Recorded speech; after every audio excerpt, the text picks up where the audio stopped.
Hey guy, welcome back to the mid-2000s. Please comment down below if you're currently watching this video on your Zoom. So I want to take a little trip down memory lane today and reminisce about two of my favorite childhood movies, High School Musical and Camp Rock. These movies were very much a part of my formative years as a growing man-child, so I want to revisit them to see if they actually hold up or if they're hot garbage. Now, High School Musical is a classic. I know that there's a ton of YouTube videos of people talking about this already, so I'm not gonna sit here and explain the plot to you. If you don't know the plot of High School Musical, you probably haven't read the title yet. It's pretty much that. Well, technically, I guess they don't actually perform a musical, they just audition for one. Maybe it should have been called High School Audition, but I'll let it slide. So at the beginning of the movie, they're in Alaska or maybe the North Pole, and the two main characters meet because they're forced into karaoke. Totally normal situation, nothing to see here, except for what's on TV. The TVs at this party are playing footage of the party. Who set this up? Who set up a live stream that's being shown to the people in it? And who's filming it? I don't see any cameramen. So is it the movie's cameramen? They're supposed to be filming the movie. I know it's a weird thing to focus on, but I notice this every time I watch this movie. I don't want to be the school's freaky genius girl again. I don't want to be smart and beautiful. I want to be stupid and ugly. One of my favorite things in movies is watching the extras in the background of walking hallway shots, because someone will always look at the camera every time. There's a couple of these shots in this movie. What is the girl in orange doing here in the back? She sort of just walks into the corner and stops. So, look, the whole team's hitting the gym during free period. What do you want to have us run? Dude, you know what? Does anyone know what the musical in this movie is actually supposed to be about? It's called Twinkletown. Twinkletown? And the only other thing we know about it is the 3 songs that they sing from it, but the songs have nothing in common, so I have no idea what the plot is. What the heck are those two doing in a tree? Also, I've always been confused by the timing of the movie. So they come back from winter break and have the championship basketball game coming up in 2 weeks. So we're supposed to believe that they played through the entire regular season, maybe some playoff games, to get to the point where they determine who's in the championship. Then they go on a 2-week winter break, have another 2 weeks before the game even takes place. Why such a long gap? I almost wonder if the championship game is the only basketball game they play all year, because it's a game between East High School and West High School. So they've got to be the only 2 high schools in the area, right? Maybe they just play one basketball game every year and the winner gets a trophy. Dad, I'm not There's talking. going to be college scouts at our game next week, Troy. You know what a scholarship is worth these days? Wait, hold on. Scouts are gonna be at the game? Well, you gotta play your best then. You know how much college basketball teams are gonna be drooling over the prospects of a 5'8" white kid from Albuquerque. She's not a problem. She's just a girl. But you're not just a guy, Troy. You're my guy. There's a feeling I'm reminded of whenever I think back to this movie, Zoe 101, and even Ned's Declassified to an extent. School envy. I went to the most boring high school in the world. Meanwhile, these kids are living in dorms on some beachside resort. East High School has a private rooftop garden and apparently every extracurricular activity you could possibly imagine. There are so many things going on in this school that the climax of the movie is based on the premise that there are 3 major events happening simultaneously. I don't think 3 things happened in my school the entire time I was there. Can we all agree that this song is by far the worst part of the entire movie? It's a boring song that sounds like it's being sung by 2 different people. Looking from the outside. Also, I love that her belt is not even holding up her pants, it's wrapped around them. All right, good to go. I like at the end when they hack into this beaker to get it to heat up. Yeah, I think that's how computers work. But it buys them enough time to get to the audition, along with every single person who's ever gone to the school. There are a few things I still really like about this movie. I like that the final song is teased throughout the movie, so when it finally happens, there's sort of been this anticipation for it. It's a big payoff. I may have been a 13-year-old boy when I first saw this movie, but I definitely got goosebumps. And overall, I think this movie holds up pretty well. I'll say it. Yes, I know the story is very cliche. The whole idea that, wait, you can do more than one thing? Did you ever think maybe I could be both? You want to sing and play basketball? But there's no time. But you know what? It's a wholesome enough lesson for a movie made for kids that you shouldn't put people into a box just because of the way they look. I also really enjoy the choreography of everything, not just when they're singing and dancing, but there's scenes where like you can tell the characters have deliberate movements, the camera moves with them. It feels like you're watching a musical even when there's not music. This all culminates in one shot at the end that's over a minute long. There's no cuts. It's each character taking turns sort of weaving back and forth, saying their final lines to each other. And there's like 200 people in the background that could have easily messed this up. I'm sure they had to do a bunch of takes. To me, this is really impressive filmmaking. I'm at a point in my life where I've seen movies with much more impressive filmmaking, but for what it is, they could have easily gone down a lazier route, so I appreciate the extra effort. Although it is kind of lost because of how dumb the end of this shot is. Gosh, I got this big old ball here and I just don't know what to do with it. Well, I could help you out there, ma'am. Have you considered tossing it into the basket? Wow, thank you, sir. And then all the lessons from the movie come together in one final song that I definitely tried to learn the dance to, but only got about this far. It's kind of funny how life comes full circle sometimes. The message of the iconic song at the end is now being used by every single brand in the world in their commercials. We here at Mustard know that things are pretty crazy right now, but you're not alone, and you can still give us your money. Now, on paper, Camp Rock and High School Musical seem like very similar movies, but there is one key difference that I noticed, which is that this movie is absolute garbage. That doesn't mean I didn't like it at the time, because I most certainly did. I really liked the Jonas Brothers. I liked one of the songs so much that I bought it on iTunes, even though I only had about $9 to my name. That's the song. You think? But the combination of overacting and weird writing choices make it pretty hard to enjoy this movie as an adult. Check me out. Cool. Also, the reason it's becoming relevant again is because it's so bad that people on TikTok are pointing out how bad some of the scenes are. He went.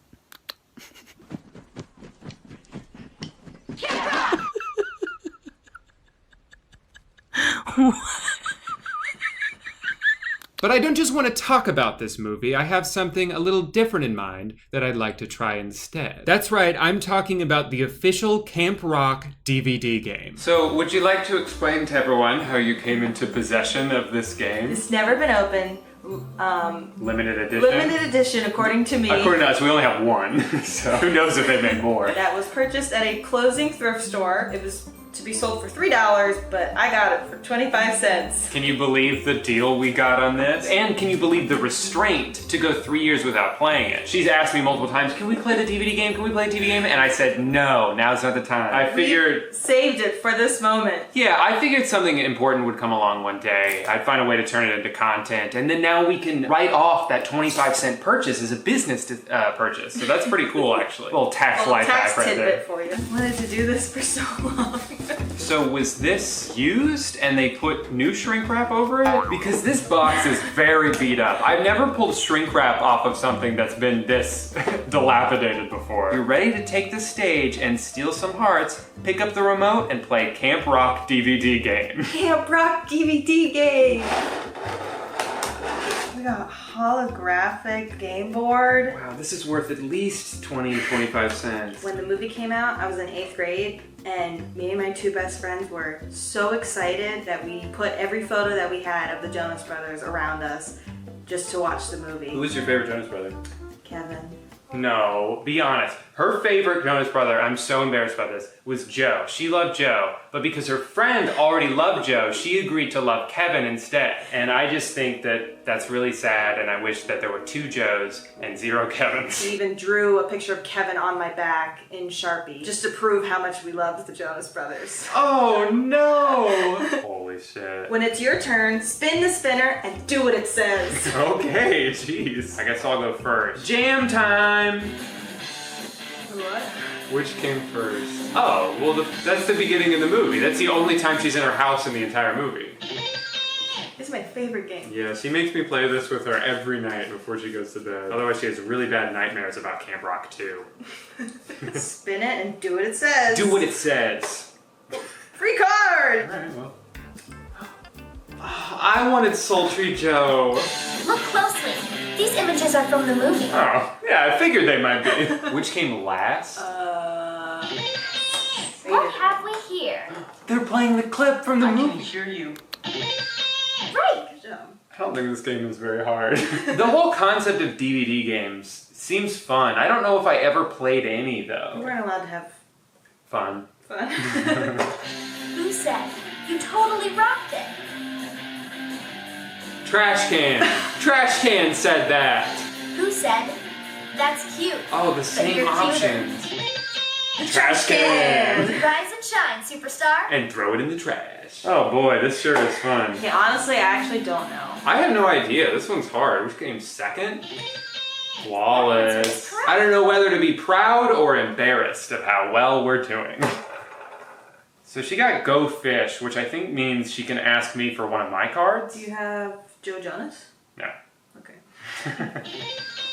Cha-ching! Take it to the bank. Okay.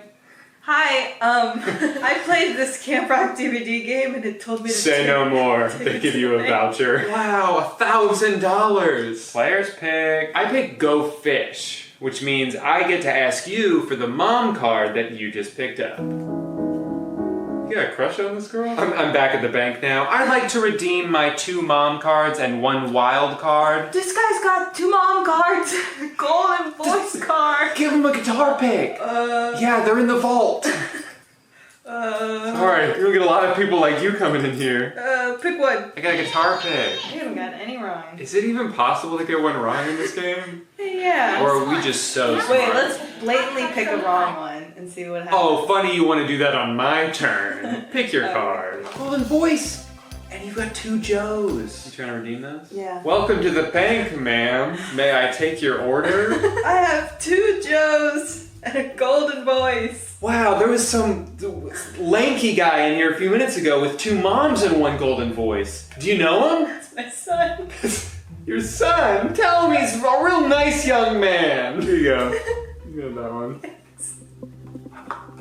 Oh, can we put this game in the trash when we're done? Come on and sing along. Follow and I lead. You wanna be like me, but you're just a wannabe. Fuck it or suck it. I won! I have so many people to thank. Kevin and Joe and Nick and my wife. And Frankie Jonas! Frankie, if you're out there and I know you're watching this video right now, I know you're a big fan, keep being you. Rockin'. Rock on, Joe, or what's his name? Kevin. Kevin, rock on, Kevin. Frankie, if you're out there, rock on, Kevin. What's your name? I'm Joe. Okay, I guess I'm Demi then. Didn't really give me a choice there. Are they just gonna play the whole movie but without sound? Yeah. It's really awesome. If anyone out there is looking to play the Camp Rock DVD game, good luck getting it. I don't know where you could buy this. You gotta just hope that a thrift store is on the verge of closing down and they'll give it to you in exchange for 1 quarter. Well, before we go, do you have any words of wisdom you wanna impart on any aspiring DVD game creators out there? I think the ship has sailed if you want to create a DVD game. Yeah, sorry, aspiring DVD game creators. It's too late. Like, make an app instead. Yeah, make an app. All right, babe, play us out. Cool. Well, boy, was that a lot of fun. And I definitely didn't forget to film an outro. I'm doing it now. Gotta cut to a commercial break real quick, but be sure to stick around because when we come back, I will be showing you a really great thing that I just got in the mail. And it's gonna be worth it, so please don't go anywhere. Okay, thanks. Stop trying to order a pizza from me. This isn't Domino's. Hi, I just see what's on the other side of the pillow. Please drop a like button now. It's the same. Thank you so much for watching today, guy. Remember to subscribe if you want to see more videos of me catching a fish with my bare hands and then feeding it whole to my cat. All right, bye. I feel like for the past 3 years, I've heard over and over again that a recession is about to hit. The stock market is gonna crash. The housing prices are gonna come back down to earth any day now. And yet somehow all of these things keep not happening. And for most people, it doesn't make sense. What do you mean the economy's good? My dentist just tried to get me to sign up for a credit card. Since the pandemic, the cost cost of living has skyrocketed, inflation is out of control, groceries have never been more expensive, layoffs are happening at an alarming rate. At this point, a college degree might be more likely to get you into crippling debt than it is to help you find a job. And even if you have savings, you're more than likely one stroke of bad luck away from losing it all to medical bills. And yet some people will look you right in the eyes and tell you, I don't know what you're talking about. The numbers are green. Is this guy stupid? The problem is each of these people are kind of correct in their own way. This is the best the economy has ever been if you already have money. If you bought a house 5 years ago, there's a chance it's already doubled in value. If you invested in the S&P 500 in 2021, you could be up as much as 80%. And that's not like saying, you know, you'd be rich if you just bought Bitcoin in 1973. That's just the regular stock market. You didn't need to have some genius level of foresight to be able to do that. You just needed to already have a bunch of cash sitting around. And obviously for the overwhelming majority of people, that is not the case. If you're living paycheck to paycheck, you're not thinking about the stock market. If you're in your 20s, you haven't even been working long enough to save any money to invest. You don't get to benefit from rising home equity if you don't own a house. The only thing this graph represents to you is how much further away that dream is getting. Right now, the average age of home buyers is 59 years old. What a depressing statistic. This is the problem with an economy that disproportionately benefits asset holders instead of the people still trying to earn them. Wealth grows exponentially, but wages aren't even outpacing inflation, which means if your salary hasn't been going up every year, you're effectively making less money. Meanwhile, the fastest way to make $1 million is to just already have 10 million. Leave it in an investment account for a year and congratulations, you now have $11 million. At a larger scale, this is why it feels like there's two different economies happening and they're both moving in opposite directions. 50% of the stock market is owned by the top 1% and only 1% is owned by the bottom 50%. Don't let somebody tell you that these numbers going up should discredit your own lived experience. Don't let somebody who's benefited from untaxed inheritance or years of compound interest granting them passive income tell you that your problem is you're just not working hard enough. No, the real answer is sorry, you should have been born sooner. Have you thought about that? Maybe instead of wasting all that time farting around kindergarten class, you should have been investing in real estate. It's not my fault you're lazy. People are getting squeezed in every direction while also being gaslit into thinking that it's somehow our fault. There's CEOs in earnings calls bragging about how they get to make customers pay for inflation so they don't have to. The economy sucks ass for most people right now. The only reason we're not technically in a recession is because the GDP is still going up. But the only reason the GDP is still going up is because of the AI industry. But the only reason that even looks as good as it does is because a handful of companies are just like passing money back and forth. But there's no recession. You're hallucinating that. Because the AI industry is now single-handedly propping up the entire global economy, there's really only two paths forward. Worst case scenario, turns out it is all bullshit. The bubble pops in spectacular fashion, trillions of dollars of investments cannot get paid out, and everything goes up in flames. Or best case scenario, a few billionaires get even richer.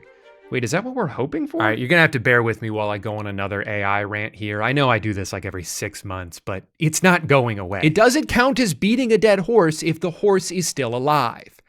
We gotta kill that horse first. People largely do not like AI and are worried about the future it imposes. It's currently being used to make a bunch of promises that almost no one asked for. The main appeal of it comes from corporations who see advancements in AI as a way to further reduce their dependence on human labor. The only thing cheaper than outsourcing jobs is just eliminating them altogether. The wet dream that soils the sheets of every CEO is a company that's somehow run entirely on its own and they can just sit back and collect all the profits for themselves. No more dealing with pesky labor laws or health insurance or can I have Saturday off? My family died. No!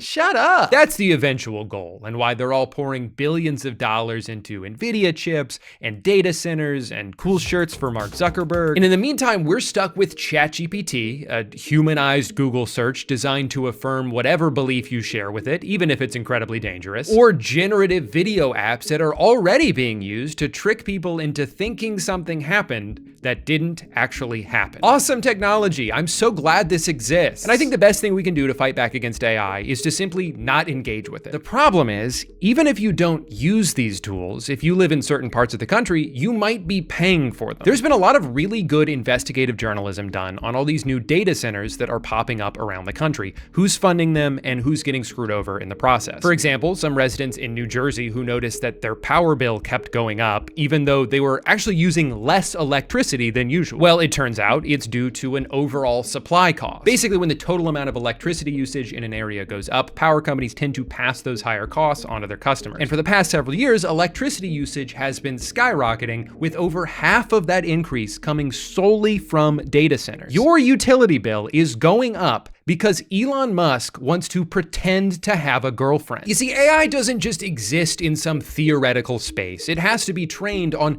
trillions of gigabytes of data, and that data has to be stored in a physical location. To power this, it requires an absurd amount of electricity, which generates an absurd amount of heat, which then requires an absurd amount of water to cool off. Most of these buildings use over 1 million gallons per day, roughly the equivalent of 10,000 people. This would be even more problematic if they were being built in areas where water is extremely scarce. So we should be good as long as we don't build a bunch of them in like the middle of the desert. Whoops. But to be fair, they are extremely efficient about it. They don't just use the water, they also poison it. Every part of this process is wasteful and destructive, and this is only the beginning. AI is still a relatively new phenomenon, so we're only just starting to see the effects of this. But the Department of Energy projects that the percentage of electricity used by data centers could nearly triple in just the next 3 years.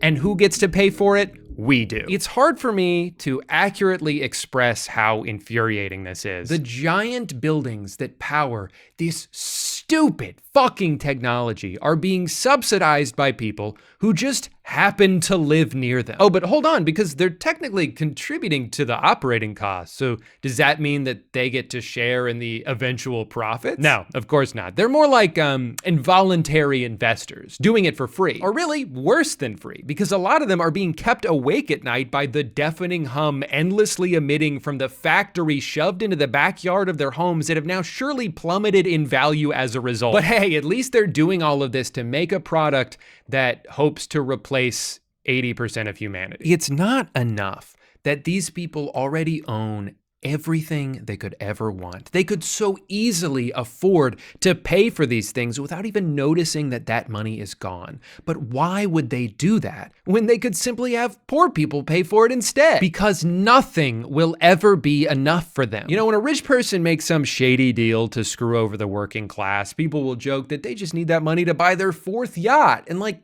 I don't even think it's that. They could buy 1,000 yachts and still not run out of money. They don't want to spend their wealth. They just want it to get bigger. It's the same obsession with seeing number go up that keeps me addicted to old school RuneScape, except the only life that's ruining is my own. What they have is a disease. They have been scourged with the blight of insatiable greed, cursed to an endless pursuit of wealth that will never bring them true happiness. I would almost feel bad for them if they weren't actively destroying the world in the process. One of the most frustrating things about this problem is that if you even try to suggest that maybe these guys should just have a little bit less money, like you guys can still be rich, whatever, just turn it down a notch because you're kind of making shit terrible for everybody else, you're treated like you're crazy. No, this is the American way. If you don't like it, then leave. And yet these ideas aren't radical. They're not even new. Most people who advocate for a more progressive tax system are only calling for a return to something that used to exist in this country. We just forgot about it. So I think it's important to do a little history lesson here. If you can believe it, there was a time where the working class in this country actually had it really good. And it was mostly because things got so bad during the Great Depression that the government was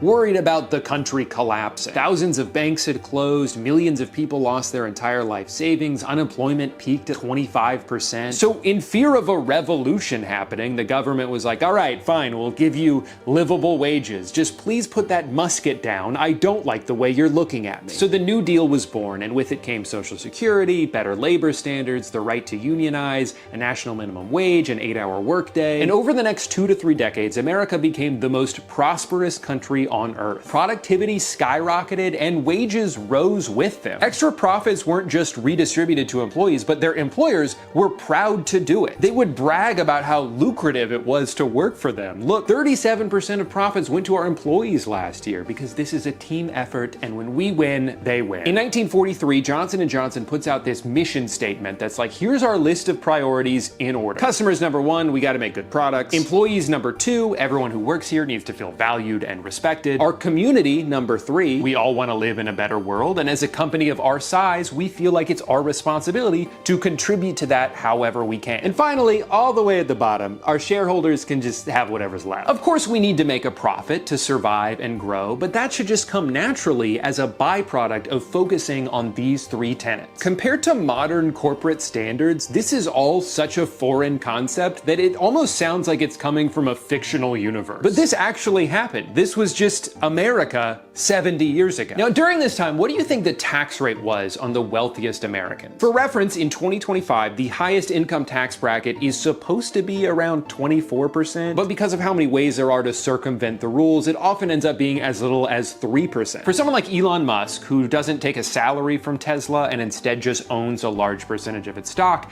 as long as he doesn't sell any of that stock, then technically there's no income to tax him on. Now, he can still leverage the value of those stocks to make purchases, you know, like how money works, but it's still not taxable because of the rules. This is how people like him and Jeff Bezos can be, in terms of net worth, 2 of the richest people on the planet, and in some years pay $0 in taxes. In the middle of the 20th century, the tax rate on the ultra wealthy was not 3% or 20% or even 50%.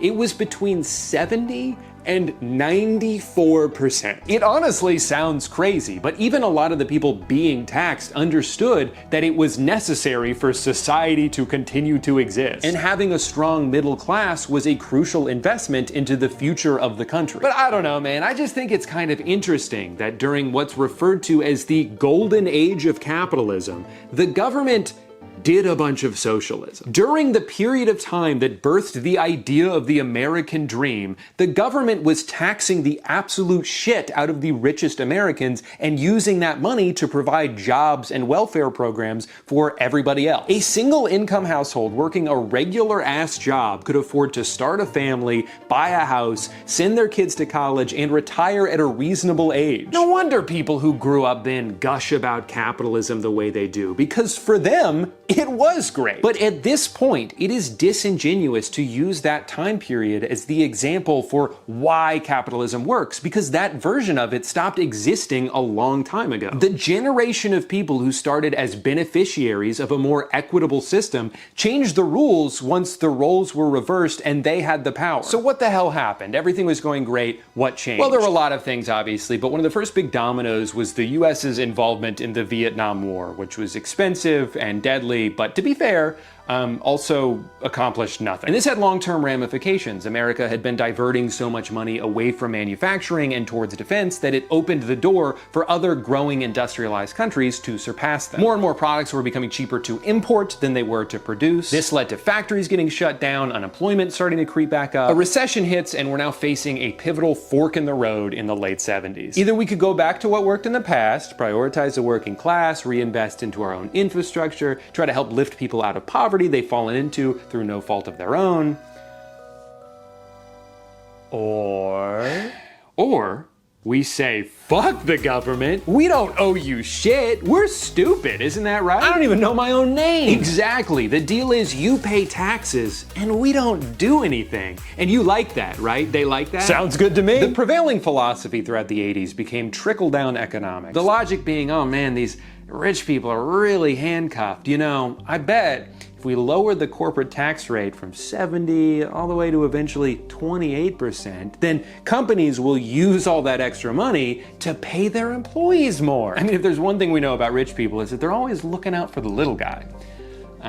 Now, for some reason, this hasn't worked out yet, but it's only been 55 years, so the jury's still out. See, I would argue that part of the reason why companies in the 40s and 50s were so generous with their extra profits was because the tax rate was so high. I mean, think about it. If you're faced with the decision between giving a huge chunk of money to the government or redistributing it back to the employees who helped you earn it in the first place, you would be much more likely to do the latter because it's an investment in your own company. It's a mutually beneficial exchange. Well-compensated workers are proven to be more loyal and more productive, and those are two things that you want. Now, there were other factors as well, loosening a lot of anti-monopoly regulations, the legalization of stock buybacks, but this dramatically lower tax rate is a big reason why the 80s serves as the dividing line on just about every economic graph you could look at. This was the beginning of a long and continuous transfer of wealth from the working class to the top 1%. And while it would be very easy to just blame all of this on then President Reagan, that would only be mostly true. Sure, this new approach opened the door for more exploitation and greed, but you still needed a few scumbags willing to go through that door for the evolution to be complete. And nobody sprinted through it faster than one man. The real-life cartoon villain who designed the blueprint that most modern CEOs are still following to this day. His name was Jack Welch, and he's often referred to as the man who broke capitalism. During his tenure as CEO of General Electric, he turned the once quintessential American company that reshaped people's lives and supplied hundreds of thousands of high-paying jobs all across the country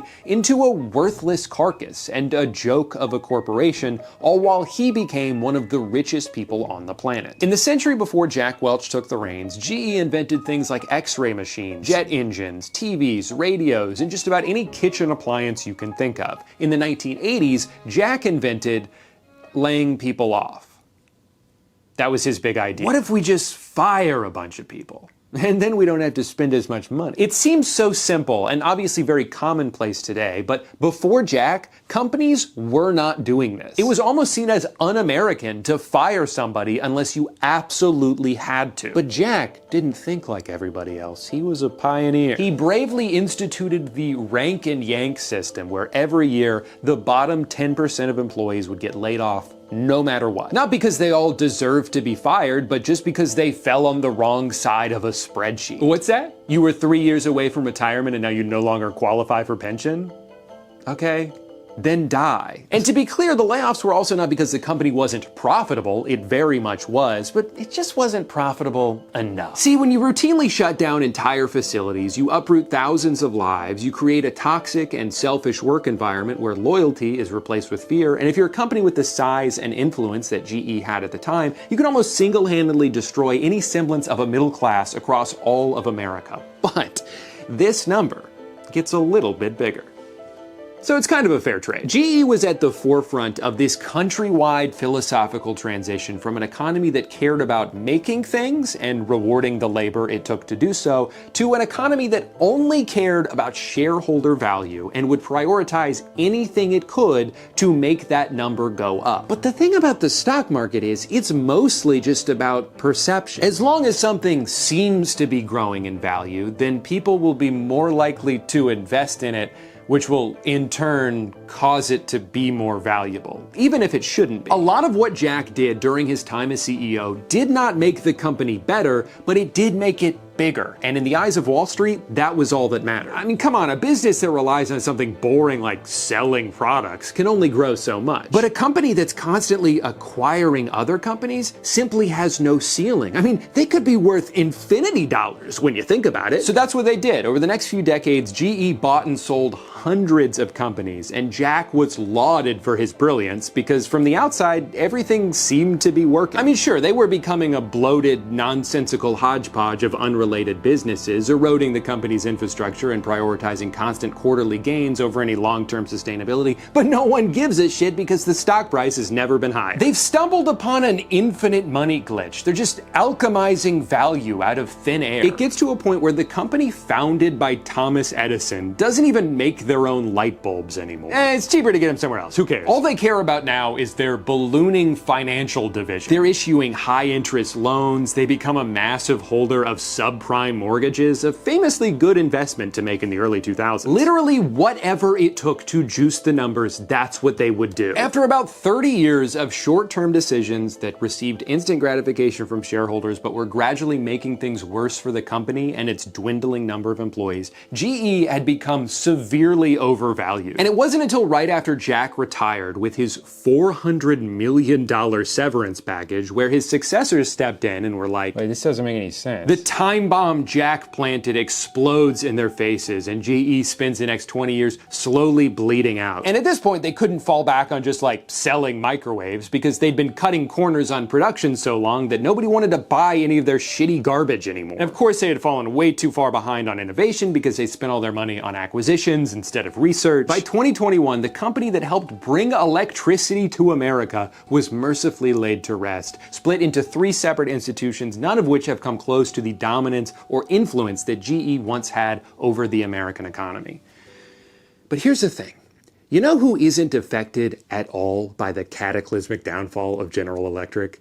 Jack Welch. Because he's dead now. He already got to live his entire life of luxury and adoration without ever having to deal with the fallout caused by his actions. He took control of a building with a rock-solid foundation and just kept scrapping it for parts until the only thing left for it to do was collapse under its own weight. But by that point, he was long gone. I believe that this is the goal of those who now follow in his footsteps. They don't need to care about whether or not what they're doing is harmful or unsustainable. As long as the facade can be maintained long enough for them to reap the rewards, it doesn't matter that the ship is sinking behind them because they have a lifeboat. It doesn't matter that America spent the past 60 years exporting all its jobs and decimating the economies of small towns all across the country because a few hundred people responsible for those things already got to live long, happy lives. They don't give a shit. This cutthroat corporate culture that Jack pioneered is still seen all around us today, and through the magic of time, it's only getting worse. CEOs make $1,000 every second, while their employees have to piss in water bottles so they don't fall behind. Routine layoffs, regardless of if a company is even struggling, are so normalized that it's just something we've come to expect. The stock market rules the world. Every major decision is dictated by this inherently volatile and short-sighted metric, and look at where that's gotten us. Millions without jobs, an enshittification epidemic, and a concentration of wealth that should be seen as a threat to humanity. Even while owning everything, billionaires live in fear of losing it, so they weasel their way into politics, they influence elections, they buy policy changes, they use their wealth to reshape the world to benefit them even further. They try to control narratives by buying up news outlets. They can dictate what's on our social media feeds. They spend an enormous amount of resources on pitting us all against each other, so we're too distracted to see that the real problem is them. Should the human race survive?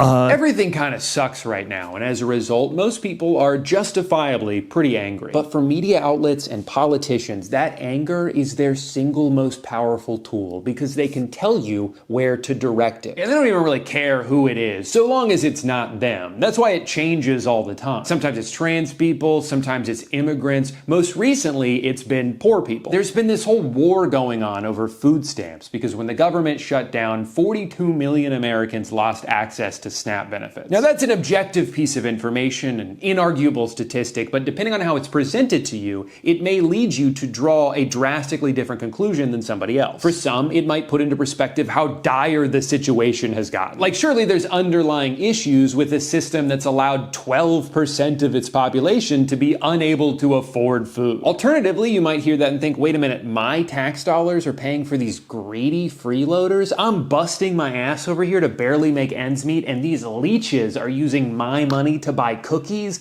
That's not fair. And all it takes is highlighting a story or two of someone taking advantage of the system to make you think there's this rampant issue, that you're expected to feed all of these people with money you barely have enough of to feed yourself. This narrative has been used since the 70s because it's very effective. You work hard, they're lazy, this program is bad. It's easier than ever now to push this narrative because you can just AI generate a video of a fat lady screaming in and Walmart and get everyone pissed off. But in order to properly analyze this, let's take a look at the data. First of all, SNAP only makes up about 1.5% of the overall federal budget. Less than 1/8 of what we spend on defense and 1/8 of what we spend just on interest on the debt that we owe. By my math, cutting this program would only save the average taxpayer a couple $100s a year. And of course, that's assuming that if they were to cut it, they would send you a refund in the mail. No, I'm pretty sure they would still take the same amount, but instead of reinvesting it into the economy, which is what SNAP ultimately does, they would just buy some more missiles or send a pile of cash to Argentina. Second of all, by definition, the majority of SNAP recipients fall under the umbrella of elderly, disabled, veterans, full-time caretakers, or just temporarily unemployed. Remember, not everybody who isn't working does so because they don't want to. It is very hard to find and keep a job right now. The fact that SNAP spending ebbs and flows so closely with the overall state of the economy should be proof that this program is primarily used for temporary relief. Even still, many of the people on SNAP do work, and about 70% of the ones that do work full-time. That doesn't seem like a laziness problem, that seems like a wage problem. They need supplemental income to survive because of how little they're being paid. Of those full-time employees, their two most common employers were McDonald's and Walmart, who combined to earn $23 billion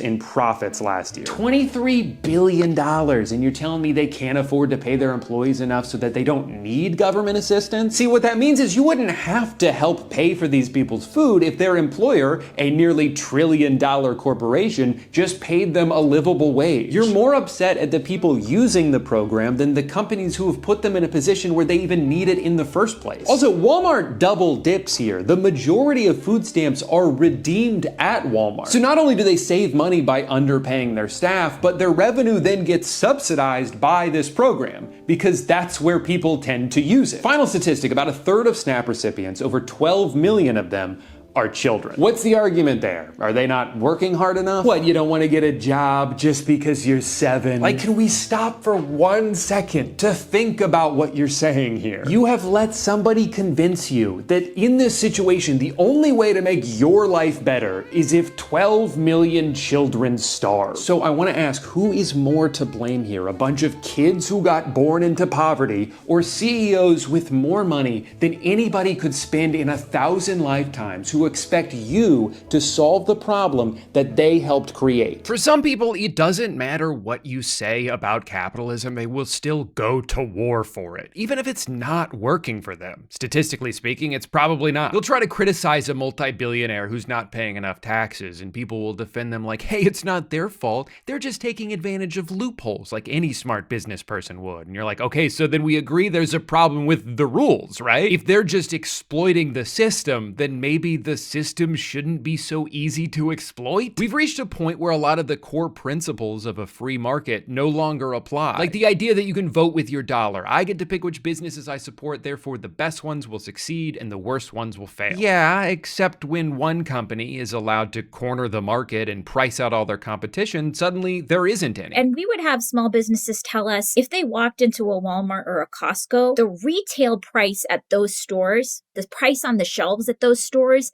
is lower than the wholesale price a small business is getting. And so there are huge disparities here. And that's now feeding into itself, right? The more dire the economy is for everyone, the less freedom they have when they're deciding what to pay for. Amazon is certainly not the only place to buy things, but historically speaking, it's almost always the cheapest and most convenient. So how do you convince somebody who's also been forced to pinch pennies due to their own circumstances that they need to spend more time and money buying that same thing from a local mom and pop shop when they could just click 3 buttons and have it magically appear at their door in 3 hours? It's not even really fair to impose that because that person is also struggling. But then the cycle continues. The small business closes, Amazon and Walmart extend their reach even further, and once all competition is defeated, then they can just raise the prices to be whatever they want. They can train an algorithm to charge you the maximum price they think you'll pay at any given moment. Now, one of the most common counter arguments you'll hear if you bring up the idea of raising taxes on the ultra wealthy is that, well, if you do that, they're just gonna leave. First of all, no, they're not. That's a bluff they've been using for years, perpetuated by media networks owned by, you guessed it, rich people who don't want their taxes to go up. Sure, a few of them might leave, but the kinds of people who are willing to go to the trouble of moving their entire business from New York City to like Kissimmee, Florida, are probably already doing everything they can to avoid paying any taxes at all. It doesn't seem like a very productive mindset to cater to this parasitic minority at the expense of everybody else. Second of all, oh my God, can we grow some fucking balls here? You don't understand.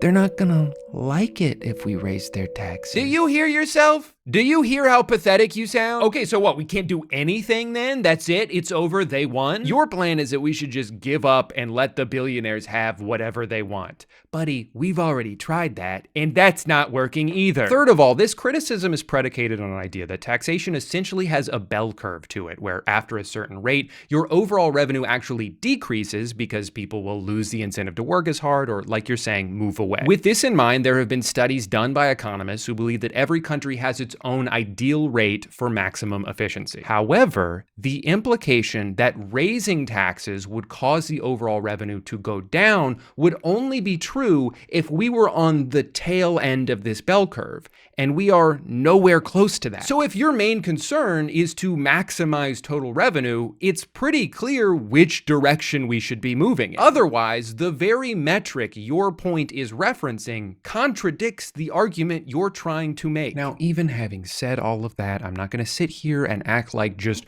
raising taxes is an immediate fix to all of our problems, because we'd still have to rely on elected officials to actually use that money in a sensible way. I'd be happy to contribute more if I knew it was going to better healthcare or nicer parks or public transportation, but if my money's just going to be used to blow up a hospital on the other side of the world, then yeah, maybe I'd rather just give it to a food bank. I don't know all the answers, because at the end of the day, no matter how hard I try to expand my legacy beyond it, I'm still just the road work ahead guy. But I do know that this amount of wealth inequality that's showing zero signs of slowing down anytime soon is not sustainable. Turns out that actually every single thing in the world becoming a for-profit commodity, from housing to healthcare, is just a way to enrich a few people at the cost of many. And I have to wonder if we've finally reached a point now where the greed has gone too far, that it's now so impossible to ignore that no amount of gaslighting about how the economy is good actually will convince people who are dying because they can't afford to go to the doctor that this is just how life should be. History shows that unfortunately sometimes things have to get worse before they can get better, and if this is what it takes for a return to class solidarity, then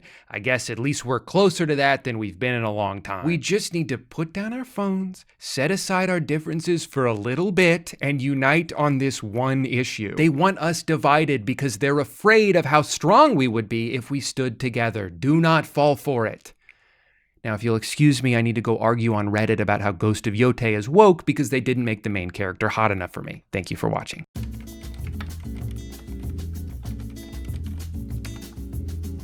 Oh, that's not good. Hey guy, welcome back to the Millhouse cosplay I'll be doing for the rest of my life.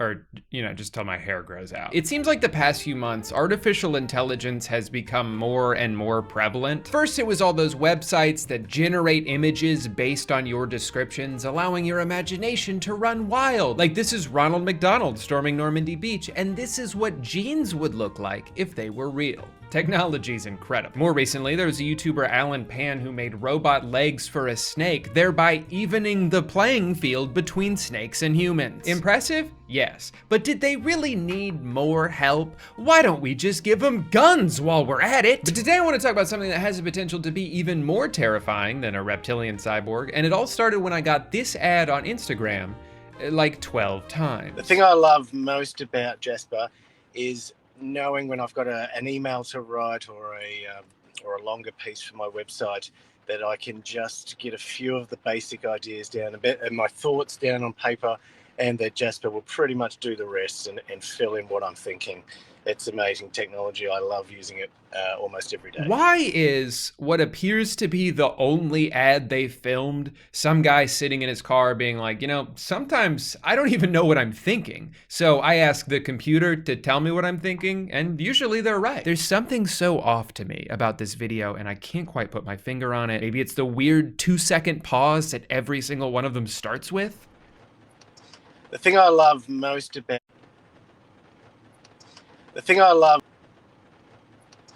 Hey, I was gonna edit it out, but the robot told me it would be more authentic if I left it in, so I did. They posted one of these with the caption, "Hate writing blog posts? This AI copywriting tool will do it 10 times faster." And it's like, I don't wanna be mean, but if you hate writing blog posts, maybe you shouldn't have a blog. That's like saying, I love making music. I just hate singing and writing lyrics and playing any instruments and using audio programs. And honestly, I don't really like noise. Music's my passion. This is an objectively terrible advertisement for a product that probably took a lot of work and ingenuity to create. If it functions as advertised, there should be a million other ways to promote it rather than just filming the laziest video imaginable. The comments are ruthless, everybody hates it, this ad campaign was a disaster, so you bet your ass I will be trying this product. Instantly before your eyes, watch Jasper write content for you. Since Jasper has read about 10% of the internet, he knows all about your niche and is trained by expert marketers to write emotional, persuasive copy. I don't know if I like that we taught the robot to understand emotions. It's so weird because part of me sees this and thinks how cool and innovative. The people who came up with this are brilliant. But then the rest of me is like, I don't know, remember that Will Smith movie?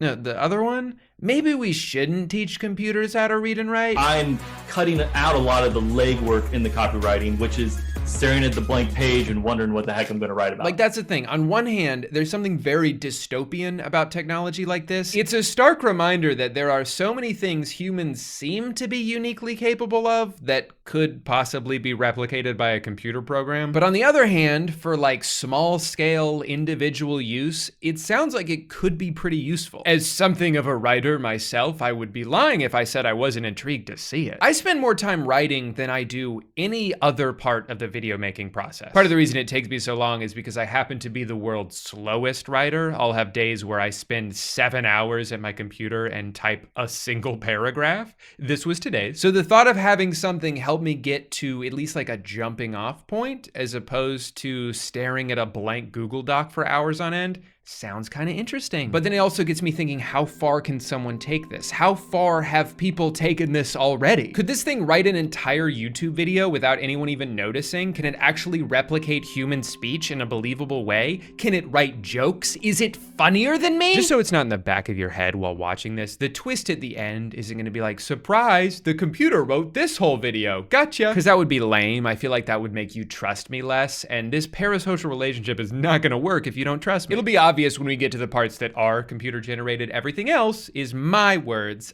I came up with them.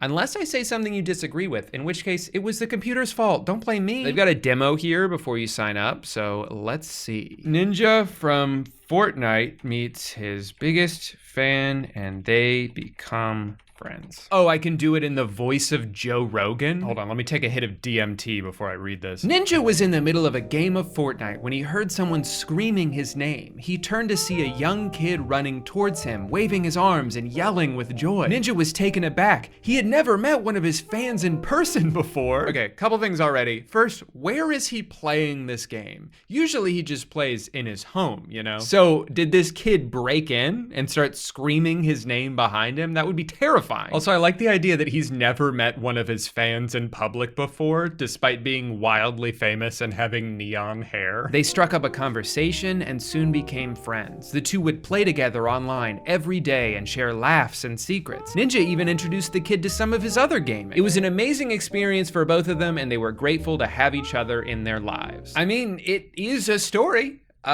It's not that interesting of a story, but they wrote something. But let's try a different prompt. Scooby-Doo can't stop growing legs. Let's do rap artist, obviously. Scooby-Doo was always a little too curious for his own good. One day, while snooping around in the lab of his favorite scientist, Scooby stumbled on a mysterious serum. Without thinking any further, Scooby injected himself with the serum, and before he knew it, he was growing legs. At first, Scooby was terrified and didn't know what to do, but then he realized that with all these extra limbs, he could run faster than ever before. And so began Scooby's new career as a rap artist. Okay, I was wondering where that would come in. It wasn't really written in the tone of a rap artist. It was just like they used that for the twist ending. Honestly, That is pretty good. I like that better than the first one. There's some good little details in there, like, you know, a mysterious serum and the fact that they decided that having more legs means you can run faster now. So they show a few of the brands they've worked with, and this, you know, gets me thinking about which company this service would work best for. Zillow and Airbnb make a lot of sense because of all the listing descriptions that are more or less identical. Beautiful oasis paradise, welcome home. And then you click on it and like all the bathrooms are outside. HarperCollins.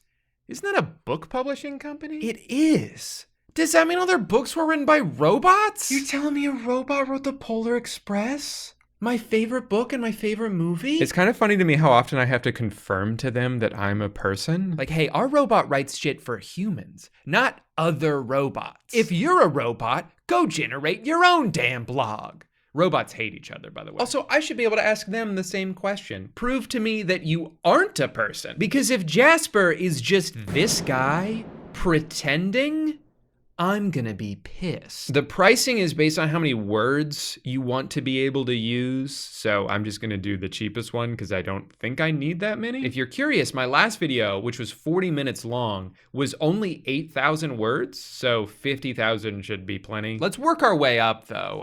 They do captions for like Instagram and TikTok. Let's say, hypothetically, I wanted to post a picture of me and Amanda sharing a hot dog from each end. What do I caption that? When you're both in the mood for a hot dog, but only have one burger emoji, #nom. I'm sorry, but I would jump out of a moving train before posting a picture with the #nom. One sausage, two loves, #hotdoggoals. Did they mean two lovers? Or are they saying, one, we love each other, and two, we love the hot dog? Davidson County, here we come, #Nashville. All right, that got off the rails fast. It's crazy how quick this thing will go from being in the ballpark to completely short-circuiting. Double the dogs, double the love. Okay, I mean, the whole point was that there's only one hot dog, but I'll allow it. You were close. And then the next one they gave me, read before you believeth, the surface world is but a dreamscape for those who awoken beyond it since 1984. What the fuck? Let's go back to the creative writing, because that was actually pretty fun. It is New Year's Eve, but the president just declared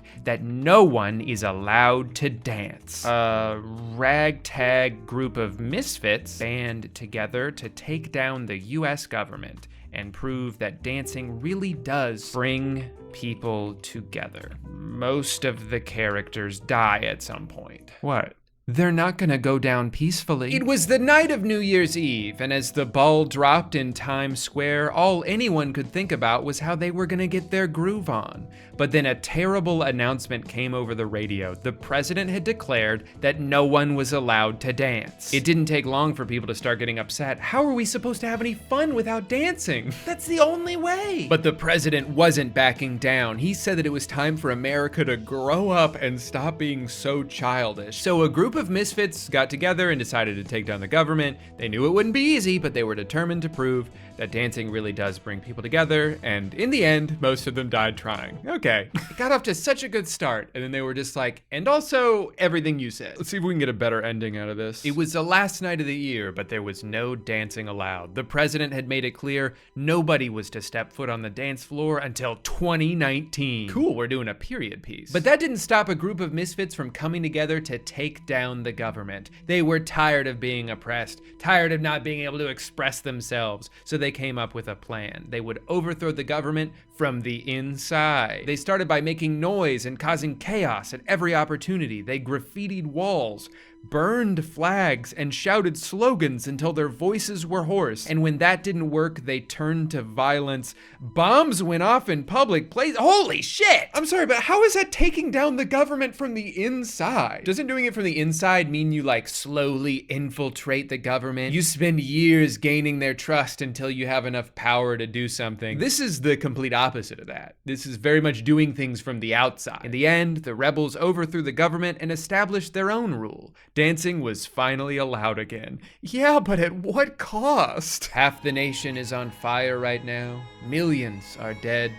and peace has finally been restored. It's definitely pretty good at expanding on what you put in with specific details, but you do have to give it something. Like if you just tell it to write you a funny story, it's gonna write you a story about a funny story, but it itself will not be funny. This one was quite the opposite, actually. It was about a court jester that was funny until he passed away, and everyone was so sad they didn't know what to do. Without the court jester's laughter, the kingdom was plunged into darkness. I mean, yeah, it's hilarious, but not the way it was supposed to be, you know? I've noticed it always defaults to giving you multiple outputs, even though it's usually downhill after the first one. I think part of the reason it defaults to giving you more than one is so they can use up more of your words faster. But I just asked them to come up with a bio for my company, which is of course pictureofhotdog.com. And the first one was great. And then the second one starts off the same, but then goes, with millions of shoppers and over 700,000 sellers, Poshmark brings together a vibrant community of people every day to express themselves and share their love of fashion. The company has made it so simple to sell your style that the Poshmark community uploads over $2 million worth of inventory into the marketplace every day, right from their own phones. What does that have to do with my website? I Googled it. This is an entire paragraph from PR Newswire, literally verbatim. So I don't think I'm allowed to use that. Accidental plagiarism aside, I decided I would use the first one they gave me, especially because half of it was what I had written. But then I got worried about overselling my website, so I made a few minor adjustments. So yeah, the long form stuff seems to be pretty good, but they've got a ton of niche features on here that serve almost no purpose. They've got one that's supposed to generate a winning name for your business or product. I tried doing one for my website, and they came up with Hot Dog Heaven, Hot Dog Fiesta, and then Hot Dog Heaven again. They must have been really proud of that one because they gave it to me 6 times. So then I described what the Jeremy Renner app used to be, and it turns out Jasper is almost exactly as creative as Jeremy himself. So I tried swapping him out for Vin Diesel, and they came up with Vin's app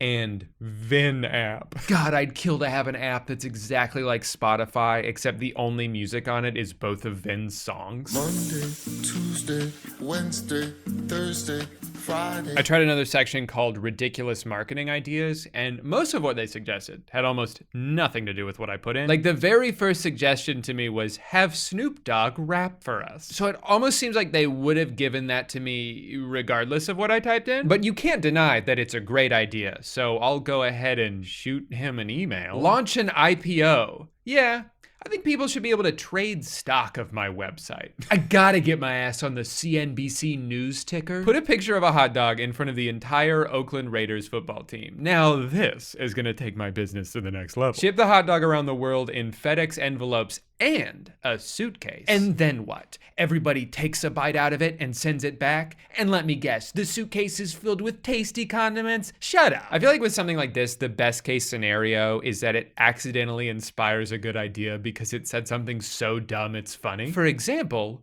purple hot dog, Chicago style. I don't know what that means, but I put it on my website. Got another section called Explain It to a Child, where you put something in and they're supposed to simplify it. You can even pick the grade level. How fun. Let's do fractals. I was just reading about fractals the other day, and let's say I need to explain this to a 3rd grader. Yeah, pretty much. I feel like we can get even simpler though, so let's do 1st grade. Oh.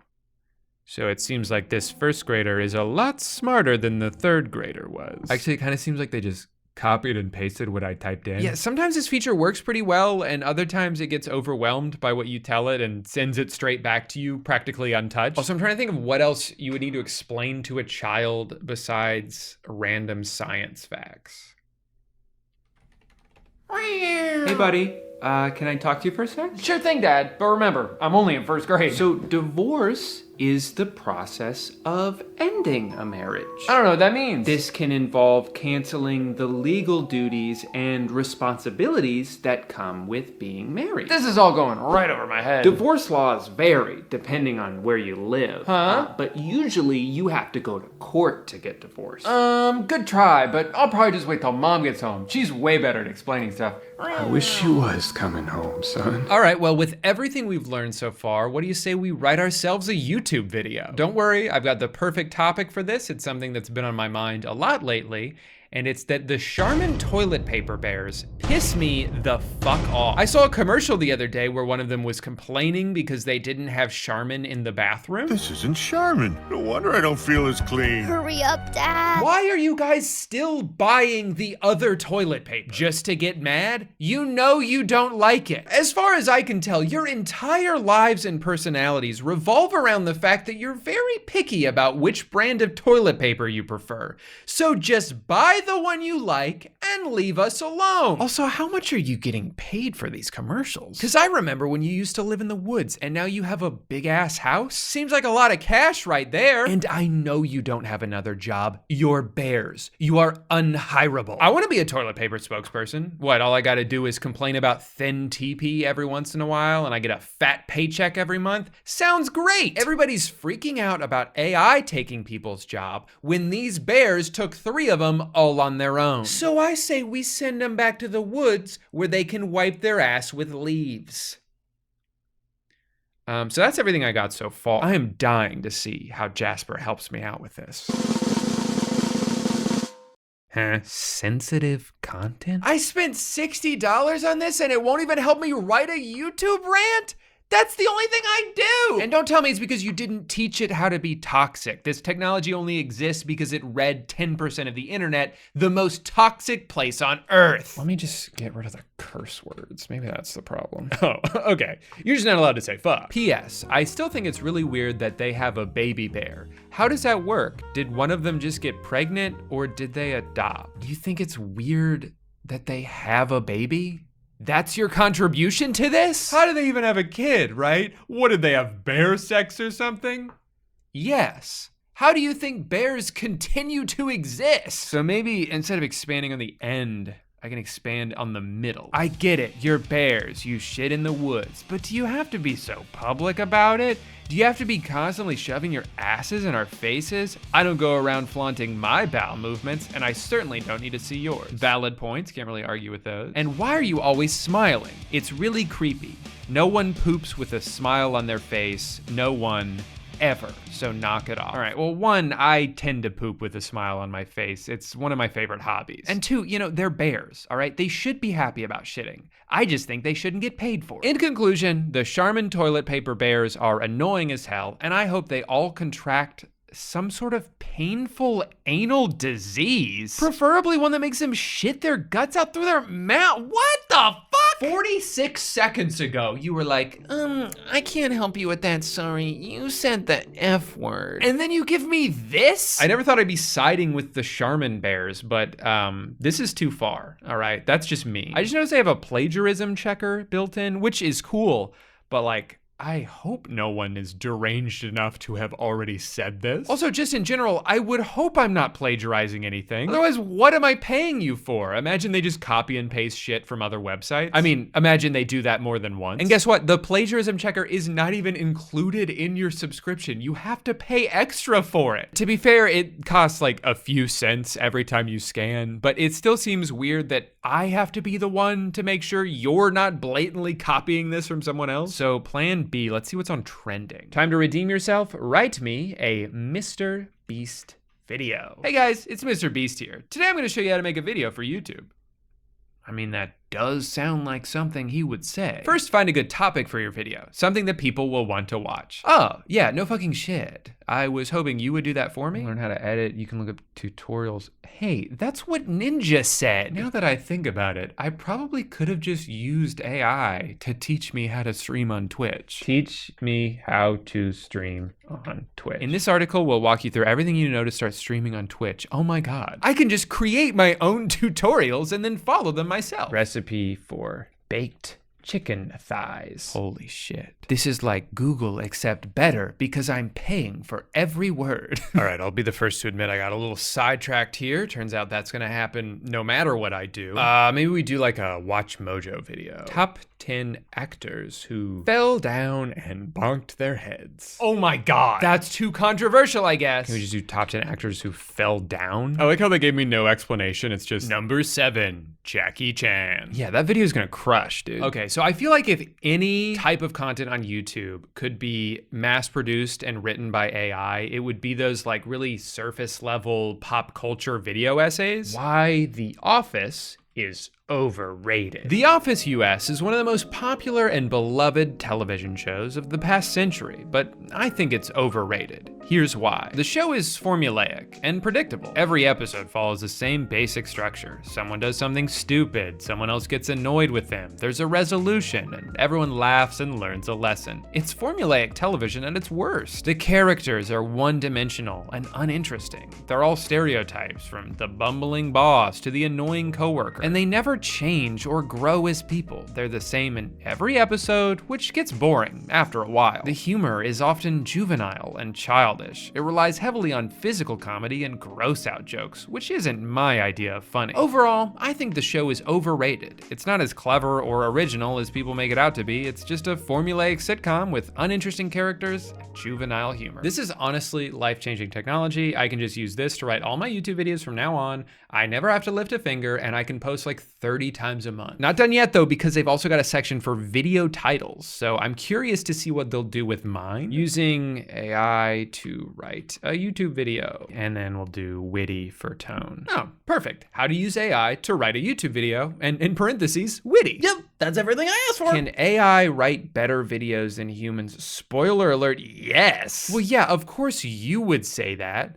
Also, don't think I forgot about what you said earlier, you psycho. So I've been playing with this for a couple weeks now. The outputs you get from Jasper are very hit or miss. If you write too much, they'll just use most of what you typed word for word. And if you don't write enough, it'll spit out something super generic. What I've noticed though, is there is some inherent value just in the fact that it forces you to write something. Like no matter what, you have to give it a few sentences to begin with. And sometimes you'll start typing, and then before you know it, you've got this whole paragraph flowing out of you. And now you don't even need to see what the robot says because you actually type something yourself. So I think when looked at as a supplemental tool for writers, rather than something that's just gonna write everything on its own, it's a much more valuable and less scary product. Plus, I also think most writers would feel the way I do, which is that I wouldn't take a lot of pride in something if I just, typed a couple sentences, it spits out this entire article for me, and I slap my name on it and call it a day. That wouldn't feel good. I wouldn't want to take credit for that. It would just be a lie. Like, I know that I don't have a good singing voice. I cannot sing. I could use auto-tune to make it sound like I can, and there's nothing wrong with that, but I'm not gonna then point to it and be like, hey, you hear that? Voice of an angel. So I think using this to help maybe organize your ideas, or just as a springboard for you to generate your own inspiration, is where someone would get the best results. What worries me though, is all the companies out there who are going to completely misunderstand this technology. They're gonna go crunch some numbers and come to the conclusion, hey, we could save a ton of money on labor if we just have this computer write shit for us. Not realizing that most of the creativity that comes out of this is heavily dependent on what you put into it. So I think that's a big reason why it's ultimately hard for me to get too excited about this, because people are going to lose their jobs because of it. Some people probably already have. Look at all the brands they show you when you sign up. And this is just one AI writing service. There's tons that all use the same technology. And this is just one specific creative field. There's also the image generators. There's AI that makes music. While I was making this video, I got an ad for a different company that uses 3D avatars to make videos saying whatever you want them to. Except I don't think they liked what I wrote, because they were supposed to email me back with my video and they never did. A lot of our ideas, or at least my ideas, of what AI eventually taking over the world will look like come from movies where they have humanoid robot soldiers running around beating people up. That's not what this is. Jasper isn't a sentient being. It's not a machine that came to life and has limbs and feelings. It's just a program that has read a bunch of stuff that people wrote and then regurgitates those words in a different order. And I think it's cool that something like this could even exist at all. Like, props to the people who created this. But I think even as this becomes more and more prevalent, there will always be people and companies who prefer to work with other people and that don't just prioritize total financial optimization over human ingenuity and connection. Like, I know if I was writing something big and I felt like I needed help, I would 100 times out of 100 get it from other people rather than like asking a computer what to say. Artists tend to love what they do and get passionate about their work in a way a computer never could, or at least I hope not. They can also take direct feedback. You can have a conversation with them. Like, maybe you'll get close to what you're looking for with a DALL-E image, but even if you want to change anything at all in the slightest, you're gonna have to work with a graphic designer who will do that for you. Ideally, AI tools should be used to empower artists, to help them work more efficiently and easily, rather than as something that could eventually replace them altogether. I will say, just in the past few weeks of like familiarizing myself with this, it is completely making me rethink the way I view the world. Like, at this point, no one could convince me that Netflix has not already used this to write an entire movie before. You think a real person came up with the idea for Tall Girl 2? Hell no, it was this guy's little computer. I'm just glad no matter what happens, no one could ever replace what I do. I'm a social media influencer, the most important job in the world. What's that? That already exists. And they've got a lot of followers. Well, it looks like my days might be numbered. So, it was really interesting to like look into a lot of this stuff because I really don't know much about it, and I certainly didn't a few weeks ago. So that being said, if I got anything wrong, I apologize for that. I don't want to take all of this too lightly, even though it's fun to play around with it for a little bit. But I also don't want to get too pessimistic and fear-mongery about like hypothetical things that could happen. Because I don't think there's much value in doing that, especially if I'm not like offering a solution myself. I mean, it's scary to think about, but luckily for us, there are a million other scary things to think about all the time, so I'll just think about those instead. Anyway, thanks again for watching. I'll see you guys for my next video where my hair is a funny color. I'm thinking blue. Wouldn't that be wacky? All right, see ya. Oh, sweetheart, could you please come in here? Oh, honey, where are my gaming gloves? Your what? My gaming gloves? They're like regular gloves, but I wear them on my head. Oh, great, I lost. Drew, the TV's not even on. Wait, where'd you... You made me lose the game. Drew, I didn't touch your gaming gloves. Yeah, you did. Admit it. You've been hiding my life hacks because you hate to see me succeed. Drew, that's ridiculous. Oh, yeah? Then what's this? Nothing. Here's my gaming gloves right here. Not that I even need them anymore. You weren't even playing a game. My iPhone charger that I wrote Android on, so you can charge Android phones with it too. My double pencil? My mega scissors? Those aren't life hacks, Drew. You're just taping two things together. That's what a life hack is! My Drew Gooden sunglasses? Link in bio. You even put my Q-tip drill in here? Why? You're gonna hurt yourself. No, it works really good. Drew, do not put that in your ear.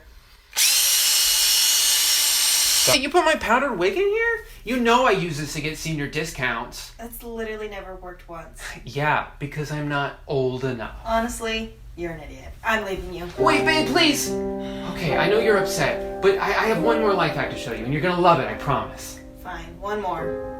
Okay, it's in the kitchen. Okay, so I know how much you love cereal because you eat it every morning and night, but I know that sometimes you'll be so hungry and you can't eat the cereal as fast as you want to.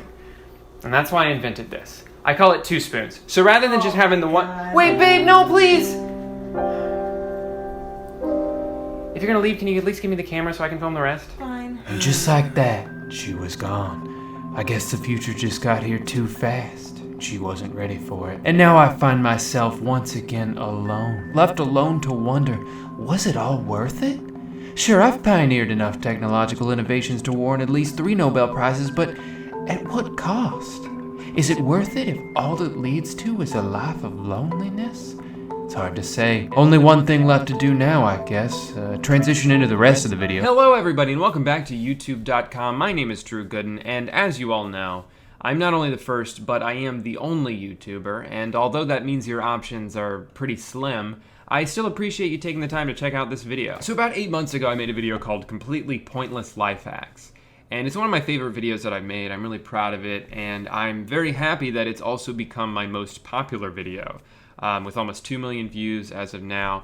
And in honor of that, I wanted to make a sequel, because I don't usually make sequels, but there's like an infinite supply of weird, shitty, useless life hack videos on the internet. And it's at the point where I don't even know if they're all real. I think some of them are just like well-produced parodies, and you can't even tell the difference because, you know, they're all so stupid and useless, they might as well be a parody. So that's my plan with today's video. Just like the last one, we're gonna be taking a look at some of the most creative and inventive life hacks on Instagram. Now, there are hundreds, and I mean hundreds, of life hack Instagram pages, but I figure what better place to start than Instagram.com/lifehacks. Surely this has to be the best source for life hacks, so we're gonna check this out. They don't have very many posts, but I imagine that's because these are just the cream of the crop, the very best. Now, all these thumbnails are very catchy, but I think the one that catches my eye the most is this one. Looks like someone's wearing a watch that is an orange, and it says, "Too smart."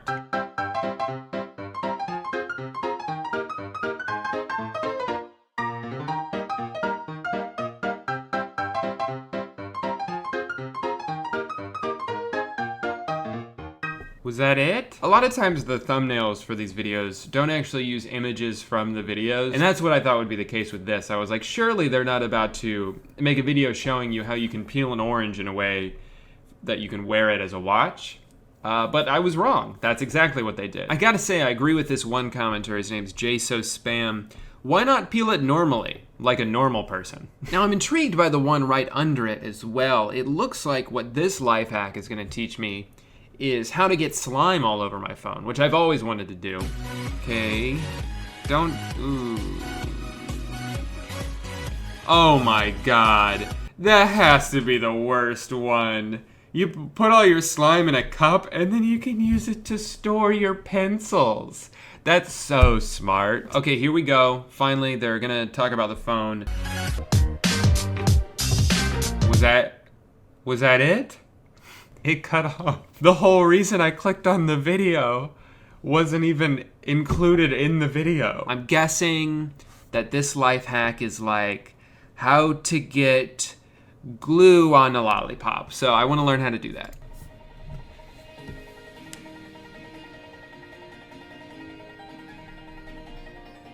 Fuck. Oh God, I can't. I don't know. I don't know it. Slow down, please. Oh God. What was it? What? I can't. Okay, let's take a break here. I don't know what is happening. Immediately, there's so many comments that I'm agreeing with. This person says, way too fast. Slow down, slow down. Definitely agree with this person. What the hell has happened?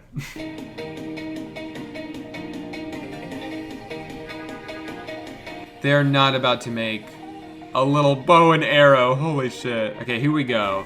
This is what I've been waiting for. The lollipop, the Coke bottle, I mean, we've already got the hot glue gun, but I want to see what they're going to do with this.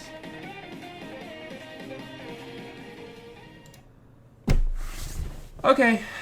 All right, just a reminder, guys, I didn't speed this up. This was the speed this was at. When you're trying to fit like 19 life hacks into one 60-second video, maybe just cut some of the life hacks out. Ever thought about doing that?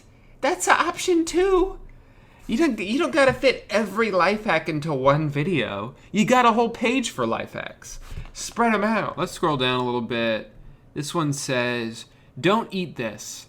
Okay, I won't. All right, anytime a condom is involved, you can bet I'm interested. So let's see why this person is pouring hot glue into a condom. Or maybe that's not hot glue. Maybe that's like icing. We'll find out. Holy shit. Hey, remember that parody sketch I did like 2 minutes ago where I pretended that taping two pencils together was a life hack? That's literally what this one is. I guess I'm better at this than I thought.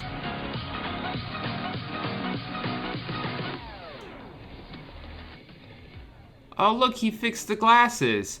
And they look great now. They look so good. Can't wait to wear those out in public. This has to be a parody. This confirms it for me. This entire account is a parody. And if so, well done. This is hilarious.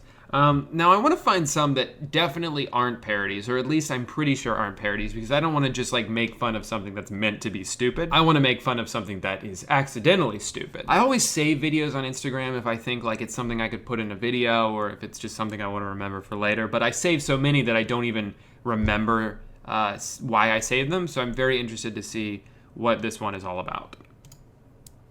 I said I'm very interested in seeing what this one is all about. Click. Click. I said I'm very interested. All right, I think I broke it. Let's just go to Creative's Videos page. They've got 1.1 million followers, so quite a bit more than the life hacks page. I'm guessing these are a little bit more helpful, a little bit more practical. Immediately my eyes are drawn to these pants here. It looks like someone is cheese grating these pants, or I guess you would say pants grating these pants. Boring jeans? Cheese grater. Now they're exciting jeans. How is this teaching anything to anybody? Hey guys, did you know if you have pants and you want holes in the pants, you could cut holes in the pants? This is your first day being alive, right? No! Don't do that. This is my face the entire time I watch any life hack. Why? All right, I'm already done with this page. This is a very similar page. This one doesn't have nearly as many followers, but this page is called The Crafty. Oh, this should be good. This one involves an Xbox 360, so very topical. Everyone is currently using one of those. Oopies, I accidentally got permanent marker on my 7-year-old electronic device that already has scratches all over it. Ooh, this one looks good. It looks like they're pouring glue into beer. I've always wanted to know how to do that.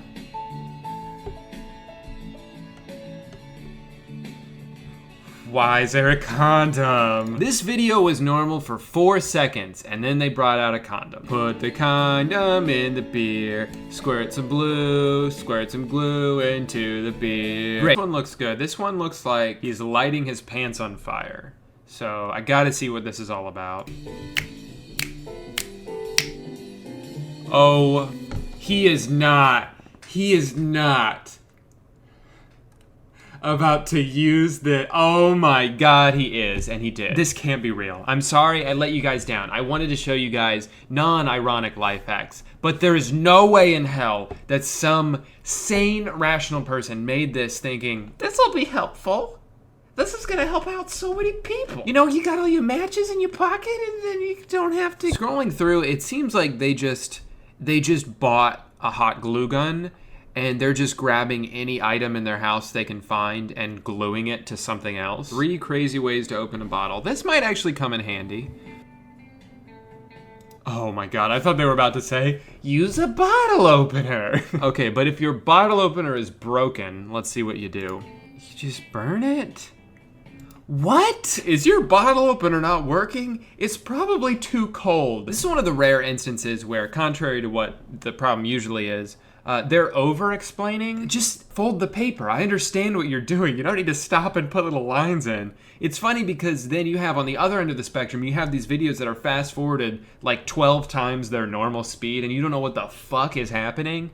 But here it's like, fold the paper in half. Folding a paper in half means right down the middle. Oh my God.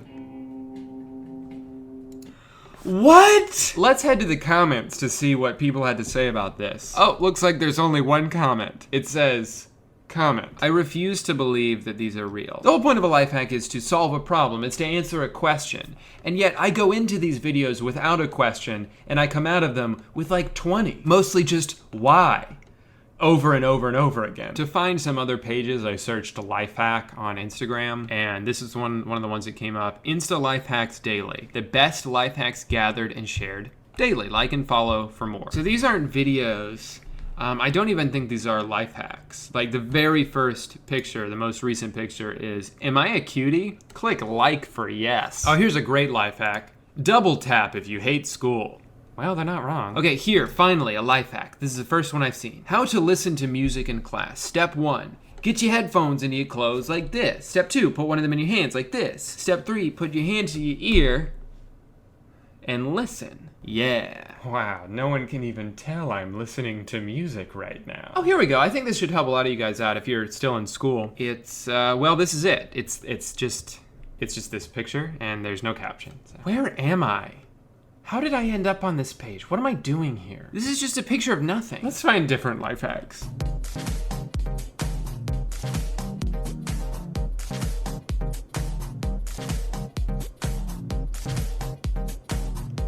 What? There's no way this is real! Are you kidding me? Ooh, it's so cold outside, and this jacket isn't enough. I better stop what I'm doing, pour out an entire bag of chips and light it on fire. And then they zoom out and she's like right outside her door. She could have just gone inside. You cannot tell me that that was a serious life hack. You can't tell me that.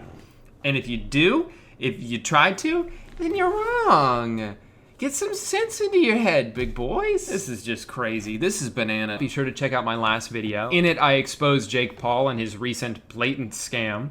So check that out if you're interested. And now, as promised, I will be shaving my mustache. It is time. That didn't work. Other side. Keep out of reach of children. It's very important. Goodbye, mustache. Goodbye, mustache. Well, it's taken me about 2 months to grow this thing out, and here I am, throwing all of that progress in the garbage, I guess, but you gotta do what you gotta do. I've made a promise that no one asked me to make, but I made it. And now it's time to say goodbye. I have new merch in my store. I've got sunglasses, I mentioned in the beginning of the video. I've got fridge magnets. Be sure to like and subscribe to me, not just to anybody. Bet you didn't realize how tall Drew is. Yeah, I'm 6'8", and Amanda's 4'7". Just a little secret we've been keeping from you guys. Guys, comment if I'm shaving wrong. No one ever taught me how, I'm just kind of guessing. So if I'm supposed to like go the other way or use my left hand or have my eyes closed, anything like that, let me know. That's it, I'm a new man now, or a new boy, I guess. I was a man, now I'm a boy. But yeah, DrewGoodenShop.com if you guys are interested in that. Thank you again, Dollar Shave Club. Remember, shit shower shave kit, $5. You got all these butt wipes? I'm gonna go wipe my ass right now, I can't wait. I haven't even pooped, I just wanna wipe my ass. All right guys, thanks for watching. Have anything to say before you go, Amanda? Mm-hmm. No! Hey guy, welcome back to the scariest website on the internet, hosted by me. So I know already you looked at the title and you think this video is very similar to the last one I posted, and I'm here to tell you that you're exactly right. Here's what happened. So originally my plan was to make a Halloween themed video because today is Saturday. But after a few minutes of watching Adam Sandler's new Netflix movie, Hubie Halloween. Yeah, the good old days. When the town toughs only used to throw crab apples. I don't understand what he's saying. I did call the hotline 90 times, but I think you guys gotta... Why can't he just have a regular voice? He farted. I realized I'm not really in a spooky mood right now. So instead of slogging my way through a B-rate horror film, I decided, you know what, screw Halloween this year. Let's instead take another trip back to a simpler time. And check out a video that is brought to you by my weird-ass YouTube recommendations. On your mark, get set. We're riding on the internet. Now, this video is not just a guide to the internet, but it's specifically a kid's guide. So any adults out there, I'm gonna need you to avert your eyes. This one's not for you. I actually genuinely love the vibe of this video. It's so hopeful and carefree. My mom wanted me to ask you guys to call her. She wants you to tell her more about the internet and why you like it. All the jokes are terrible, but they still fill my heart with joy. What's a web page? Something ducks lock on? Haha, very funny. Plus, the song is great. Hello, virtual reality. Interactive appetite, searching for a website. We're riding on the internet. Cyberspace, set free. Wait, what'd she say? Set free. Sex free? I mean, I would hope so. This is made for kids, right? I just feel like it's kind of weird they even felt the need to clarify that. Like, you don't usually hear kids shows advertised as being sex-free. It's just assumed. This fall on Nickelodeon comes a brand new zero porn show about a sponge who doesn't fuck. Hey there, it's us again. Again? I don't know who you guys are. This is my brother Peter, mom and dad, and I'm Dasha. Oh, okay. Well, wait, why did you introduce yourself if we were already supposed to? You know what? Never mind. When we installed internet access on our computer, I got the whole family involved. It's true. Everybody had their own tasks to do. It was a lot of work, but it was really worth it. Now that I've gotten on the internet, I'd rather be on my computer than doing just about anything. Yeah, I know that feeling. The internet gave us a whole world of exciting new possibilities. So I guess this is a story of how it changed our lives. Maybe it will yours too. Probably not. Let's see, what are some of the benefits of having internet? Rich keeps up with the stock market and our investments, and I'm able to pay the bills in half the time it used to take me. Boring. Don't worry though, it's still cool. Oh, okay. The program is by kids for kids, and it's not just for boys either. Did you see the little slap? Calm down, Dasha. No one said anything about this being just for boys. That's not a thing. And to help out if requested. Though I doubt she'll be asked. So let's get underway. Oh no, poor kid. They didn't let him do another take. So That's okay. I'm 27 and my voice still cracks sometimes. Plus, these people are probably all dead now anyway. I did my report on the Mississippi River all by myself. Hey, you know how to spell Mississippi with one I? M-I-S-S-I-S-S-I-P-I. You know, I've been able to read. Okay, yeah, so we're definitely just doing one take the whole way through. And gotten some great gardening tips, too. No wonder you guys are always so busy on the computer. Yep, and we're just doing schoolwork, so don't need to look at our internet history. Dad's just leaving, and Mom said we can have the computer all to ourselves. Hey, Andrew, what's up? Hell yeah, we got a fellow Drew in here. I hope the other kids are nice to him. There are 3 important services you can access on the internet. Surfing the World Wide Web. Surfing? That sounds pretty cool already. Andrew, don't interrupt. Andrew, shut the fuck up. I was just saying it sounded cool. No one likes you. You can even talk with people all over the world on chat lines. Don't they have chess games and stuff like that? Andrew, don't interrupt. Then there are news groups to share information with people, and then there's email. Oh, don't even get me started on email. Yeah, email's a riot. So, where should we start? Websites have games and kid stuff. Yeah, kid definitely wrote that. To access the World Wide Web, you type in www.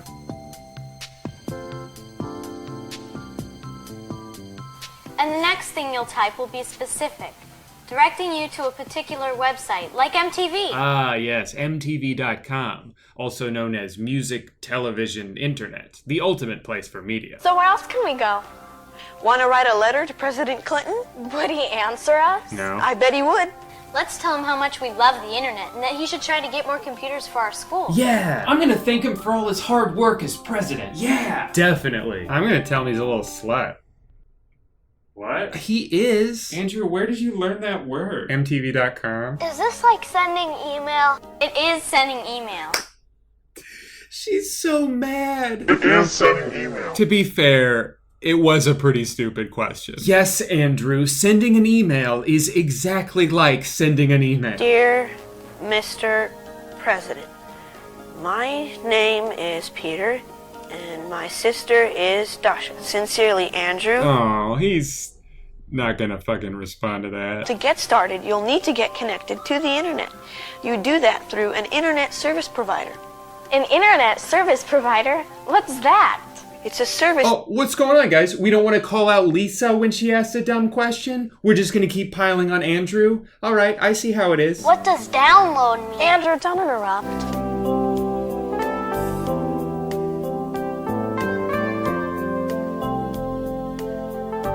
Man, that music is so good there, I'm willing to ignore the fact that under card number, they wrote Rich Jameson. Microsoft Internet Explorer came with our computer, but you can download it by typing www.microsoft.com. Wait, but how do I download a web browser if I have to type that into a web browser? What if it's my first time? So where would you like to go now? Surfing the net. Andrew, we're already doing that. Can you be more specific? Can we do something fun? Maybe play a game? Okay, now you're speaking my language.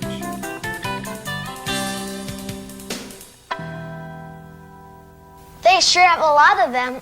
Too bad we don't have time to play them. Man, Dasha's such a buzzkill. I really wanted to play Hunt the Wumpus. I can't believe how easy it is to get onto the internet. When you hear my parents talking about it, it sounds like it'd be so hard. Fun little detail here. Up until this point, I had no idea what year this was. I just knew it was the 90s. But luckily, you can see when they look up the headline, Wall Collapses, 2 Dead, that it's 1997. So I thought that was pretty cool. Can we look up my frog too? I can get a head start on my homework. I'm so glad we don't have to dissect them like they did in the old days. These kids are so dumb. They don't even realize that from my perspective, they're already living in the old days. But wait, that means that one day people will watch this video and I'll be the one living in the old days. Can you stop that? I'm trying to have an existential crisis. Sorry. Someone said you could order concert tickets over the web. Is that true? Sure. My mom ordered tickets from the net to take me to the Russian ballet for my birthday. And I hated it. Wait, Bush is playing in Orlando? Oh, I just missed it. But speaking of parents, our mom is going to be here in a few minutes to pick us up. Well, quick, before you go, this is one your dad will love. It's porn. It's porn. But I thought The singer said... The singer lied. Thanks, Mrs. Jameson. Oh, you're welcome, Andrew. So, did you learn anything important today? Are you kidding? I can't go another day without the internet. Oh, you have no idea. I'm sure your folks will get it for you soon enough. I know we just love it. The kids are on it all the time between their homework and games. Yeah, but we are always on the computer. That's why it's the literal centerpiece of this room. We put it right in the middle. And Mr. Jameson gets up-to-the-minute stock reports, and I could go on and on. But you better get going before your mom wonders what you're doing. What are they doing in there? Oh, they better not be surfing the web. That was definitely cool. Thanks, dude. Absolutely. See you on the net. Call me the minute you get an email address. Okay. And Andrew, we can play interactive games on the net together. Yes! Andrew, don't interrupt. You have to remember the internet is not a regulated environment, so the quality and accuracy of various informational offerings can differ quite a bit. Wow, even in 1997, when the internet was new and exciting, people were still like, well, hold on, let's take some of this information with a grain of salt. These days, people will read an article about how, like, the moon's spying on us on spacefacts.info.web, and then get 40,000 shares when they post about it on Facebook. Oh, did you get those Rolling Stone concert tickets?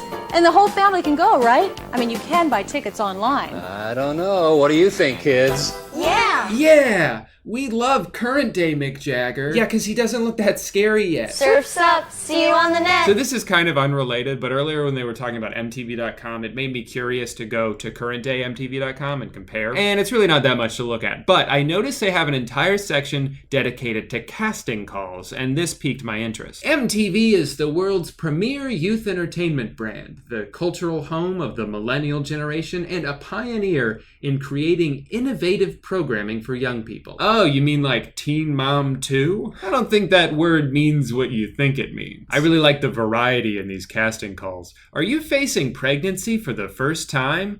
Or are you an outspoken teen facing pregnancy for the first time? Well, I'm definitely a pregnant teenager, but I'm kind of shy. MTV is looking for fun, charismatic, and outgoing young women who appear to be between the ages of 15 and 18. Wait, who appear to be? So sometimes the teen moms aren't even teens?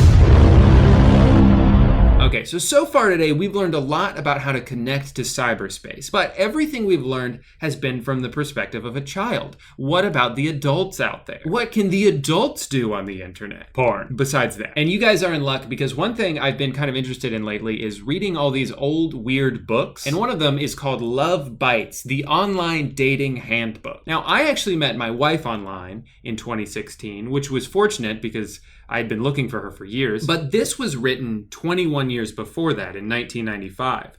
And I was curious to go through and see how much of it is still relevant today. And most of it's not, but my favorite section in here is the one that goes over all the different ways you can communicate online, not just verbally, right? You guys know. But this was long before emojis came along. You had to type out those symbols yourself. For instance, a long-stemmed rose for those romantic moments. Or a fish for those stinky occasions. Hold on. Honey, can you change my diaper? And then, of course, all the various smileys you might see online. Now, these aren't always self-explanatory, so it's important to have a guide, and I want to go through that with you guys. You've, of course, got, I'm sad now, or I'm so sad I'm crying. A lot of people think that this face means you're winking, but actually, it means you're saying the phrase, here's winking at you, kid. Just one of those common misconceptions. This one means, oh, what was in that chili? And this one means, what was in that chili? This one specifically means, my future's so bright, I gotta wear shades. This one means, you broke my heart. And this one means dunce. The one with the ampersand means now I'm mad, which you would say in reply to someone who just called you a dunce, and then they would apologize and use this one because their excuse is they've been drinking. Well, I hope that between this book and the video we watched, you guys learned enough today to be able to confidently and safely navigate the internet. And who knows, you might even be able to meet that special someone. Or not, probably. Interesting. Man, I really gotta learn how to read. Well, thank you guys so much for watching today's video. If you liked it, shut the fuck up. And you can subscribe to my channel for free. All you have to do is do it. But anyway, thank you again for watching and supporting what I do, and I will be back very soon with another sex-free video.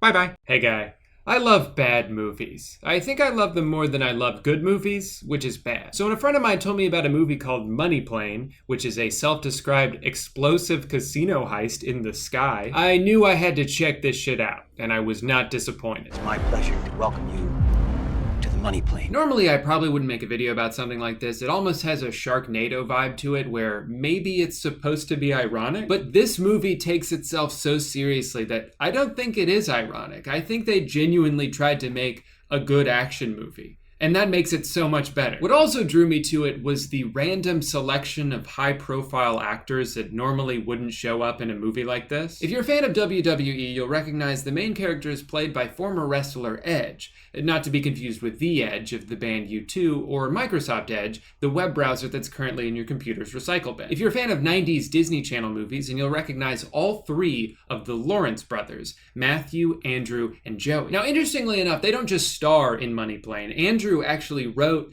and directed the movie. But of course, the crown jewel of casting in this movie is Kelsey Grammer, comedy legend best known for playing the role of Frasier in the show Frasier. In this movie is an evil mob boss, because when you think Frasier, you think Scarface. Few observations I made in the first couple minutes. This font makes it look like Art Museum is the name of an actor. This graphic looks like the intro sequence to a show on the Discovery Channel, and the entire movie looks like an episode of NCIS. Now, if you've seen a movie before, I don't need to tell you what happens in the first 5 minutes. They're doing a heist, something goes wrong, they barely make it out of there, and then the villain tells them they need to do one last job, or he'll kill them and their families. It's called a money plane. Some of the baddest motherfuckers on the planet are on that plane, all craving action. Whatever you want to wager on, the Money Plane has you covered. You want to bet on a dude fucking an alligator? Money Plane. Or Florida. Look familiar?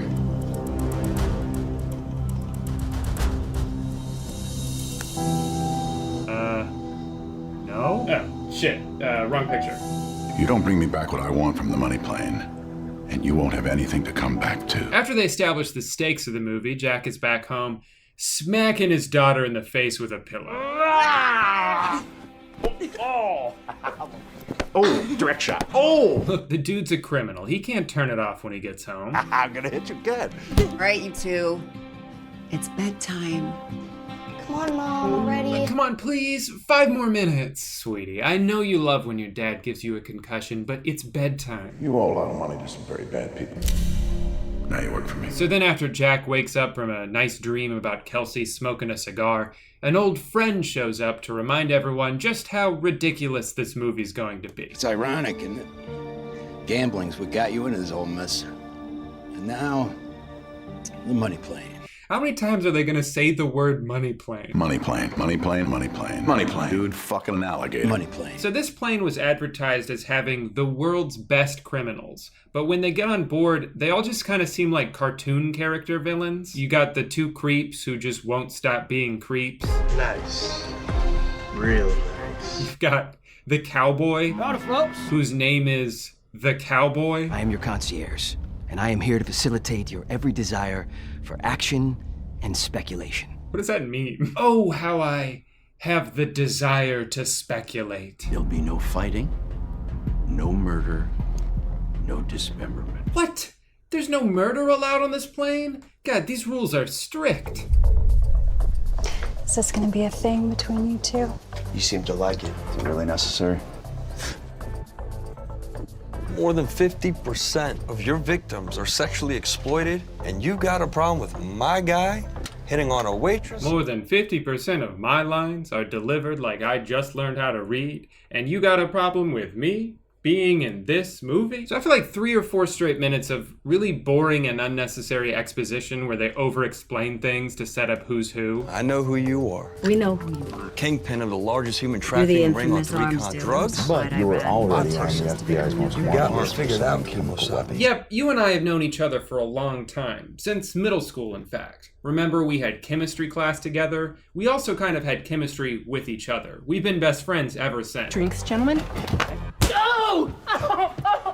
What? It's almost like the director realized, oh shit, there's not enough action. Quick, punch someone. Because that's the only way to explain why that just happened. Now who the fuck is this guy. So now it's time for their plan to start rolling into motion. Jack and the flight attendant sneak off to go find their way into the cockpit, and Trey takes his place on the table. I'm Mr. McGillicuddy. His alias for this mission is Mr. McGillicuddy, an Irishman. He gets into all sorts of trouble right away. You got balls of steel, amigo. No, I'm good. You go. I can't lose! So then the creep shows up again to deliver the best line in the movie. You're not supposed to be down here. Rules were meant to be fucked. And Jack gets himself into a little bit of trouble when he has to fist fight the co-pilot. Because, you know, money plane. This scene's actually kind of funny. They're getting into a tussle and like knocking the plane controls around. So the plane's just shaking, but for some reason no one feels the need to go investigate why. But Jack ultimately wins the fight. At first, because then in classic action movie fashion, the bad guy gets back up ready for round 2. And the first thing he does is put his finger in Jack's mouth, which, you know, me not knowing a lot about fighting techniques, I'm like, oh, that seems unconventional, but I guess there's a reason for that, right? No, because he just chomps down real hard on the finger that he chose to put in his mouth, and that's how Jack gets the upper hand. So what was the point of the finger? The writer probably also realized that it's been too long without Kelsey Grammer being on the screen, so he calls in just to be like, where's my money? Checking in on my money. I want my damn money, Jack. Don't do that. We're like an hour into the flight, dude. We're working on it, all right? Cool your jets. Speaking of money, I think we're starting to get to the point of the movie where their budget just completely ran out. Our friend, the Irishman, is unwillingly thrust into yet another bet. Man versus Cobra. And this scene is great because they don't even attempt to show a cobra. They don't try to animate one or like green screen one in. They just show the man in a cage, and then everything happens off screen. Oh, hell no. Great reaction shot. McGillicuddy wins another one. Then they go right into another bet, and the dealer's just listing off numbers, and no one's saying anything. 100,000. 150,000. 200,000. She just keeps going higher and higher like an overly excited auctioneer. Do I hear 1 million? 2 million? 3 million? 4 million? No, I said $50. 5 million! But somehow Trey wins again, even though he, like the viewer, has no idea what's going on. Oh, you are on a roll, my friend. Like, what were they betting on? If he would chop an arm off, who would chop it off, how fast they would. No time to answer any of those questions, though, because we're being thrown right into the third bet. That's just the kind of thing that happens here on Money Plane. When I was young, I chopped off arms for free. Excuse me, I have to go to the restroom. Don't do that. I'm sick of watching all these disgusting bets. Pull it together, man. Get your ass back out there before anyone gets suspicious. After the game, you find that damn server room and you hack that damn server. You know what that means. Time for more action to happen off screen. This time it's Man versus Piranha, and I think even the production team was a little shaken up because they forgot to film multiple reaction shots here and just reused the same one from 4 seconds ago. Oh, hell no. Won again by Mr. McGillicuddy. He's gotta be cheating. He's winning everything. That's what I'm saying. Hey. What are you doing in here? Uh-oh, guys. Isabella just caught going down to do something. I don't know what's going on either. But she has to fight this guy now, which she does so successfully by pulling off his ears. Gotta say, I've never seen that in a movie before, so props to Money Plane for ruining my life. Anyway, she gets into the vault where we can see they're holding giant piles of cash and cocaine, the two forms of currency. I'm not really sure why they have a vault filled with cash. They said in the beginning that all of the betting is done digitally, so there's no physical transaction of money here. I guess they're just also holding cash on the plane. Maybe they're just asking to get robbed. I don't know. Get the hell out of there. I really like this next shot. So as the day leads into night and the sun comes down, they cut back to Andrew Lawrence, who's on the ground doing something that has to do with the mission. This job sucks. But to show that it's getting dark outside, all they did was turn down the exposure in post. See, daytime, nighttime. It's as simple as that. Meanwhile, back on the plane, Isabella has to deal with the guys who look like villains from a Home Alone movie. How did he get electrocuted? She just kicked him into some computers. Not even where like wires are exposed, just the outside of some computers. What the hell's going on up there? Also, what the hell's going on down here?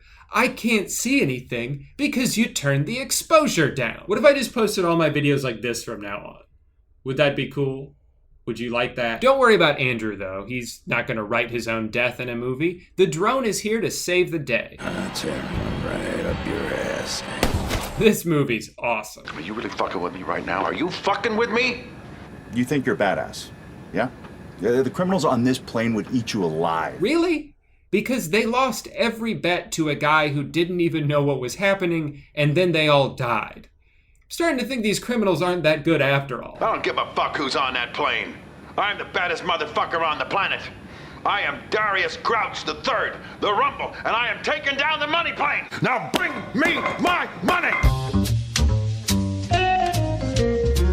I don't give a fuck who's on that plane. I'm the baddest motherfucker on the planet. I am Darius Grouch III, the Rumble, and I am taking down the money plane. That bastard pulled the old I don't have feelings for Christy North trick. I don't have feelings for Christy North. I don't have feelings for Christy North. Works every time. Oh, fuck! I can't see! All this money's in my face! On behalf of the house, I want to assure you that Mr. Grouch's head will be on a platter by the time we land. But how did he pull it off?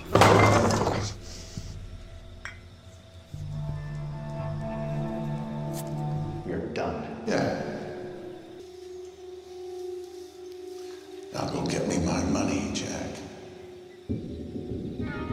Oh, wait, he just put that there? He's just holding on to that the whole time and he just straps it to the bottom right in front of him and he didn't notice? Okay. I'm out, Darius. Hold on. Oh, man. Fraser's pissed. Rumble time.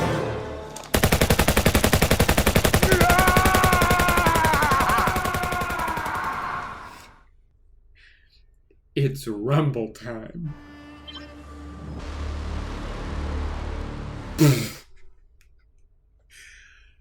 Oh my god. What a finale.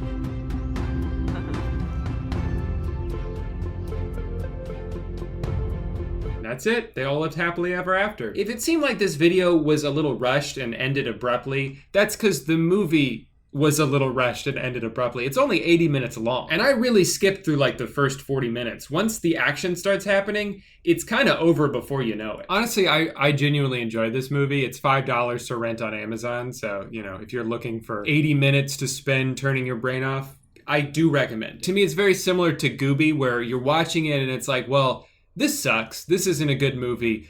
But that just makes me that much more confused why a giant actor is here. What is Eugene Levy doing in a movie about an 8-foot-tall monster who befriends a small boy? And what is Kelsey Grammer doing in a movie about an airplane casino heist?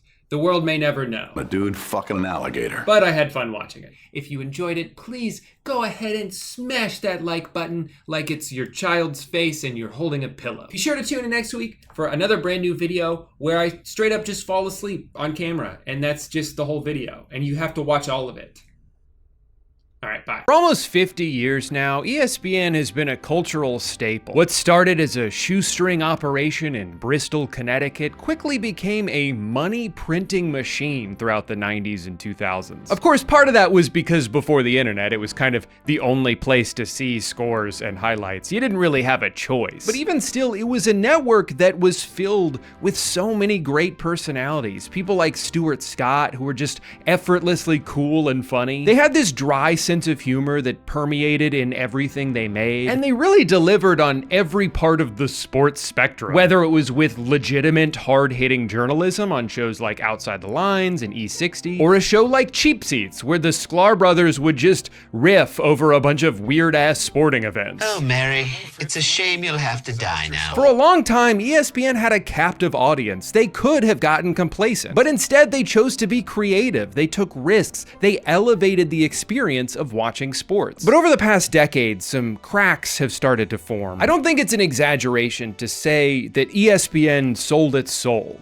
And I don't just mean because they're owned by Disney. If they do have any influence, it's hard to tell because they're very subtle about it. Here in Disneyland. At Disneyland. Capping it off here at Disneyland. We're gonna go to Disney World. Disney World or Disneyland. This is what you get at Disneyland. The magic of Disney. The power of Disney and the magic of Disney. No, when I say they sold their soul, I mean this in two ways. One, they completely lost their on-screen identity, the thing that made them special to begin with. As the media landscape changes and the attention economy only gets more and more competitive, ESPN traded in its signature style of lighthearted, casual commentary for what is essentially a 24/7 rage bait. Don't give me you follow babies drinking Similac. He knows everything. He knows everything. You know what it's like. He just said. An endless stream of hot takes and controversial opinions that are so frustrating to listen to, you can't help but react to it. It's crazy. They spent decades building up a reputation only to burn it to the ground just so more people would comment on their YouTube shorts. The more nefarious way I think they've sold their soul is by being so financially tied to the leagues that they cover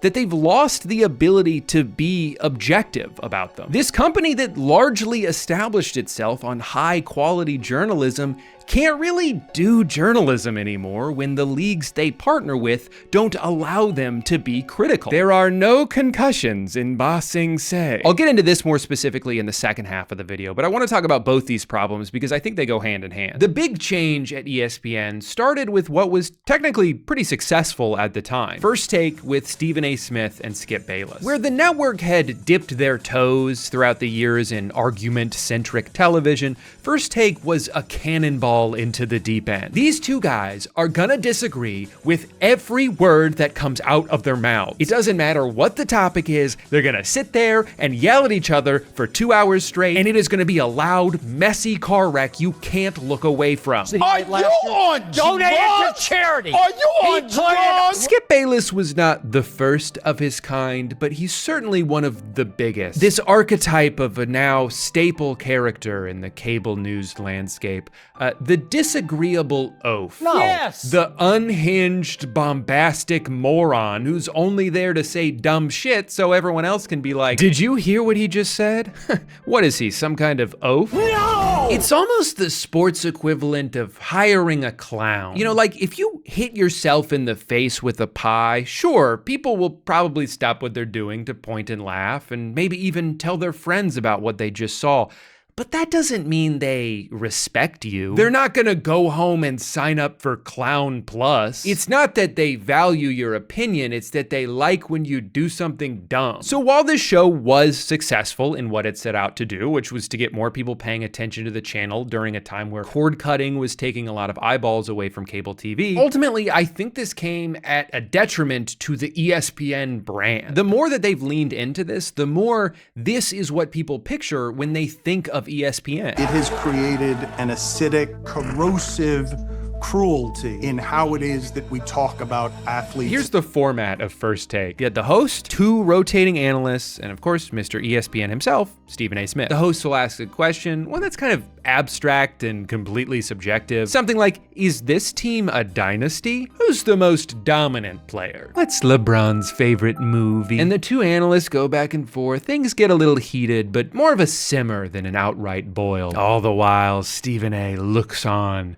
from his comically large LED screen, watching, judging, waiting to come in and disagree with these people literally no matter what. He's an all-time great. He's an all-time great. You are now. And you know what? It can be pretty entertaining for about 10 minutes, and then you just get tired of it. Because again, they're not really talking about anything. Because there's only so many heated disagreements about sports you can have every single day. But since that's the format of the show, usually what they're arguing about doesn't even make sense. I turned on a random episode a couple weeks ago and this happened immediately. They're talking about a head coach that got hired and Steven's arguing about how they can't trust him because he's had a lot of different jobs. 6 different jobs in 6 years.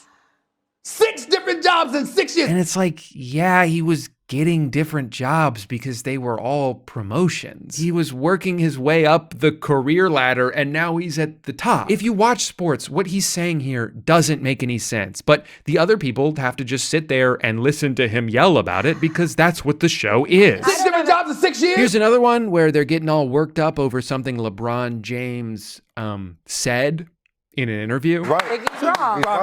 Who the hell don't know that all? Come on, man. And not even because he was wrong, but just because it was obvious. Who don't know that? Who cares? There were 10 basketball games on that night, and the second segment of the show was about something a guy said on a podcast. This format has spread like a plague throughout ESPN, and by extension, all of sports media. Hey, LeBron. Ben Simmons is here.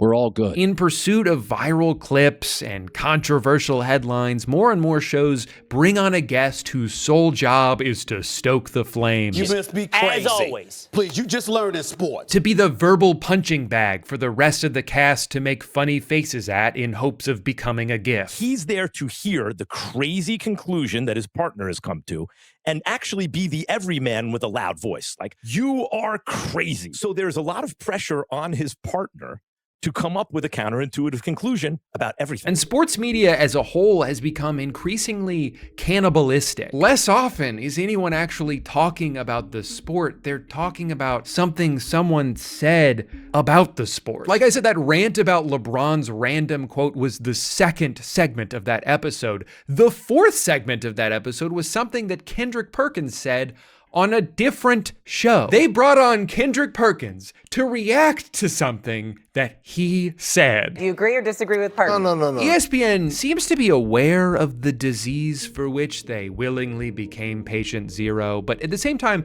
they kind of act like they had nothing to do with it. Stephen A. Smith is concerned with the direction of sports media. Gee, I wonder who's responsible for that. We're all trying to find the guy who did this and give him a spanking. It's obviously this guy, right? Yes. Sorry, if it seems like I'm focusing too much on just one guy here, I agree. The reason it's impossible to have this conversation without focusing so heavily on Stephen A. is because at this point, he is ESPN. He gets paid over $20 million a year. They've laid off so many talented people just so they could use that money to put one guy in as many of their shows as possible. And with that comes more pressure on Stephen to carry the network on his shoulders. And that's a lot of responsibility. Stephen A. is a very entertaining guy. Sandy, nah, with the cup as your body, no. Squidward, too skinny.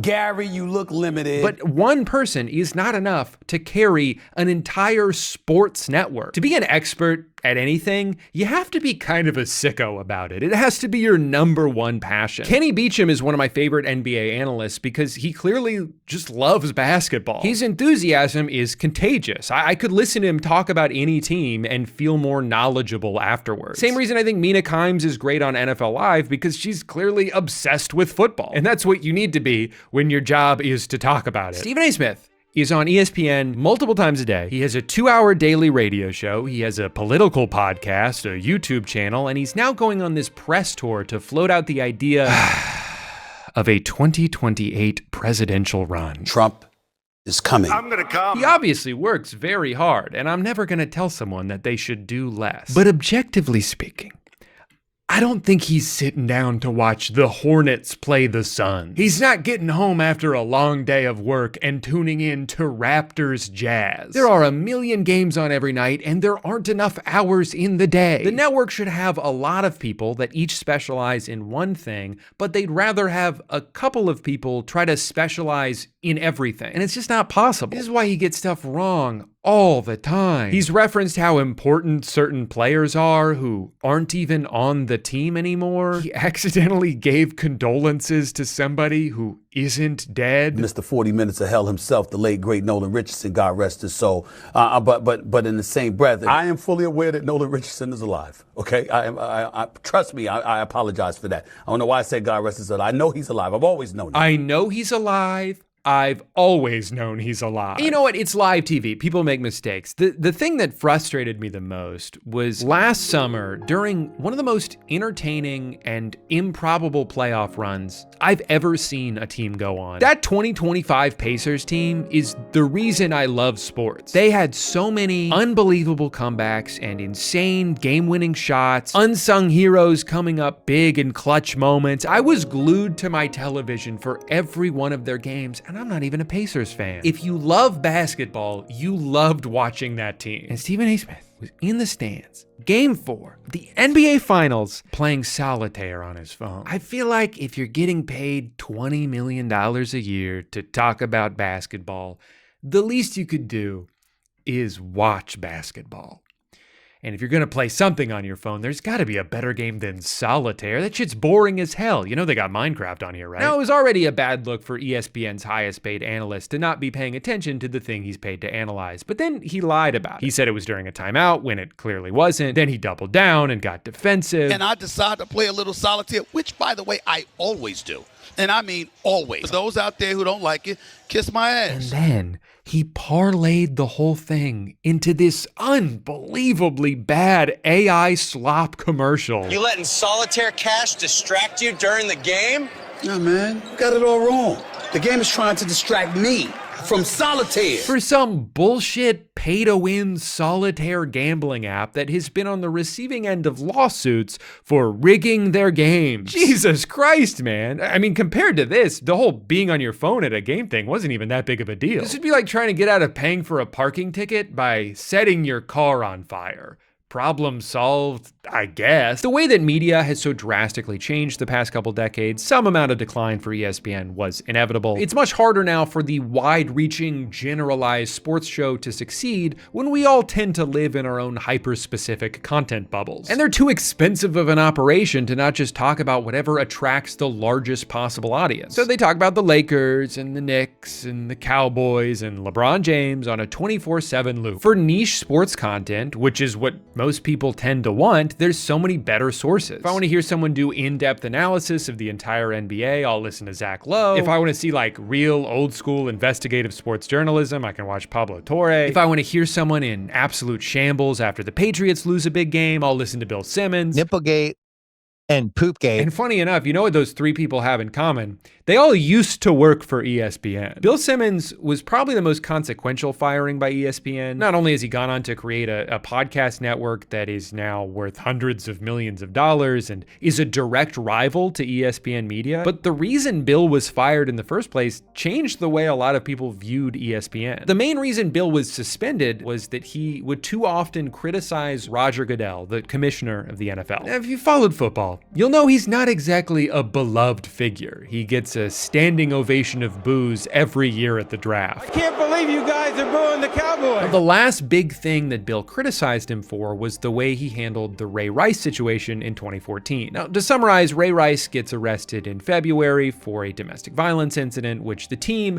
and the league spend the next couple months trying to downplay. He's really sorry, they're going to couples counseling, it's not a big deal, please stop talking about this. Well, people didn't stop talking about this and the terrible precedent that it was setting. For comparison, this was about a decade after Ricky Williams, one of my favorite athletes of all time, got suspended for an entire season for smoking weed. Gotta crack down on the guy trying to manage his pain from getting tackled 500 times a year, but when a guy beats up his fiance, zero discipline whatsoever. They make excuses, they minimize the severity of it because they're worried if it becomes too big of a story, then it reflects poorly on the NFL. So then they ignored it, which ironically caused it to become a bigger story and look even worse for the NFL. Masterful gambit, sir. Eventually, after about 5 months of public backlash, Roger Goodell finally succumbs to the pressure and he comes out and he's like, all right, we thought about it and you guys are right. We will be suspending Ray Rice for 2 games. Somehow,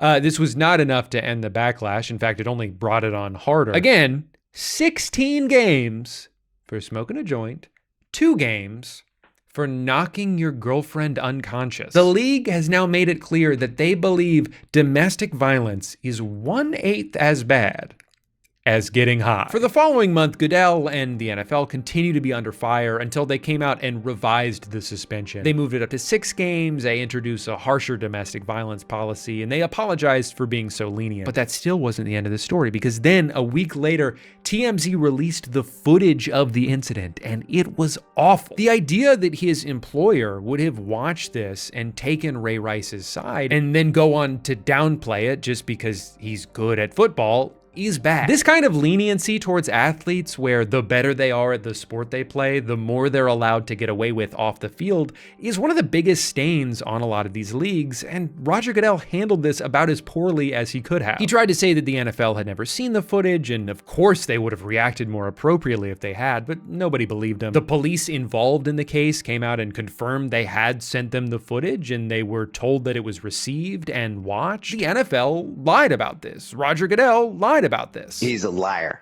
I'm just saying it. He is lying. Bill Simmons can he himself be kind of an oaf, but he was perfectly justified in criticizing how the situation was handled. But ESPN didn't see it that way. I mean, they're a $20 billion operation that only has the revenue and power that they have because they're in bed with all of these major sports leagues. They have to suck up to the NFL because they can't risk losing the rights to Monday Night Football and all of the money that comes with it. So they suspended Bill for 3 weeks, and a couple months later chose not to renew his contract. Essentially, he had crossed the line too many times. Here at ESPN, you can disparage individual athletes all you want. You can sit across from them, look them dead in the eyes, and call them soft. But as soon as you criticize the CEO of football, go ahead and pack your bags, asshole. Do you regret calling Goodell a liar?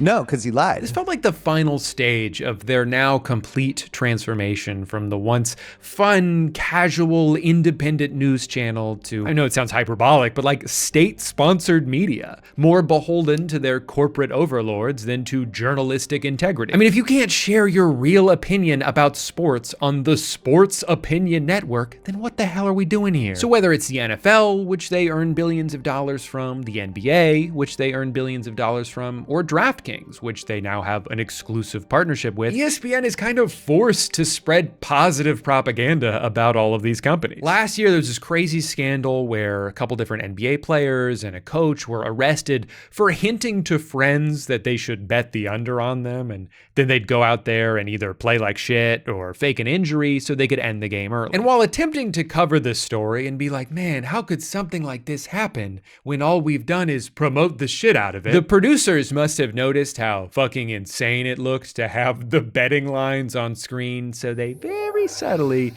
took the entire ticker off mid-segment. You hear a lot about legal sports gambling on this show. The Bussin' Boys, obviously sports gambling is a huge part of what you do. Obviously, it's huge for the Bussin' Boys. We all know this. No matter how you feel about the normalization of sports gambling, it's become pretty impossible for ESPN to cover any of the corporations they're now intrinsically tied to in an objective way. You cannot be a separate, unbiased entity when you're a vital part of the machine. I'm Stephen A, baby. Right now, the commissioner of the NBA is under fire for reportedly prioritizing the interest of betting apps over the integrity of the sport he oversees. In 10 years, they never gave a shit about tanking, but now that FanDuel's losing money when a player sits out a game, we're suddenly holding emergency meetings to fix this ASAP. Seems like kind of a big problem, but you're not going to hear ESPN criticize that. In fact, they're openly sympathetic. What's one of the major things when it comes to sports now? Betting. It's gambling. It's gambling. And so you got to be careful when you're trying to throw games. They're doing the exact same thing. They're prioritizing the interests of DraftKings over the integrity of the industry they once pioneered. This is why they've gotten rid of most of their journalists, because the job of a good journalist is to go uncover a story, even if it's uncomfortable, even if it causes someone to lose profits. ESPN has no interest in that. If the only thing that matters to them is money, then they have no incentive to go ruffling feathers. They're not going to try to unearth all the corrupt business practices being done by the leagues that butter their bread, because then they'd have to eat dry bread. Probably the biggest NBA scandal from the past few years was that Steve Ballmer, the owner of the Los Angeles Clippers and also the 10th richest human being on earth, was accused of using an environmentally conscious digital bank, whatever those words mean, to discreetly funnel $28 million to one of his players. Huge story, massive ramifications for the league. And after everything we've talked about, Who do you think broke this story? Do you think it was the network whose paychecks are indirectly written by the man at the center of it?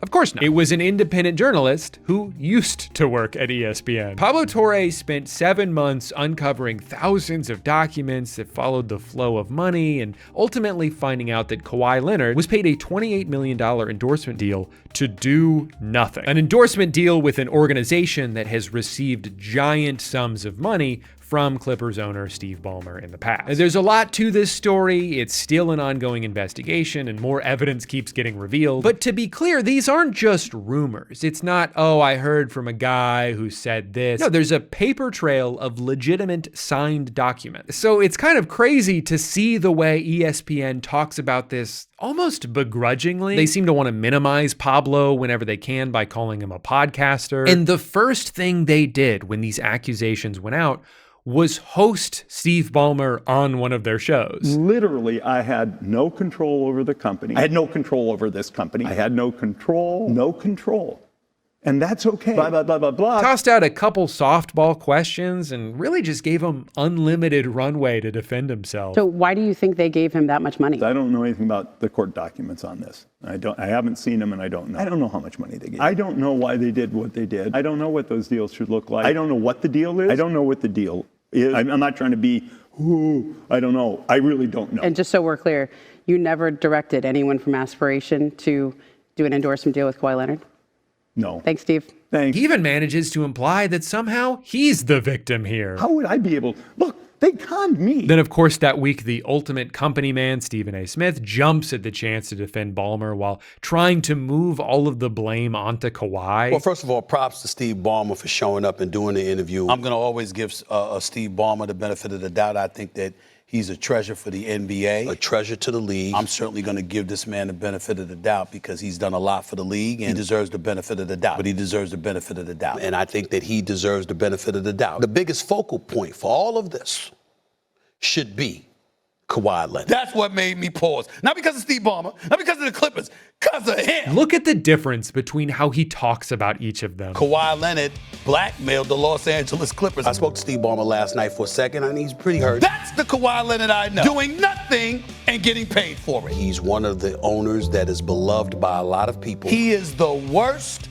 superstar I have ever seen. I know a lot of people within the Clippers organization. I think they're first class. I got a lot of love for them. I got a lot of personal relationships. He should give lessons on the perks that he has received. And Steve Ballmer is one of my favorite owners in the league. I just think that he's a good man. And from what I saw, this was how a lot of people at ESPN handled this story. They either seemed completely dismissive of it or they just like stammered through a video like they're being held at gunpoint.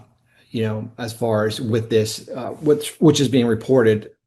A journalist like me, if I found that out, I might say, hey, you owe me a favor, but I'm not reporting that you got upwards of $28 million for a no-show. I'm not trying to get on Kawhi's bad side. I'm not trying to get on Steve Ballmer's bad side. I mean, Steve Ballmer, he's the richest owner in the NBA. A treasure to the league. So he gets the benefit of the doubt. If Adam Silver says he didn't know about this either, then we just have to take his word for it. I mean, the slogan of this company was literally do well, do good. And you're saying that they did bad? That's impossible. Look, I know that people don't like when politics get mixed into sports. It's ironically one of the biggest criticisms people have about ESPN. But a story like this is so much bigger than basketball. It's about someone with power and money and influence abusing those things to circumvent the rules because they think they should be allowed to act without consequences. It's not like that's something that's only happening in sports. It is vital that in every area of life, news outlets do not merely become extensions of the system they're supposed to report on, and that they can continue to criticize and investigate independently. Without that,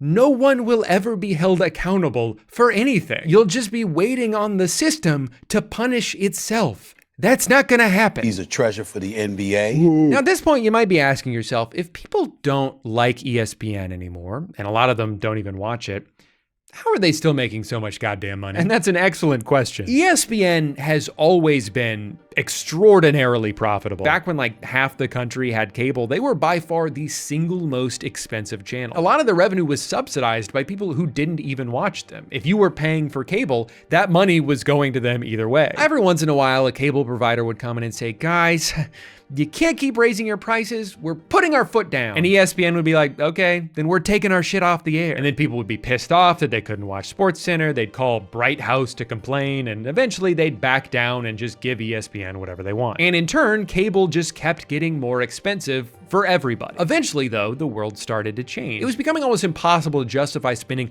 $150 a month to watch television when you can watch Netflix for like 10 or YouTube for free. As a result, over the past 15 years, ESPN has lost 30 million subscribers. So how do they combat that? Simple. Layoffs and price increases. Worse product, but also more expensive. Today, if you want to circumvent cable altogether and just get these channels straight from the source, you can subscribe directly to ESPN for $30 a month. This business model doesn't seem sustainable, and yet they sustain it. They still have just enough of a chokehold on just enough customers that, for now at least, they can continue to chug along. Maybe they'll never actually die. Maybe their insatiable greed will never end up eating itself. But if you want a direct example of how differently people view ESPN now than they did 10 and 20 years ago, just look at their extremely tone-deaf plea to YouTube TV subscribers from last October. This was the exact same play they've been running their entire existence. They wanted more money from a TV provider, the provider stood its ground, and so they tried to pressure them into giving into their demands. But this time, people saw right through it. You guys figure it out. In the past, people would almost always take the side of the channel they enjoyed over the side of like Spectrum, the cable provider they want to shoot with a gun. So how telling is it that this is almost completely flipped? Sports fans think more highly of YouTube TV, an $83 a month subscription service owned by Google, than they do the once beloved worldwide leader in sports. And maybe this wouldn't be the case if they hadn't spent the past decade dumbing down their content, firing all their journalists, pushing out hot takes instead of real meaningful analysis, all while squeezing the remaining customers for every dollar they can. Sure, it may still be working for now, but the clock's ticking, Mr. Mouse. And in about 35 months, President A. Smith will be taking his rightful place in the Oval Office, at which point you'll have no choice but to finally upload every single episode of Cheap Seats to ESPN+. Something you should have done years ago. Of course, there's no way to know exactly what'll happen with the future of sports media, but I do want to leave you guys with this. In the wise words of a YouTube comment I read on a video last week, you can't spell penis without ESPN. Thanks for watching. Steve Ballmer is coming. Thomas Edward Patrick Brady Jr., the greatest quarterback of all time. He's won 7 Super Bowls, set almost every imaginable passing record, and has made probably over $1 million or something like that. But what I find truly interesting about Tom's story is that he isn't that special of an athlete. It's not like he can throw the ball further than anyone else, and he's probably the slowest player on every team he's ever been on. Giannis Antetokounmpo is superhuman. JJ Watt looks like if a muscle came to life and started talking. But on the surface, Tom just kind of looks like a guy. In fact, he's so unassuming as an athlete that almost 200 people were picked ahead of him the year he was drafted. And he played longer than every single one of them. In many ways, he got better as he got older. His face changed shape like 6 times. Everything he's doing defies all logic. So what the hell is his secret? Is he a cyborg? A time traveler? Was he an experiment created in some kind of football laboratory? Or is all of his success attributed to his famously specific diet? This dude hasn't had sugar in like 14 years. No wonder he's able to pull off the impossible. I had a toaster strudel for breakfast and now my tummy hurts. But why am I making this video? Well, because a few days ago on February 1st, Tom Brady finally retired from the NFL, which means someone has to take his place. And that's where I come in. Slightly above average height? Check. Total underdog story? Check. Lives within reasonable driving distance of the Tampa Bay Buccaneers practice facility? Check. But if I'm gonna become the new starting quarterback of the Tampa Bay Buccaneers, I'll need to eat like Tom. I'll need to train like Tom. At least for about a month. That should do it. So starting on February 14th, the day after the Super Bowl, because I'm probably gonna eat a lot of crap that night, I will begin my transformation. But first, I have to prepare. Like a lot of mega popular athletes do, Sweet Thomas has very much turned his identity into a brand. It's called the TB12 method. He has 2 books about it. He has his own recipes, his own workout gear and supplements and hats and podcasts and training centers and Vital Fit tart cherry. Congrats, Tom. While this chapter is closing, the best is yet to come. You know, I hate to say it, but I don't think that's true. Some people just peak early in life. There's nothing wrong with that. You think anyone's gonna give a shit about me in 20 years? Hell no. I gotta savor this while I can. So this says get started, but then there's so much shit here that I don't even know where to begin. Oh wait, yeah I do. I'm getting the Big Tom. Tom Brady drinks 200 to 300 ounces of water on active days. Jesus Christ. I feel like I'm gonna have to get a second bladder surgically inserted into my body if I drink this much water. Oh, here we go. They have starter packs. Here's what people are saying. But it's not customer testimony, it's just their employees. No biases here. Guys, people have been raving about my YouTube videos. Don't believe me? Just ask my mom. You know, I am actually wondering what Brian thinks. Hey everyone, Brian Hart here, body coach down in Tampa Bay. By far my favorite product that TB12 has is the TB12 electrolytes. Helps me stay hydrated, gives me energy, prevents muscle cramping, tastes great. Does it? I saw that eye roll. Believe me, this stuff is awesome. TB12 plant-based protein, right. TB12 Omega. Okay. One of the products that I really have loved recently is the TB12 Sleep. And I don't really struggle to sleep or go to sleep. This stuff is amazing. I don't need it, and I've never actually taken it before, but Tom said I had to throw in a 4th thing, and so I just picked one randomly. I wake up every morning feeling awesome after I take that TB12 Sleep. Yeah, I can tell. You're like a ball of energy. Feel free to go to tb12sports.com. What a coincidence. That's a website I was already on. Oh, I guess I should probably just get the Tom pack. Sorry, Brian. In his honor, I will at least get his favorite flavor of electrolytes, and I will think about you every time I drink them. Okay. So it's $200, and that's just the first page. Gonna be another $216 just for the equipment. That at least seems more reasonable. What was the other one? Vitamins and protein powder. And I'm supposed to buy that every month? Well, it's a good thing I'm only doing this for one. Oh, you have to subscribe to it? But what if I don't want to? Why is it $600? I got the Tom pack. The starter home gym pack should be $425, and it is $600. What the fuck, Tom? I mean, yeah, I have the water bottle in here too, but that's only $65. Oh, I see. Once you go to check out, they sneakily raise the price of the exercise equipment by $111. That's cool. No, I get it. I would do the same thing if I was the worst. You know what though? I have to suck it up. I'm trying to change my life here. I want to live to be 300 years old, and you can't put a price on that. So I guess I'm already out $600. And I haven't even bought any food yet. It's funny, I've always heard the main criticism of the TB12 brand is that it's overly expensive and inaccessible to the average person, but I actually think we're off to a great start. Oh my God, I still have to buy the book. I almost forgot. They're sold out on the website, so I have to settle for an acceptable used copy from Amazon. Would I like to spend half of that on a new copy? Of course I would. But then I won't get it for a month, and I'm trying to start this diet in a few days. What are you gonna do? Before I forget, I should also go ahead and cancel my subscriptions while I'm here. Luckily, they've made it as difficult as possible by making you do one at a time. Hello.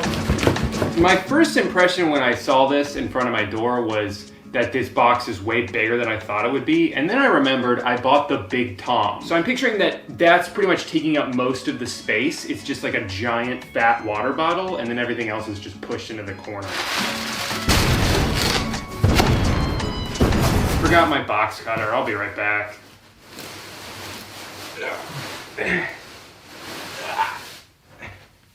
Best thing about the moon pod is how easy it is to get up. Sorry about that. There's the Big Tom. There it is. Wow, these are fancy. Glass jars. Everything is kind of dusty, which is fun. Oh, because this popped open and there's very expensive protein dust all over this box. And I got my electrolyte, my vibrating pliability sphere. So that's all the stuff that I put in my body. Now for what I put my body on top of. To be honest, I kind of blindly just bought the starter kit. I didn't really look at what was in it. I just assumed, you know, this is good for Tom, it's good for me. But I did end up doubling up on water bottles, and I don't know what anything else is. Don't know why they gave me a little bag, when clearly that's not big enough to put all this stuff in. I got a vibrating pliability sphere and also a vibrating pliability roller. Lots of different shapes in which I can vibrate. This is just like a phone stand that they threw in here. Don't know what I was expecting. It's gonna be a journey figuring out what to do with all this crap. So we got some pills to pop here. Thanks, Tom, for that. We've got sleep, which is pretty self-explanatory. I'll try this once, but I'm probably not gonna take this every night because I don't like melatonin. It makes me feel weird and gives me really crazy dreams, and I don't want that. But then you've got the other two. This one is like brain pills, daily support for mind, body performance, and then the other one is for like joint support. But this is one I'm really intrigued by. For like a year, I used to take something called Alpha Brain, and I'm pretty sure it was just a placebo, but I would take it every time I filmed or wrote anything, and I felt like it helped, like I could think more clearly, but again, it might have just been I told myself that I would be more focused, and then I was more focused, so who's to say? But this shit was personally engineered by the greatest quarterback of all time, and if anyone knows something about brain performance, it's Tom Brady. So let's see what happens.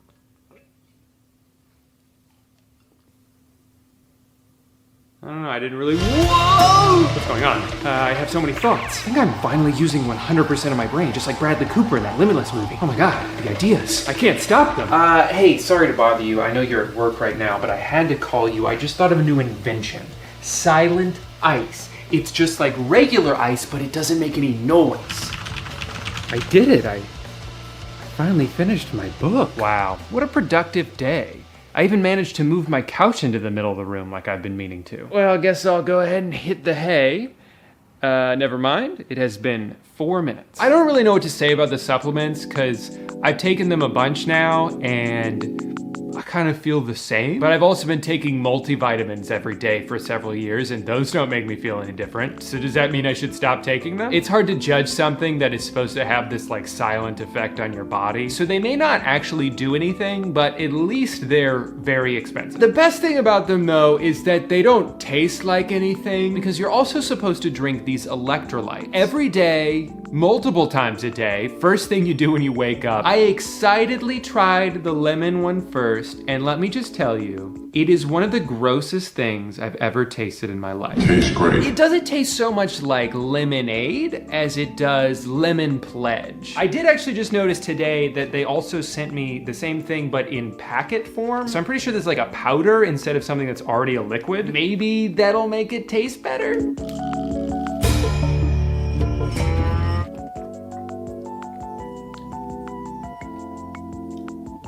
Oh, thank God. Okay, this is way better. This is a huge relief because drinking electrolytes is very much part of Tom's daily routine, and I physically was not able to drink the other one. It was so gross. And it's not like, oh, it doesn't taste like Gatorade. This isn't very good. I don't need it to taste like Gatorade. I don't need it to taste sweet. Honestly, I don't need it to taste like anything. Good thing they also have one called unflavored. This has no flavor. It's just gonna go in my water. I'm not even gonna notice it's there. It's just gonna taste like nothing, right? No, this shit just tastes like salt. I'm just relieved that a lot of the reviews say the same thing and I'm not the only one going crazy here. This person said it tasted like watered down cough syrup. That's a good description. I love Tom, but I threw away the electrolytes. Terrible taste. The electrolytes did not agree with me, and I agree with you. I think when I run out of these packets, I'll just buy a different brand of electrolytes and hope they don't also taste like shit.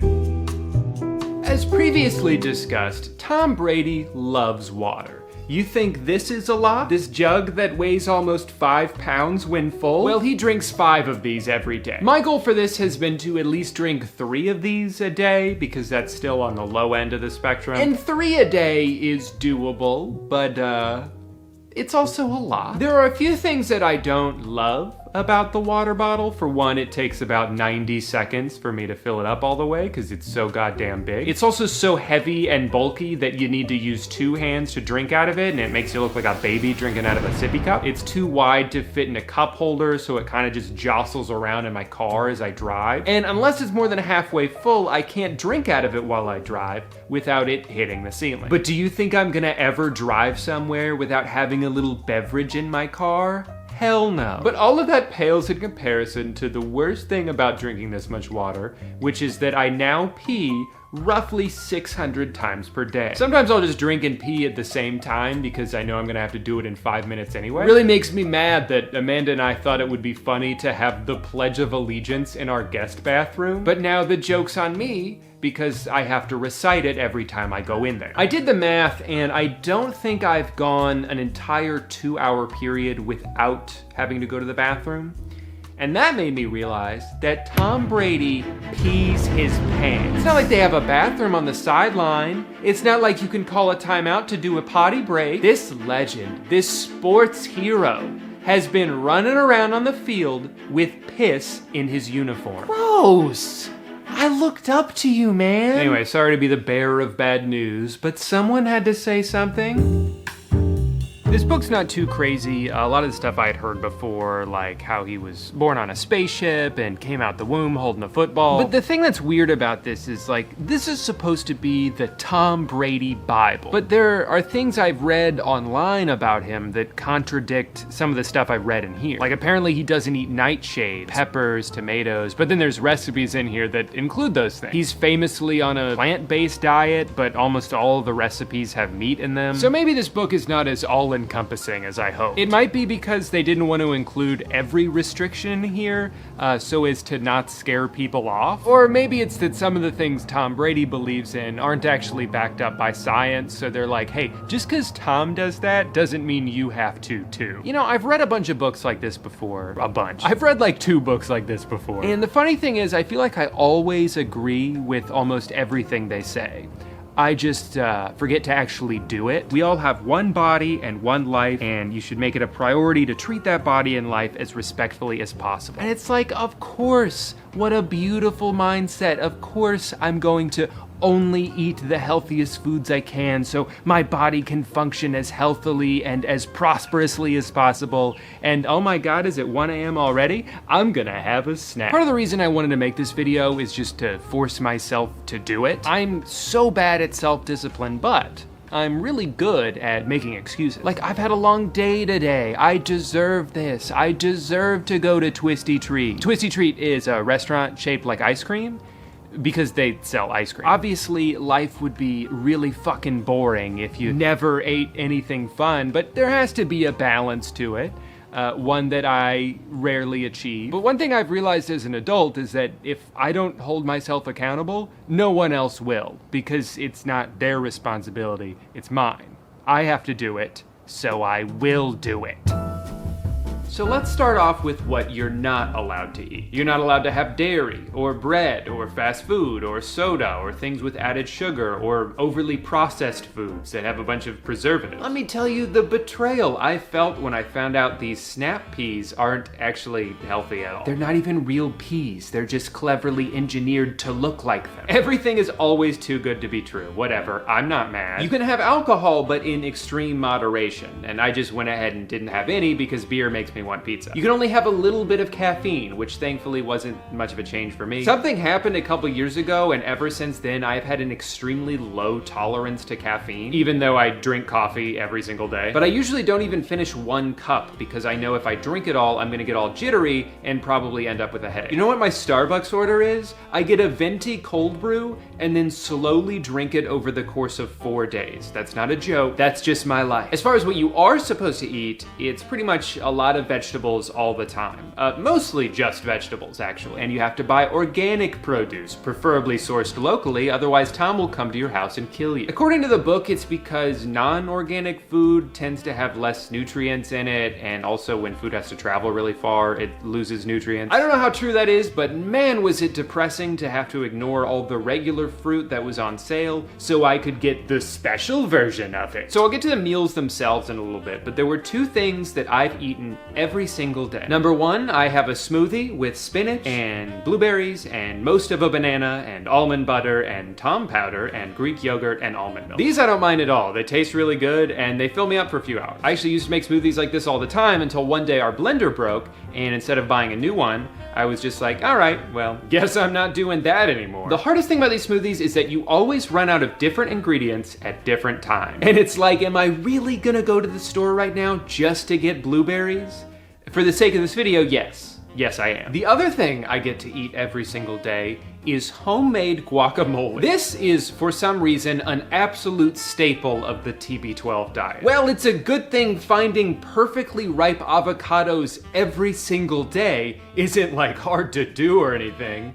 Otherwise, this would be really annoying. For me, this was the first major example of this diet being 100 times more doable if you have someone else go buy ingredients and prepare food for you. Tom's not going to the grocery store. He throws a few footballs around and then yells, "Feed me," and an army of TB12 assistants come to shovel kale into his mouth. Now, if you're like me, you might be thinking, guacamole every day? That sounds awesome. But remember, you can't eat them with chips. That would be too easy. So usually I just add it to whatever meal I'm eating, or I'll dip celery or carrots into it and scarf it down that way. As far as grocery trips go, I've been doing them a lot.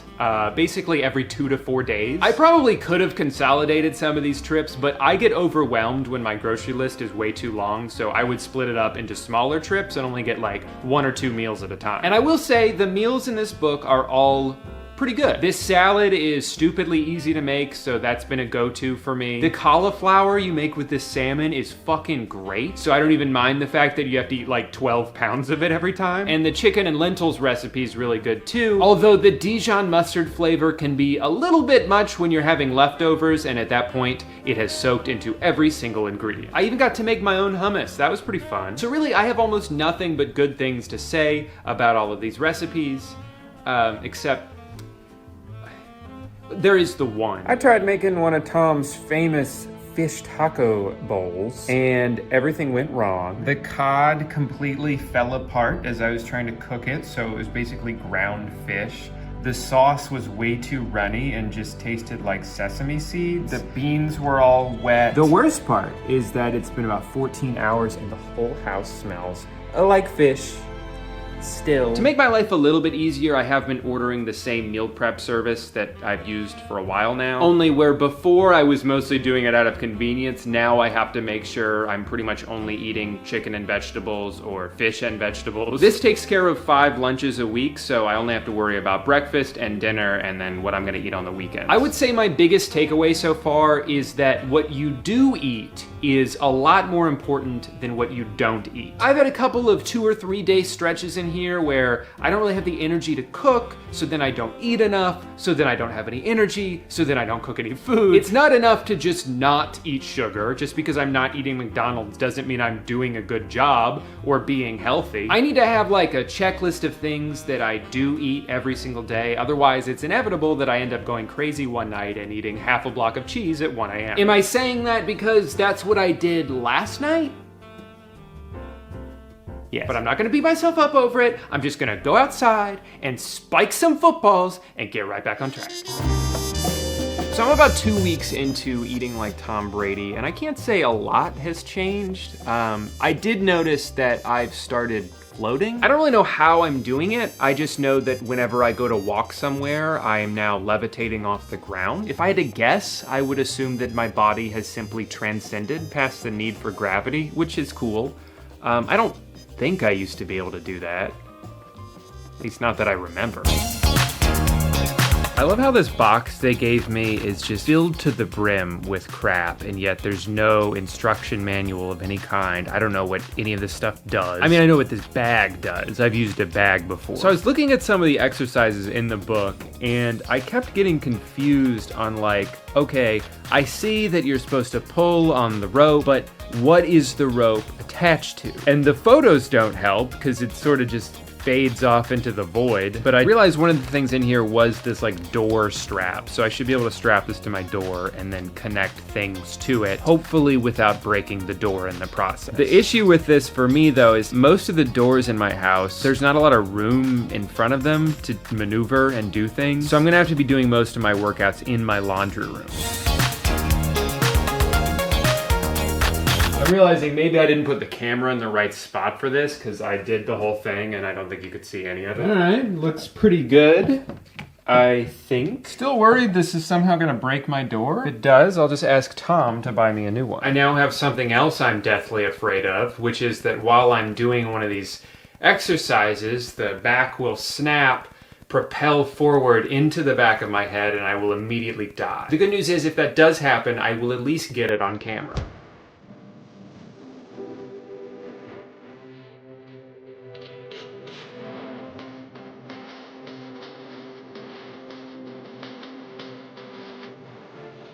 I should probably clue you in on what's going on here. So something that seems to be unique to Tom's workout is his emphasis on pliability. And I'll let him explain it for me. Pliability is at the core of the TB12 lifestyle. Use a TB12 vibrating pliability roller or sphere to target the muscle groups you're using. So basically before and after every workout, I gotta roll this thing all over my muscles. There are two parts to pliability. Active muscle work, active muscle work, active muscle work. This is how you play football. Finally, with just a few days left, having transformed into the best shape of my adult life, which unfortunately does not mean anything, it's time to hit the field. Hi, my name's Drew Gooden. I'm over 4 feet tall, and this is my audition for the role of quarterback. Dear Roger Goodell, President of Football, I am politely demanding that you have me signed to one or all NFL teams as soon as possible. Obviously, my talent and positional versatility should speak for themselves, but I also have other attributes I can bring to the table that will make me instantly marketable as the new face of the league. Number one, I'm charitable. When this crazed fan came up to me and demanded my attention, I didn't throw 100 footballs at her face until she went away, even though I wanted to. I took the time to take multiple photos with her, a memory I'm sure she'll treasure forever. Reason number two, I'm already friends with several Hall of Fame athletes like Rob Gronkowski, Jeff Gordon, and Air Bud from the movie Air Bud. I believe these connections will help me thrive in the NFL. After all, it's a relationship game, not a football game. Reason number three, I think I could do a touchdown dance. And the final and most important reason why I should be immediately given a lifetime contract is that I am desperate for money. Over the past month, I have spent all of my life savings trying to do the Tom Brady diet, and now my house is being foreclosed. Not to be nosy or anything, but I saw how much you're giving some of these other guys, and I decided, can I have some? I'll do any position. I'll even be punter. Please let me play. Anyway, I hope you consider me for the role of quarterback. Have a wonderful day.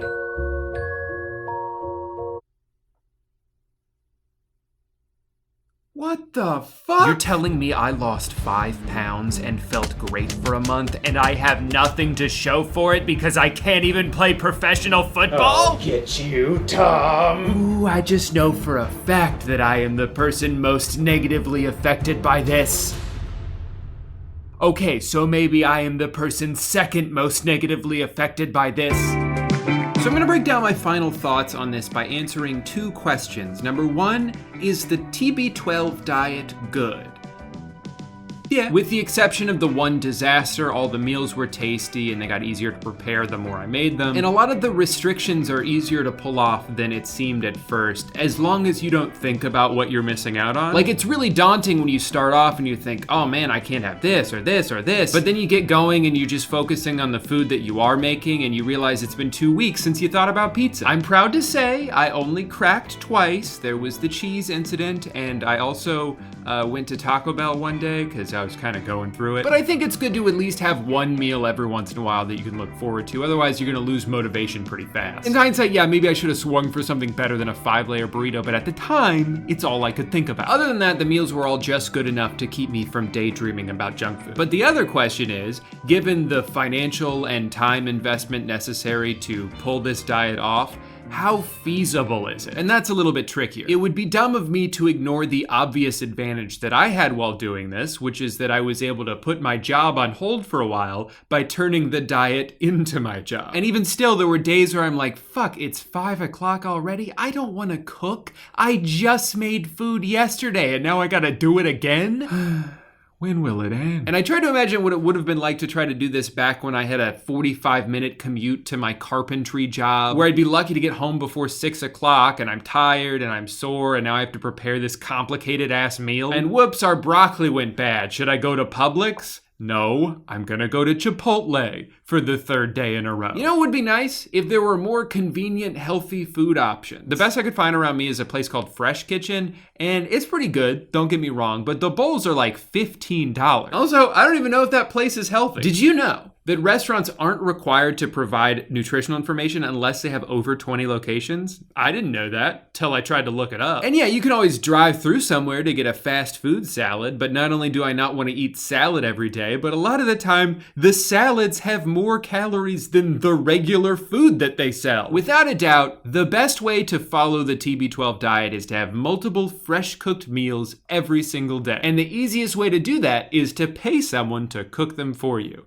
But I'm not gonna do that, and you're not gonna do that, so who the fuck is gonna do that? Following this diet is possible, but it's expensive and it's time consuming, and you have to sacrifice a lot of convenience in order to make it work. And just like with all diets, you have to be patient. If you're hoping to lose weight, it could take 2 weeks before you even move the needle at all. So really, in the short term, there are almost no noticeable differences. Like I remember my dad asking me after a couple weeks how I felt, and I thought about it, and I was like, just kind of normal, I think. For some reason, I guess I thought, I'm eating all these superfoods. I'm gonna feel amazing. These omega-3s are gonna be coursing through my veins. But I realized it's more so just an absence of feeling bad. It's been a week or so since I officially finished doing the diet for a month, and I've tried not to stray too far from it since then, but I've loosened up the restrictions. Like the other day, I had a milkshake, and it was fucking delicious. It was so good. I don't regret it at all. But I felt like garbage afterward. I was in a bad mood. I was groggy and irritable, and I went to bed really early for some reason. Same thing happened when we had pizza a few days later. It was the best pizza I've ever had in my life. At least it felt like it at the time, you know how it is. But it also made me feel like shit. I was so full, but I was also really grumpy. I kept getting annoyed at everything. It kind of ruined my night. And when I thought about it the next day, I was like, I think I'm good on pizza for a while. It also gave me acid reflux, which made me realize that I had not had that for the entire month that I was on the diet. So now that I think about it, maybe I'm onto something here. So food good, diet good, but everything outside of the meals, I could take it or leave it. The electrolytes are disgusting. The vitamins cost like $2 a pill. The water bottle's nice, but you're essentially paying an extra $40 just to have Tom Brady's name on it. And I love the guy, but not that much. The exercise equipment was a pretty good deal as far as I can tell. I'll let you know if all that shit just starts breaking one day. But ultimately, for a lifestyle change as drastic and as costly as this can be, I wouldn't recommend starting it off by wasting a couple $100 on a bunch of the less necessary crap. Just save that money for all the fish you're gonna have to eat. I know there's probably gonna be a lot of people who watch this video and think, whoa, you went on a diet for a month? That's crazy. What are you, like a regular person? And that's fine, but I'm proud of myself for doing this. It's not that I don't normally pay attention to what I eat and try to eat as healthy as possible, but I'm certainly not very consistent about it. So every day that I would get through the entirety of without making any bad dietary choices, it felt good laying in bed that night knowing I did a good job. And the more I stacked those days on top of each other, the better I felt overall. And I also realized when I'm only having one truly bad meal every week or two, it makes it taste so much better, because I've earned this. I'm gonna savor this shit. Again, I know these are very basic human principles that a lot of people are gonna hear and be like, yeah, Drew, it is hard. Everyone struggles with cravings and making good choices. It's not like extremely healthy people were just born with a different brain and they never think about how good ice cream would taste right now. They just have better self-discipline than I do. Anyway, this is a diet that I've wanted to try for several years, and maybe it's a good thing that Tom pretended to retire for just long enough to make me actually do it, because if he didn't, I probably wouldn't have. I'm still kind of pissed that he took my spot on the team, but I'll try not to hold a grudge. Well, I think I have finally run out of things to say. I've been working on this video for almost 2 months now, and I'm ready to be done. I know you guys are all probably pretty impressed right now by how well I'm able to hold my composure, despite the fact that I can very clearly see the dryer that held me captive for 2 weeks. But I'm a new man. I have no fears. I'm not afraid of looking at the dryer. I'm only closing this door because I think it's funny. Not because I'm scared of the drive. Hey guy, welcome back to the same room I've always filmed in. So I think it's pretty obvious by now that my favorite thing to do on this channel is talk about the most relevant topics that are on the forefront of everyone's minds, which is why today I will be defending the hell out of a show that came out 17 years ago. Not you, Joey. That would be an impossible task. This video is about Lost. For a couple years in the mid-2000s, Lost was the biggest cultural phenomenon in America. Everyone was talking about it, all the late night shows were doing bits about it, and it was widely considered to be must-see television, until a lot of people started to turn on it. Its reputation eventually shifted to being a show that's too convoluted, and the writers are just making shit up as they go along. Why is there a polar bear here? The island is hot. You know, things like that. And when the show ended in 2010, it didn't quite leave behind the impact that at one point it seemed destined to. Now, when most people talk about Lost, the popular opinion is that it was a really promising show that just went off the rails. That was the opinion that I adopted myself and just kind of accepted as fact because I was a kid when I watched it, and that's what kids do. And then recently, Amanda and I were looking for something to watch, so she put the pilot of Lost on as a joke. And then we watched the second episode and the third episode. And 2 months later, we'd watched the entire series, cried dozens of times, and now it's one of our favorite shows ever. We got the DVDs, I have this book, I bought the soundtrack on vinyl. What is happening to me? It actually made me kind of frustrated to watch this near masterpiece of a show and think about how much I had been discrediting it over the years. Lost helped pave the way for a complete shift in our approach to television, and it's been largely cast aside. Nowadays, it's super common for shows to feel like a series of short movies with high budgets and these big ensemble casts, but Lost was doing this on ABC, the same network that was premiering Wife Swap. This is not what TV was like in 2004. Primetime dramas were simple and formulaic. They were filmed on cheap-looking sets and made to be easy for people to tune into any random episode without missing a beat. Lost was different. It was heavily serialized, it was intense, and it started right away. You watch the chaotic first few minutes of the pilot episode, and then the initial music kicks in as the opening credits roll, and it's like, wait a minute, this was on television? You could just watch this show for free? Apart from just the writing and production quality though, one of the things that stood out the most to me upon rewatch was the music. I forgot how fantastic this soundtrack was. So many of the moments in the show can be triumphant or heart-wrenching on their own, but then you combine that with these beautiful strings, this big booming orchestra that comes in and crescendos over a scene, and you go from thinking, this is a pretty good show, to, oh my god, I'm already crying and it's the third episode. After a few episodes, I had to look up who the composer was, and I found out it was someone named Michael Giacchino. Interesting. I've never heard of him before. Let's see what else he's done. Oh, just some of my favorite movie soundtracks of all time. The Incredibles, Ratatouille, Up, fucking Speed Racer. I never realized that the same person was responsible for so much music that I grew up loving, which is why now, before I even get into the show itself, I want to do a quick sidebar just about him. When it comes to world building in a fictional universe, the soundtrack can be so vital in establishing a transformative atmosphere. There's a reason John Williams is generally considered to be the gold standard of movie composers, and that's because the music becomes so iconic that just hearing it can make you feel like you're there, whether it's Harry Potter, Star Wars, the line to the Jurassic Park ride at Universal Studios. The music is what creates the world. Like, yeah, Darth Vader looks pretty cool, but how much less intimidating would he be if he wasn't always accompanied by one of the most menacing theme songs ever made? But if I were to nitpick one thing about John Williams, which I guess is what I'm doing now, it would be that a lot of his compositions sound very similar. There are songs in E.T. that sound like they could have been in Indiana Jones, that sound like they could have been in Jaws, and so on and so forth. But what I've really grown to admire about Michael Giacchino is how much his instrumentation varies based on the tone of the project he's working on. So, for example, the Incredibles soundtrack has a heavier focus on these deep brass instruments. Most of the time, we're just there as color stuff. This movie, the whole brass, all the brass, French horns, trombones, tubas, everything, are so out front. And this like little sweeping percussion that you wouldn't hear in any of his other work. The movie is about a family of retired mid-century superheroes, so it's a stylistic choice to have the music invoke this vintage cartoon vibe, which makes the songs sound nostalgic even if you've never seen the movie before. On the other hand, you have something like Inside Out, a movie that takes place mostly inside someone's brain, so the music is fittingly more ethereal. And then you've got Ratatouille, which is very French. But if you want to talk about someone adapting their style to fit the project they're working on, Lost is the perfect example because they literally used pieces of the plane wreck to create certain sounds in the music. I wanted to kind of set up a very different sound for this show. I just didn't want it to be, okay, I'm scoring another show and it's going to have that sound to it. We want stuff that's like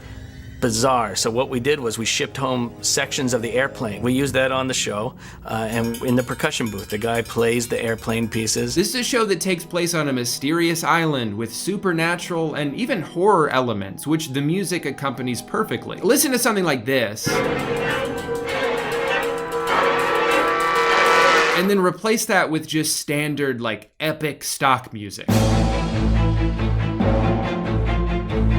It's a completely different vibe. Now, instead of pissing my pants and cowering in fear, I'm just rolling my eyes at something so generic. Lost can be an extremely unsettling show, and I think so much of that intensity can be attributed to the sounds that they compose. But that's not even my favorite thing about the soundtrack. Each of the main characters in Lost has a theme song that's centered around a specific melody, which Michael is able to reuse in different contexts, somehow changing the emotion attached to it every time. Arguably, the most famous song he's ever composed was in the opening sequence of the movie Up, which he won an Oscar for. As most of you probably know, this is a beautiful yet heartbreaking scene with a beautiful yet heartbreaking song carried by one simple melody.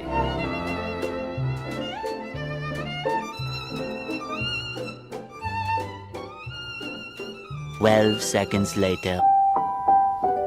There were several scenes throughout the course of Lost where you knew what was coming. You were already in an emotionally vulnerable place, and so you're like, come on, please don't play the song. Oh my God, not again! And just when I thought I couldn't like this guy's work anymore, I was listening to the song that plays during, spoiler alert, Boone's funeral. It's not a huge spoiler, he dies pretty early on, just watch the show. But I was listening to the song that plays during Boone's funeral, and then I looked at Spotify and realized it's called Booneral. Holy shit. Where a lot of network TV shows have soundtracks that seem like they're straight from a stock music website, Michael Giacchino took what the writers gave to Lost and used it to orchestrate songs that invoke even more emotion out of the material. I know it's kind of weird to start my review with the music, but honestly, if it wasn't as good as it was, I probably wouldn't even be making this video in the first place. So the music definitely added depth to the characters, but the casting itself is another reason why I love this show so much. I love that almost no one in this show was an established actor at the time. I feel like it's so much easier to invest in a world when it's not like, oh, and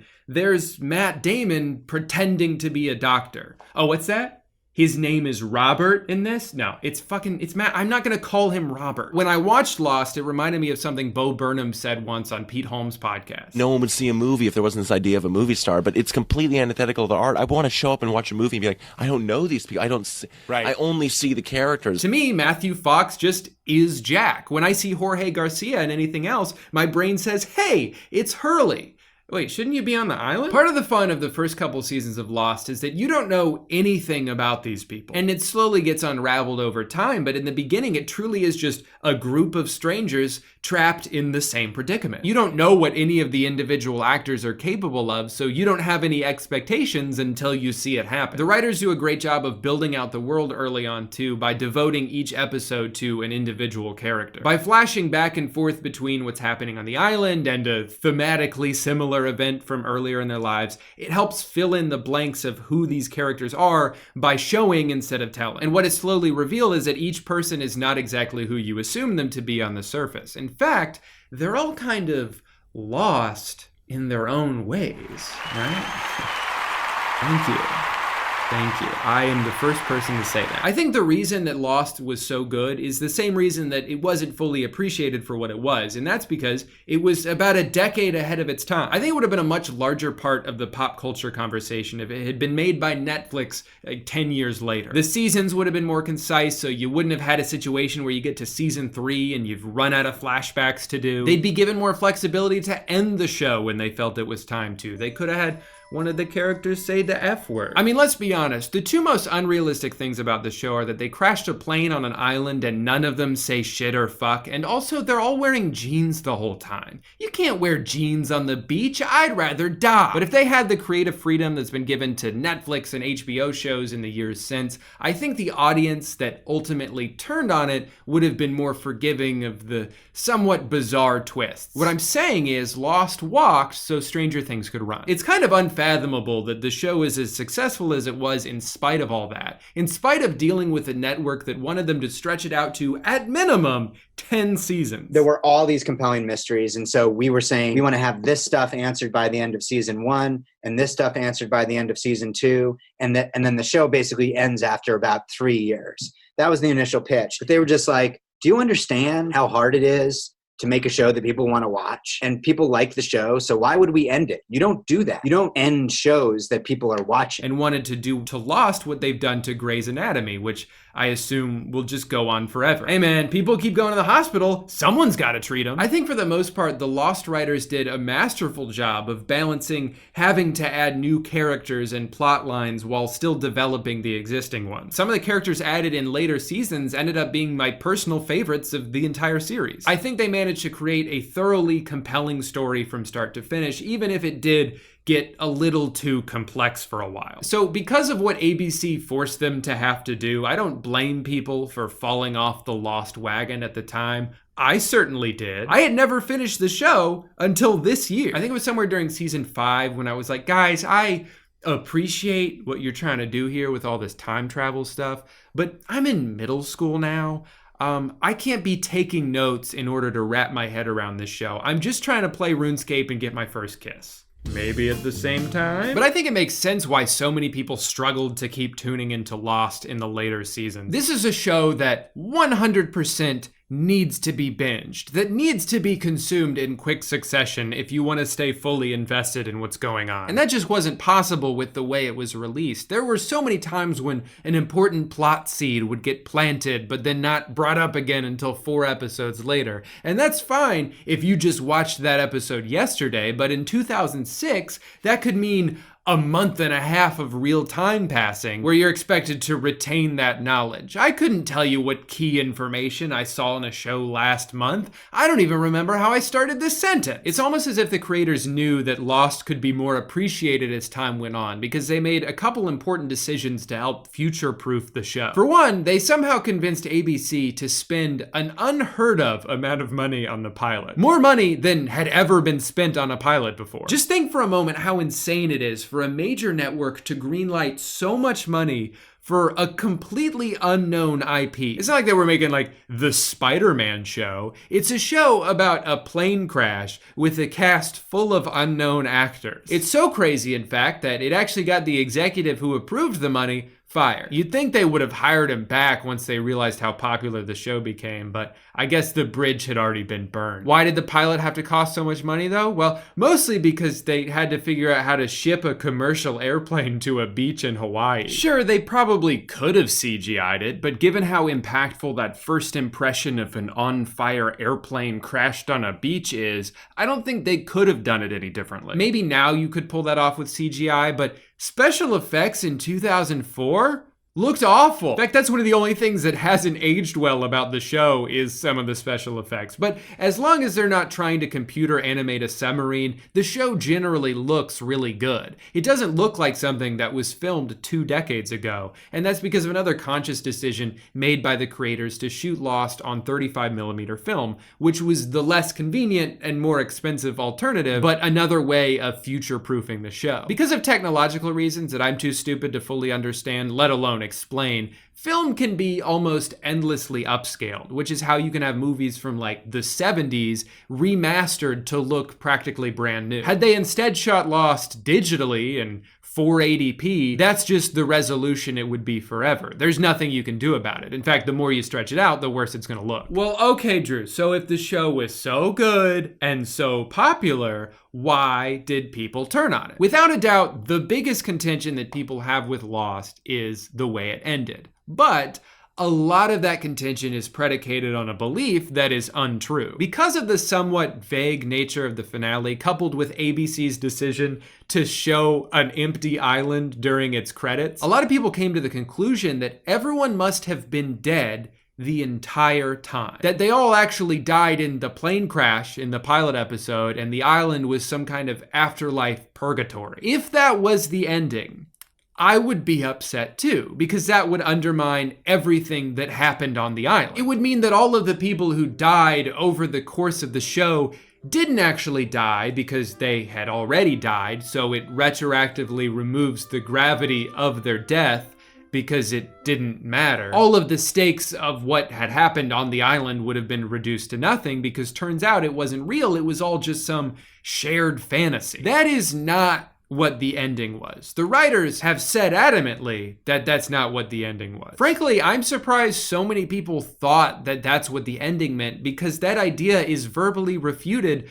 by one of the characters in the finale. I have to fight the urge to go into more detail because one of my hopes with this show is that people who have never seen it will watch it for the first time, and if that's the case, I don't want to spoil the ending. I know I spoiled the Boone thing earlier, but again, it's minor, all right? In the grand scheme of things, not a big deal. I think what a lot of people ultimately wanted out of Lost was a Scooby-Doo style ending where they rip the mask off someone and go, "Mr. Jenkins, you were the island the whole time?" And then he gives a 40-minute PowerPoint presentation covering every single plot point from all 6 seasons. Instead, you have to accept that in spite of all the mysteries and the science fiction elements, what the show was ultimately about was the characters on the island. And the ending of the show is a reminder of the journey they went on, how they grew as people, and how coming together on the island was the most important part of all their lives, even though the only thing they wanted to do when they were there was get the fuck off of it. I thought it was an emotionally satisfying ending, even if it wasn't necessarily the ending that I expected. But I'm also surprised how many people view the show as being super open-ended, like there's this long list of unanswered questions. There really aren't. I had always looked back on Lost as this like meandering improv scene where people just keep adding more and more stuff instead of focusing on what was already established. But to me, each of the 6 seasons had its own theme and answers most of its own questions while still maintaining forward momentum. I would say, if anything, the show over-explained itself sometimes. There was an entire episode in season 3 devoted to the origin of Jack's tattoos. No one asked for that. A lot of seasons 5 and 6 explore like the deep history of the island, where it came from, the first people to live there, and it's like, okay, that's interesting, I guess, but I didn't really need to know all that. Some of the things that were explained in season 6 sounded like dialogue from a Kingdom Hearts game. And that's not good. Because I'm you. No, I'm me. But filler episodes aside, the first 3 seasons of Lost are pretty much perfect in my opinion. And with a little bit of tweaking, I could see how the season 3 finale could have just been the end of the show. But it kept going because ABC demanded that it would, and ultimately I'm glad it did. I've never seen a show with an ending quite like Lost. It was a left turn for sure. It's the kind of thing that if you were just to describe to someone what happened, it would sound ridiculous. But for some reason, I think it worked because those 2 things are what Lost always was. It's funny, I think if the show had ended after 3 seasons with everyone just getting off the island, there would be far less criticism about all the unanswered mysteries. People would just be like, well, that place was pretty weird, huh? Glad they're all home safe now. But instead, the show made audiences stay invested for 6 years. The final season was heavily marketed as something that it ultimately wasn't. And that's where I think a lot of the bad taste in people's mouths came in. The time for questions. Why is my name written down on this? Is over. That's where ABC and the creators themselves fucked up the most. It's only now that we're over a decade removed from that, with expectations fully subsided, that I think Lost can be appreciated for what it was instead of detested for what it wasn't. This show was not always perfect. There were moments that made me roll my eyes. There were conflicts that could have been easily resolved had two people just spoken to each other. There were some really disappointing character arcs. But in a world where so much media is unoriginal, where it seems like every movie is a sequel and every show is a spin-off, Lost was one of a kind. There was nothing else like it on TV, and in the years since, very few shows have come close to accomplishing what they did. Certainly none under the same circumstances. It was bold, it was unique, and it was ahead of its time. Thank you so much for watching today's video. Since you made it all the way to the end, congratulations, I am awarding you with 10 Gooden bucks. Redeemable at any Firehouse sub. But again, that's it. Thank you so much for watching. You can get your parking validated at the front desk, and then you can go home. So drive safe. Bye.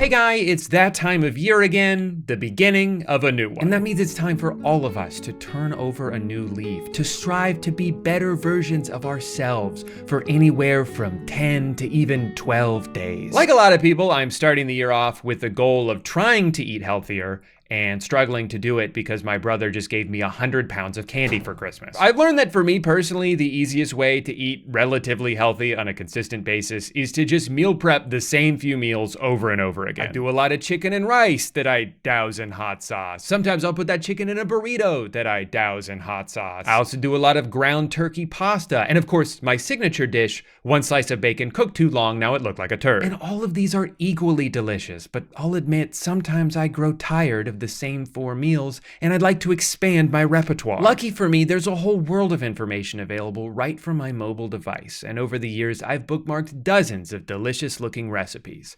There's just one problem.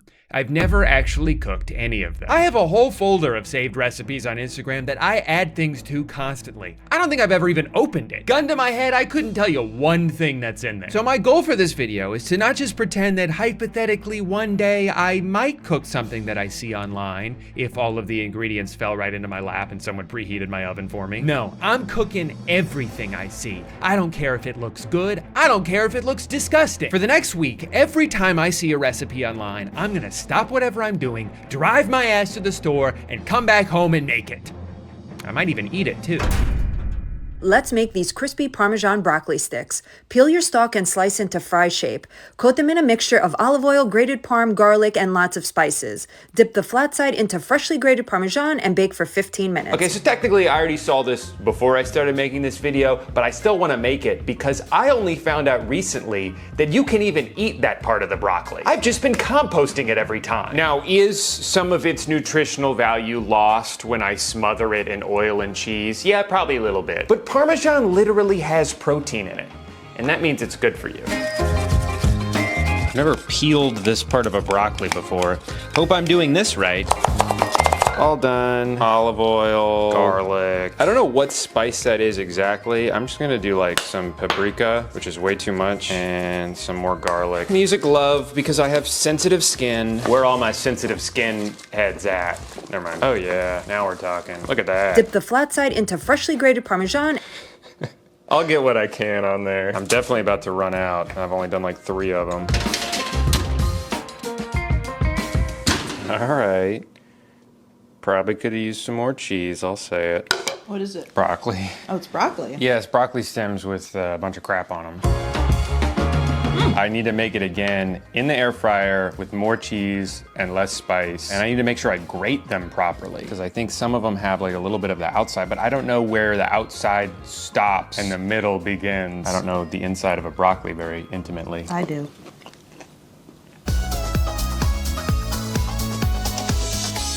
Okay, so I have an experiment. I have 2 starters going on here. This one is named Thunder, and this one is named Lightning. And then I fed it for the first time this morning because it doubled in size, and now, even since this morning, it's grown about this much. And then Lightning over here, this one hasn't grown yet. I just started this one this morning. So I'm excited to see how these turn out. I'm 5 days into being back in a calorie deficit diet, and I have yet to have a pizza omelet. You're by far one of my favorite low-calorie meals. Okay, I guess I'm gonna make upside-down egg pizza for breakfast. That wasn't on my 2025 bingo card. Oh wait, it actually was. Seminole Hard Rock Tampa is excited to bring you live craps, roulette, and sports betting. This is a very precise recipe. He said 15 pepperonis, not one more, not one less. 14, 15, 16. Guess that'll just be our little secret. Okay, mine aren't really flat like his. It's like they don't want to be cooked. Oh yeah, this is looking like a pizza now. Shit. I feel like I need a third egg in there. Wow, I'm really bad at this. I just went to Italy a few months ago, and let me tell you, this right here, this is pizza. I guess I have to judge its doneness based on how much it jiggles. We got a little bit of a jiggle left, so we're gonna cover for a little bit longer. I guess my worst fear is because I have to flip this eventually. What if it's like still really soggy and not done, and I go to flip it, and it's just like raw egg all over my face and torso? I don't want that. Time for the flip. Nope. It's heavier than I thought it would be. Or what if I what if I just did that? Does it look as good as his did? No. But does it taste as good? How would I know? I haven't taken a bite yet. No, that's not the face I wanted to see. This is the face I wanted to see. I mean, I didn't make this because I was like, oh, Amanda will love this. I made it because I had to. It has such a strong odor. I think it's pretty good, actually. It just tastes like an omelet. I mean, that's pretty much what it is. Nothing really to say about this. It tastes the way it looks. If this just had another tortilla on top and more cheese on top, yeah, it just looks really ugly.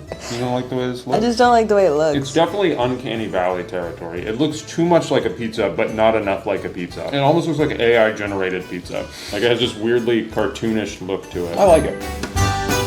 If you don't have a lot of time in the mornings but looking for a delicious and easy high-protein snack, these breakfast Hot Pockets are only 300 calories with 32 grams of protein and perfect for meal prep. But I don't want to make eggs again. Feel the luck of the dice. Watch the roulette wheel spin and scream for your touchdown. All right, so I already fucked up two things about this recipe. One, I was supposed to buy egg whites to mix with the eggs, and I bought egg stirs by mistake. That's not that big of a deal. That's just like a calorie difference. But where I really messed up was I was supposed to buy plain yogurt, and I bought vanilla yogurt. Sure, vanilla is relatively plain in the grand scheme of all flavors, but for this recipe, I don't think that's what he was going for. I think this is as good a time as any to point out that if there's any recipes that I make in this video and I don't like it, it's probably not the recipe's fault.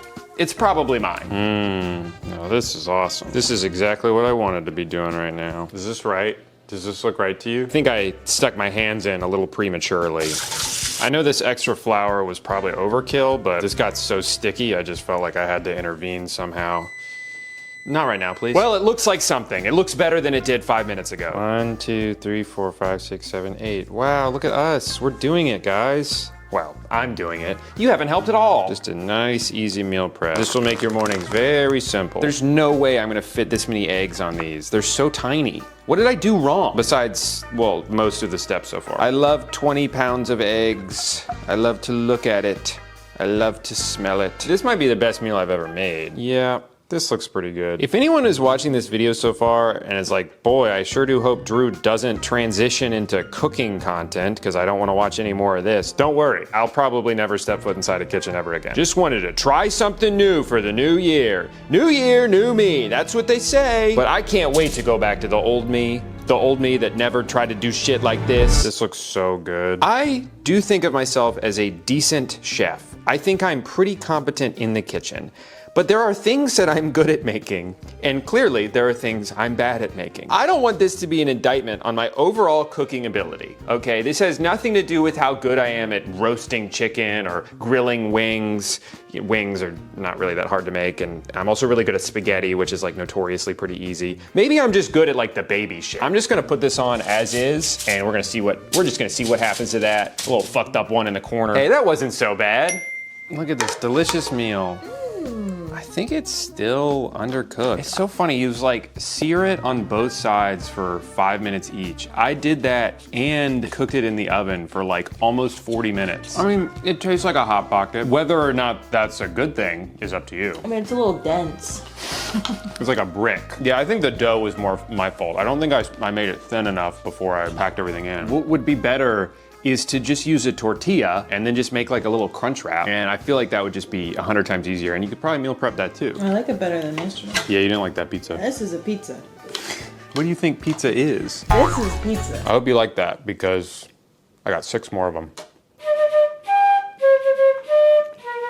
This is my go-to dish I make when I don't feel like cooking. Perfect. It'd be nice to have a little break after that fiasco I went through this morning. It's called arrayas. It's basically a meat stuffed pita, and it takes less than 30 minutes to make. Oh. We're gonna use ground beef and add garlic, feta, parsley. Sorry, and then we're gonna open up our pita halves and start stuffing them. Sear them on both sides. Actually starting to look a little bit like cooking. It turns out so juicy, and now we just enjoy. You know what I make when I don't feel like cooking? Bag of chips. Maybe just like a bowl of canned tuna. She said in the video, I promise you're not gonna undercook this. And I promise the meat fully cooks. I don't know about that. I think you would be shocked at my ability to undercook anything. Or I guess more accurately, to severely overcook anything out of fear of undercooking it. I'm such a hypochondriac that if I even make even a slightly pink burger, which is how I like it, by the way, I'll work myself up the next 2 days being like, does my stomach hurt because I contracted a foodborne illness? Or does my stomach hurt because I'm nervous about the possibility of having contracted a foodborne illness? Ugh, I can't wait to lick my fingers when I'm done. Look good to you? Wow, I touched that for 10 seconds and my hands are itchy. Where all my eczema heads at? Please ignore the mess over here. I wasn't expecting company today. It looks so good on the outside, but I know it's still raw on the inside. Cooking is scary. What if I die? All right, moment of truth. This woman's trying to kill me. It would be so helpful to know how hot I was supposed to make it. It looks really good on the side. This one I gave a little bit longer, and it is completely raw. She promised it would be fully cooked. Am I stupid? Ow. This one looks fine. That just looks like a burger. Let's make a little sauce here. God damn. Shit, that's really good. I've never thought to fry pita bread like this. It just tasted like an empanada, which is great. Empanadas are delicious. I've made empanadas before. The ones I made were like a lot of work. It would take me like 2 hours to do everything. I'm gonna say that this one that is still raw is my fault. I can't tell you how many times I've tried making burgers and I'll like confidently take it off thinking it's done and then it fucking looks like this. No shade to her. I just don't think that she should have ever trusted me to cook something properly. I am going to cook the meat and then stuff it in and then brown the sides. Now, is this one gonna taste as good? Probably not, but is it a little bit safer to eat? Yeah, because I burnt it. Yeah. Definitely dried that one out. There's a happy middle ground between putting it in completely raw and putting it in already cooked. Sorry, Bim Bim. I can't feed you this week. I haven't gotten any Instagram reels for cat food. Nah, I'm just kidding, brother.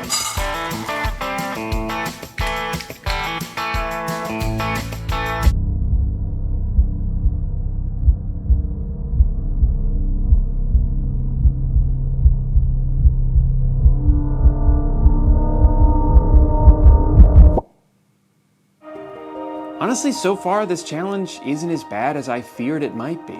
I'm stepping outside of my comfort zone. I'm learning new things. I'm actually pretty excited to see what's next. What the fuck? Dozens of questions sprang to mind as my eyes tried to make sense of what they were seeing. Questions like, what?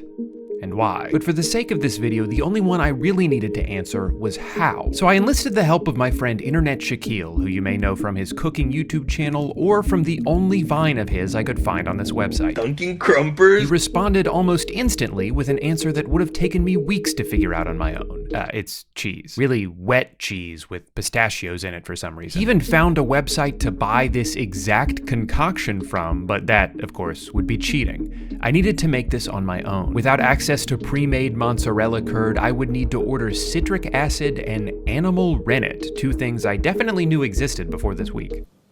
What the hell am I doing, man? I've been procrastinating this all week, pretty much. I think the part that sucks the most is I love mozzarella. The idea of making fresh mozzarella sounds delicious. The videos I watched, they make it look delicious. But I have to go through all this work to make it, and then at the end, stuff it with a bunch of Italian bologna and pistachios, all because of some dumbass Instagram reel. Well, let's get started. I found this very nice Irish lady on YouTube whose recipe I will be following for this. I love this video because she gets increasingly more excited as it goes on, and it's It's infectious. Now I'm excited. Look at how gorgeous those cheese curds are. Oh my gosh. This is so exciting. I'm so nervous that the largest pot I have is not gonna be big enough for this. Oh my God. Oh my God, close call there. I just want to drink it, that's the problem. The real challenge of this recipe is resisting my primal urges. Using a thermometer, stir your milk frequently until it reaches 90 degrees Fahrenheit or 32 degrees Celsius. I do have a thermometer, but I don't have a nifty thermometer holding device. Wait, what am I talking about? Of course I do. It's called my hand. Anyone else's mouth watering, or is that just me? Yeah, check out those lumps. All right, 90 degrees. Remove it from the heat without knocking my camera over. Another burden in all of this is the need to film every step of it. Stir in the rennet mixture for around 30 seconds. All right, that felt pretty thorough. Gotta put the lid on. Come back in 5 minutes. Oh man, I'm really nervous about this. Okay, the moment of truth. Take off your lid and check if you have curds. And there you see it. It's a lovely wobble and it's nice and thick. This is exactly what I'm looking for. I am delighted. Well, that's not right. Okay, try keeping that covered for a few more minutes. Not really sure what I did wrong there. The most recent comment on this video is, well, I fucked that up. I mean, I'm using the same rennet. Sets in 30 to 45 minutes. It may take longer. Maybe 5 minutes isn't enough. I might need to give this like half an hour. Pretty similar. It's supposed to basically be a solid at this point. I'm supposed to like slice it. That's why it's so much easier to just never do anything you've never done before. All right, well, it's been an hour. Oh my God. It worked, I think. I just went to the store to buy new milk thinking I was gonna have to do a second batch. This is so exciting. I am delighted. Okay. Not quite as thick as I thought. Shit. I think I can still make this work. Whatever big curds I thought I had, they have not materialized. At best, this looks like cottage cheese, but even that, it's like runny cottage cheese. I thought I had such big curds, man. What happened to my curds? Just look at how wobbly and jiggly it is, just like the way you see fresh mozzarella. We are going to squeeze our cheesecloth as tight as we can to get out as much liquid as possible. It doesn't feel like mozzarella. I'll tell you that right now. I mean, this is purely just liquid. I mean, she had a pot full of curds. I maybe have a fistful. It's like if you poured a bunch of rice into a pool and then tried to fish it all out. Just soldiering on as if every part of this process doesn't look completely wrong. Place the curds in your hot whey for 10 seconds. After 10 seconds, remove the cheese and stretch it as much as you can and fold it over on itself. When you're done, create a smooth ball by tucking the edges underneath and kind of shaping it in your hands, just like the way I'm doing. Look at this scene. This makes me so happy. I feel like I'm in the countryside in Italy somewhere. There you go. That's it. That's all our hard work paying off right there. This is exactly what I was going for. Absolutely gorgeous. How's your bread doing? I think I killed him. These low-calorie and high-protein pepperoni pizza pockets are the perfect snack you can easily meal prep to take to work or school and can be stored in the freezer for weeks. For the first time in my life, YouTube Shorts actually did something good for me here. Most of the ingredients you need to make this, I already had from that egg pizza the other day. My dumbass just rolled up to the checkout line at Publix with 2 things in my cart. They laughed me out of the damn building. Also, for your guys' benefit, I went ahead and did the boring part, and you get to watch me attempt to mash all of this crap into these tiny little tortillas. He does this sort of like triangle fold. Okay. Yeah, that kind of works. Wait, how does he close them? I got 2 cameras right now and neither of them are pointed at what I'm doing. So then seal it at the top. I will say, this was kind of fun actually. Maybe cooking's not so bad after all. It kind of looks like ice cream cone, huh? My only concern so far is they're not really staying closed. I didn't really do that part very well. And now I'm just getting my fingers all greasy for no reason. I also made some of them way too fat, I think. A lot of things I could have done differently here, but too late. Gotta put it in the oven. I don't know if it's just because I'm really hungry right now, but this is probably the best thing I've made so far. I didn't really get it to seal over here, but I don't think that matters that much. I honestly like this a lot. Really, the only remaining test is seeing how much acid reflux I get in about 2 hours. A lot. Let me show you how to make some incredible crispy beef tacos. These came out ridiculously good. No, please don't make me eat a delicious taco. This challenge sucks. He wasn't super exact with the measurements. He did say 1 onion, but then just kind of threw in a wad of beef. Looked like maybe 2 pounds. I got 1.5. Hope I didn't fuck everything up. Make your own taco seasoning, it's worth it. I made the seasoning mix myself. Why are you looking at me like that? You think I just bought one from the store? You don't know anything about me. Ow. Ow. Ow. Wish I had longer tongs. Wish I could be like this far back so it would stop burning my fingers. Oh yeah, that looks pretty good.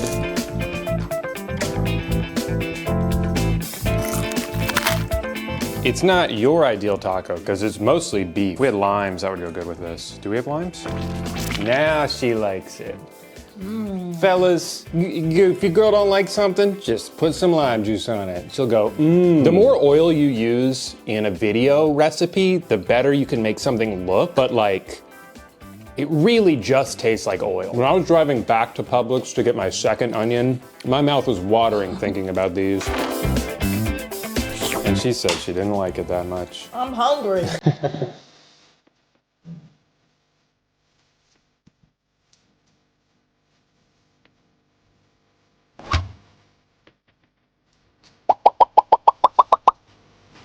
Oh yeah. They look like little turds.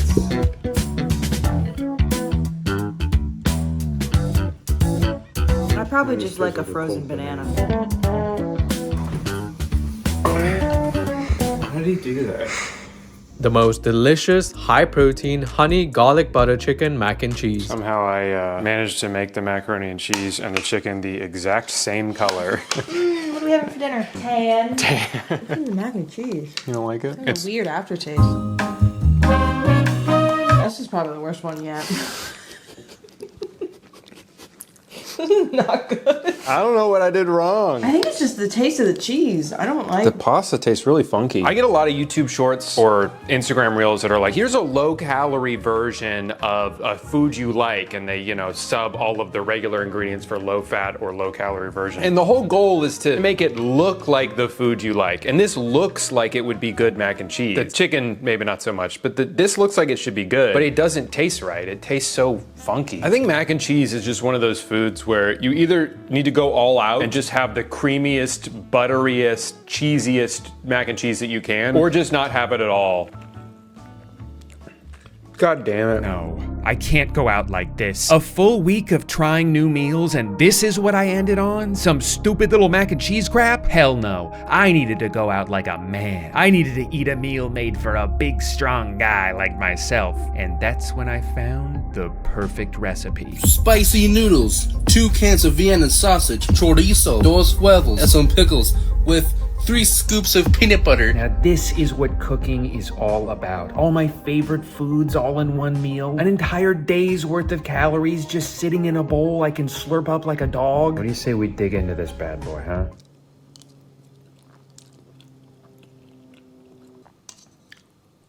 Yeah, I mean, it just has every flavor you're looking for in a well-balanced meal. You got the salt from the noodles, the salt from the chorizo, the salt from the pickle. I mean, there's gotta be, what, 1,000,000 milligrams of sodium in here? Guess I don't need Gatorade ever again. I got a lifetime supply of electrolytes right here. It just sucks that I'm so full. I'd love to eat more of this, but I'm so full. I had a slice of bread earlier, so it's just no room left. I started this video under the assumption that I'd been holding myself back all this time. By bookmarking posts and coming up with plans only to never follow through with them, I'd been preventing myself from ever reaching my full potential.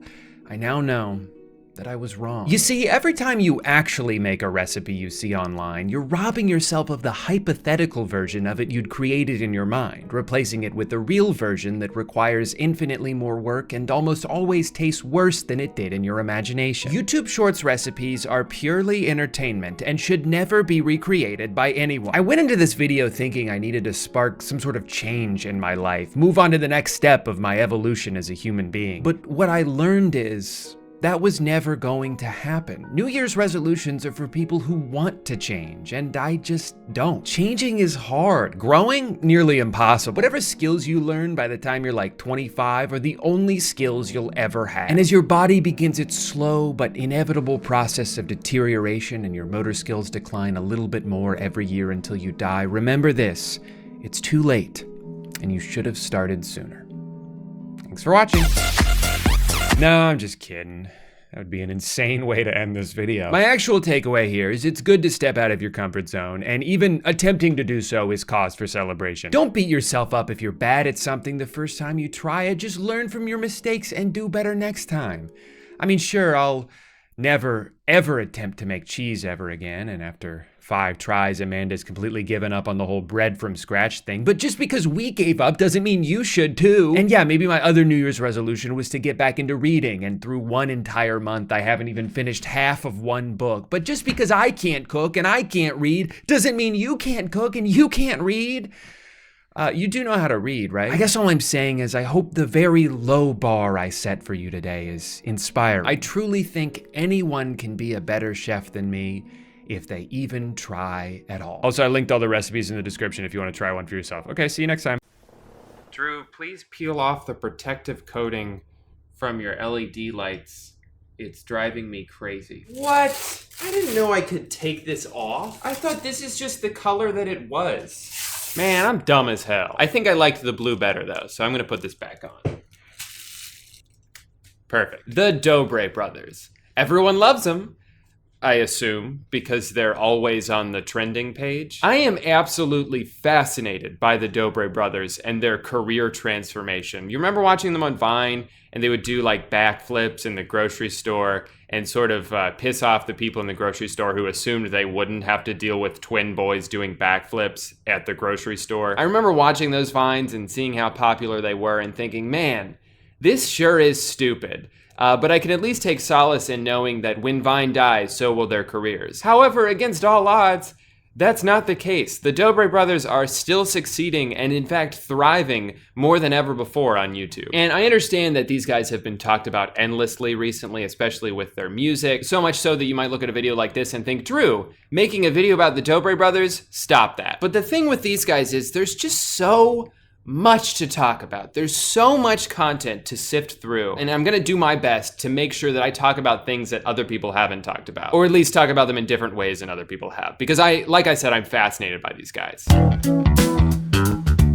To properly analyze the Dobre brothers, I think we first need to discuss what they do well, because obviously they're very talented. You don't get 10 million subscribers without having talent. First and foremost, the Dobres have superhuman athletic ability. They can do backflips, they're pretty good dancers, they just did another backflip. They've also shown an ability to recover from injuries at a borderline miraculous pace. As you'll see in this video, we couldn't save him.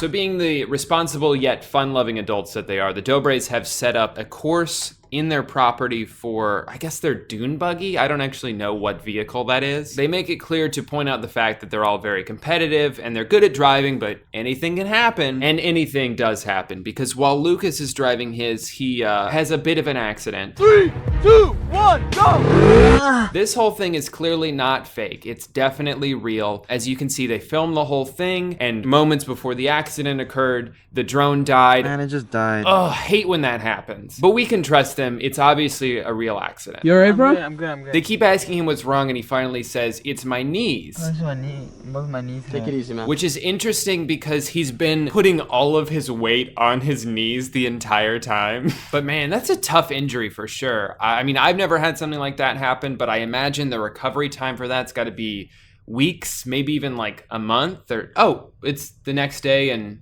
everything's fine. Oh, well, I guess there's that superhuman athletic ability I was talking about. This next video, the one that he's totally fine in the next day, is called Dog vs. Goat Gymnastics Challenge, and this has been on trending page for literally like 7 days now. In this video, you start to see more of what the Dobre brothers are good at, getting back to my original list.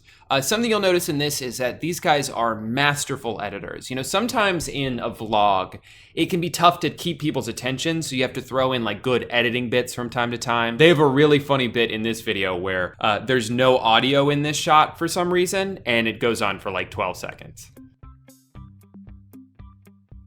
But where the Dobre brothers really excel is as pranksters. These guys are masters of the prank. These guys have done every prank you could ever imagine. They've done scary clown pranks, they've done dropping their phone in water pranks, kissing pranks, pregnant grandma pranks, buying a plane prank, slime pranks, handcuff pranks, slime pranks, ball pit pranks. Did I mention slime pranks? These guys love slime. I'm gonna show you guys the highlights from all of these because there's great moments in every single one of them. But let's start with funny clown shower prank. This prank starts as any good prank should, with some undercover recon. So whichever one of the twins this is sends out a super secret and silent drone to do some discreet spying on the other twin. A foolproof plan so far, but god damn it, he sees the drone. How could he have noticed such an incredibly loud object flying inches from his face? Oh well, looks like this operation is gonna have to continue on foot. Can I just interject here to say how much I love the idea of trying to prank someone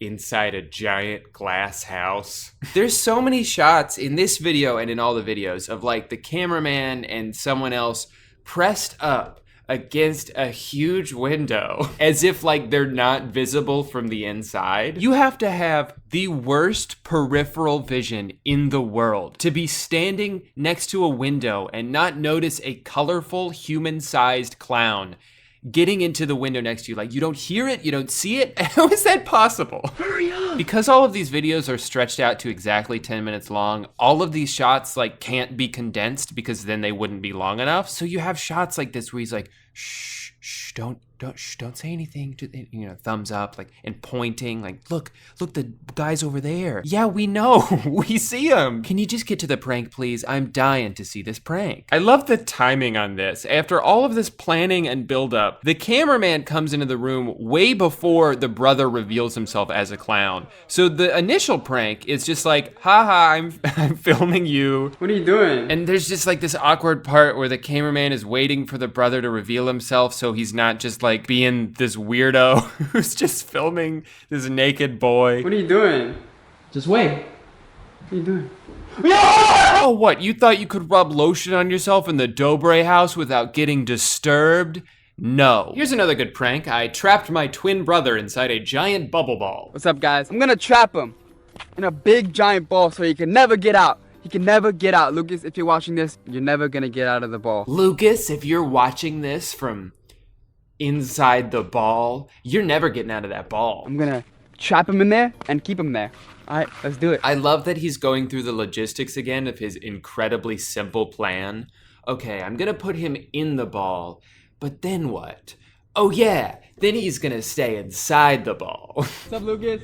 What are you guys doing? We're both gonna get in this ball. So the conceit of this prank is that they're gonna get inside the ball together, and they're both okay with the idea of getting into this ball together and like flopping around the pool. But then the prank is that the one brother isn't gonna get in the ball. He's gonna get in the ball and then get out of the ball, and the other guy's gonna be stuck in there. That's a classic. That's classic. Like any good prankster, the Dobres are not afraid to repeat a successful prank. Something they've done not once, not twice, but 3 different times is push a sleeping family member into a body of water. So the first time they did this prank was on one of the brothers, Marcus. This one is almost conceivable. They drag his bed from his room like 25 feet outside to the pool. It's almost believable, or at least it would be almost believable if it wasn't raining outside, they didn't make so much noise, and if they didn't put a shirt over his face. Think he's ever gonna wake up? Probably never at this rate. I think he's dead, because nobody is this heavy of a sleeper. Except, of course, their mom, because they did this again. It was so successful when they did it to Marcus, they decided, let's up the ante by like 1,000. We'll do it to our mom. And this time, instead of like dragging her 20 feet into a pool, we're gonna take her from her hotel room, out the door, down the hallway, down the elevator, through the lobby, and then across like half a mile to get to the ocean where the sun is like beaming down on her face the entire time. These videos leave me with so many questions, like, look at this door. How are they gonna get through the door? Let's wait and see how they get through the door. Oh, they're just gonna cut to when they're outside the door and not show the process of getting through the door? Makes sense. There's people around talking, there's cars driving around, there's the sound of the ocean because they're by the ocean. But then the moment she's in the water, that's when suddenly something triggers and she wakes up. Nothing woke her up before. It was just like suddenly floating on the water, which I would think would actually be more relaxing than being carried by 4 adult men. That's when it finally clicks that she's in the ocean, and oh,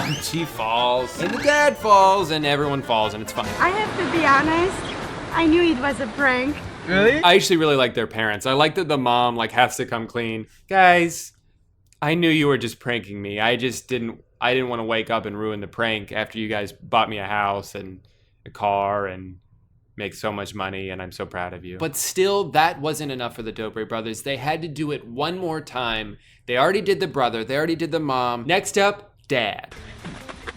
Why does everybody in this family sleep on an air mattress on top of another mattress? Okay, so this time, I think they realized, or maybe they saw the comments that were like, this is obviously fake. So they're like, okay, we're gonna put big noise canceling headphones on his ears so he can't hear anything. That's great, he can't hear anything. But I would say of the 3 senses that are going to alert your body to wake up, sound might even be the last one. Perhaps it would be the feeling of your entire family dragging you through the grass, putting you into the back of a truck, or even more so, sunlight directly hitting your face. I love when another car drives by and they just kind of like stop and giggle at each other for a second. Probably thinking like, nothing, just doing a prank. We're just doing a prank. I know it looks like we might be disposing of a dead body. It's just a prank. And then they throw him into a river where he immediately wakes up. And then of course, he and the mom fall into the water because it's funny for old people to be wet. Darn you, children. I thought for sure that I would never find myself the target of your goofs. Nobody's safe from the prank brothers, not even a little baby. What's that? You thought these guys wouldn't have the balls to prank a tiny little baby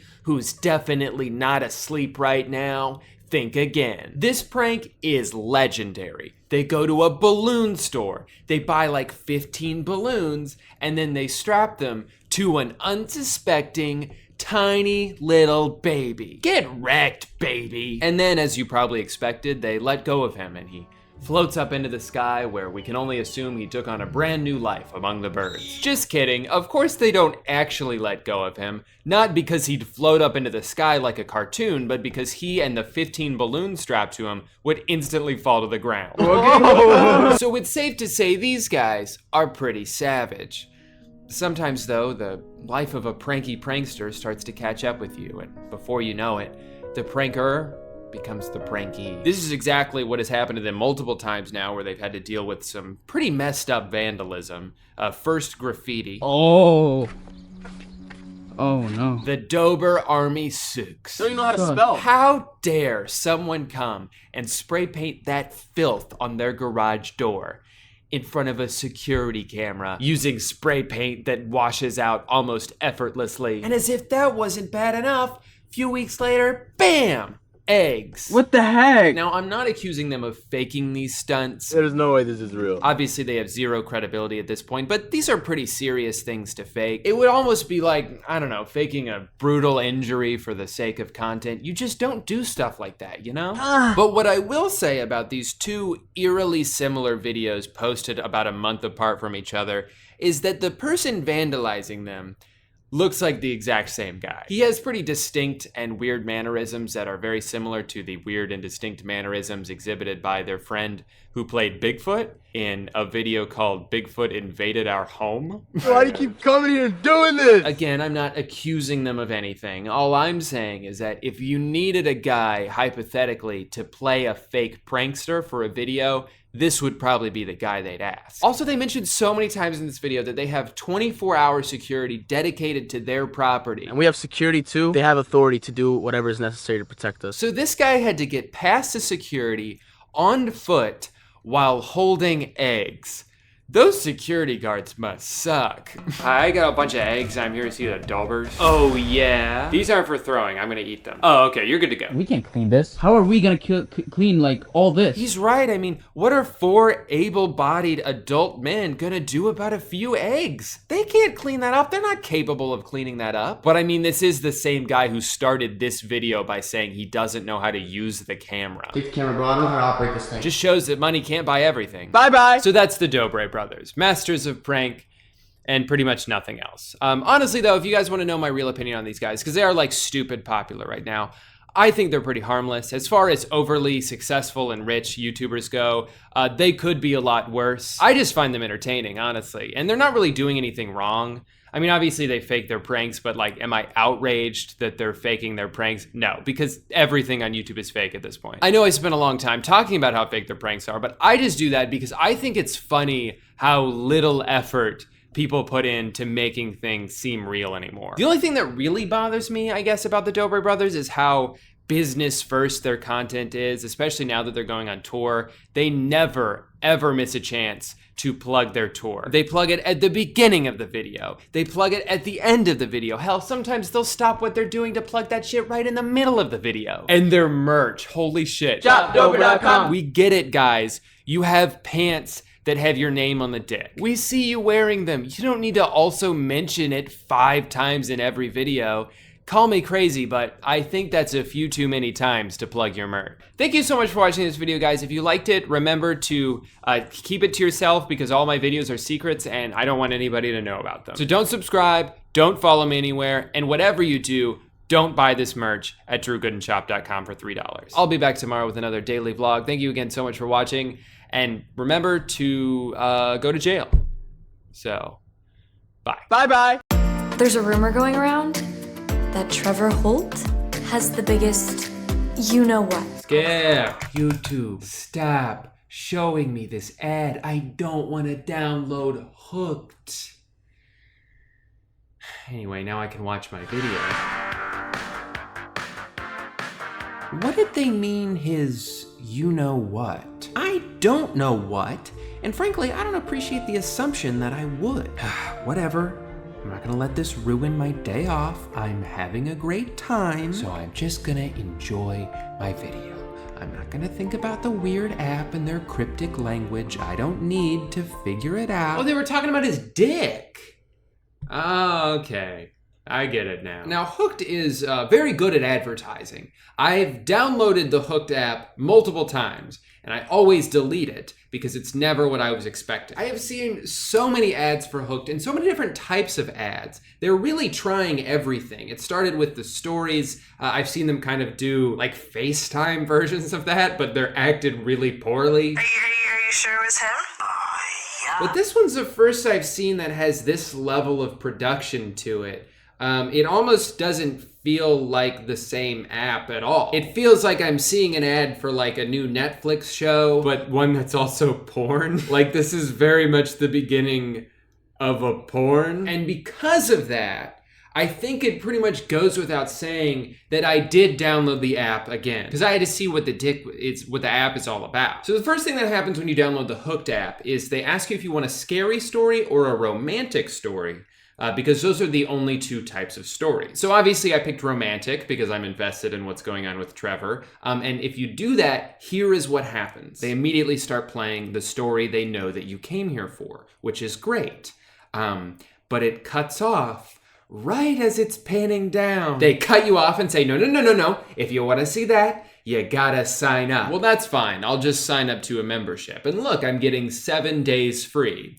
And then after that, it's only $4.99 a week. Are you kidding? That's like $250 for the year. Don't worry though, there is a more cost-effective way to sign up for a year of the Hooked app. If you do a whole year all at once, it's only $40. Which sure, in comparison to $250, yeah, I guess that's better. A monthly subscription is $15. So you're telling me I could either spend $15 a month on Netflix and watch every show and every movie, or I could spend the same price on this, the Hooked app. But of course I'm invested. I've seen this ad cut off so many times. I've seen this shot just a few seconds ago, so I have to see what comes right after it. So I'm gonna sign up for the 7 days free so I can at least watch this story and figure it out. And I'm definitely not going to forget that I signed up for a free trial and I'm going to cancel before they charge me because I've never done that before where I've signed up for a free trial and then forgot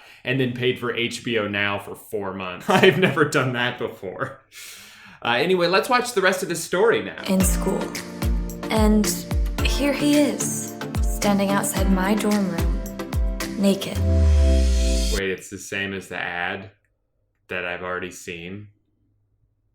That's what I signed up for. Oh, wait, no. Okay. Looks like it's about a 15-minute movie. That's good. I'm sure this will be entertaining. What are you doing? Okay, let me sum up this movie for you. Trevor comes in. He's butt-ass naked. He asks Martha, the main character, to lie to this other girl and say that he's not here, even though he is. Apparently, he's hiding from this girl because She jumped me in the shower. But anyway, Martha hides him. And he's like, thanks for hiding me under your bed. Now I owe you a favor. And she knows exactly what to do. What can I do you for, Martha? Drew Longhorn. Drew Longhorn. Yeah, Drew Longhorn. That's the name of her crush. And also the name of my alter ego, who is a cowboy. I want to kiss Drew Longhorn. Don't we all? But anyway, he's like, okay, well, I owe you one, so I'll help you get on a date with Drew Longhorn. And here's how we're going to do it. We're going to show up to a party. And I'm going to pretend to be your boyfriend. And then he's going to be jealous. And then he'll want to be your boyfriend. Wait, I just watched a Netflix movie with this same exact plot. I don't know the first thing about apps. Unless it's the bloom and onion at Outback Steakhouse. Speaking of movie cliches, on the way to the party, he's giving her all these pointers about how to get a guy to pay attention to you. You know, things like smile at him, make eye contact. And this is all such a foreign idea to her. Wait a minute. You're telling me all this time I was supposed to be looking at guys? And giving them a little smile? Because what I was doing was turning my back to him and farting on his face. But this does seem like a better plan. Sure. Now, you're not going to believe what happens next. I know this is going to sound crazy, but it turns out that Drew Longhorn, the guy she thinks she likes, is actually a douchebag. So she's very distraught, and as a result, this happens.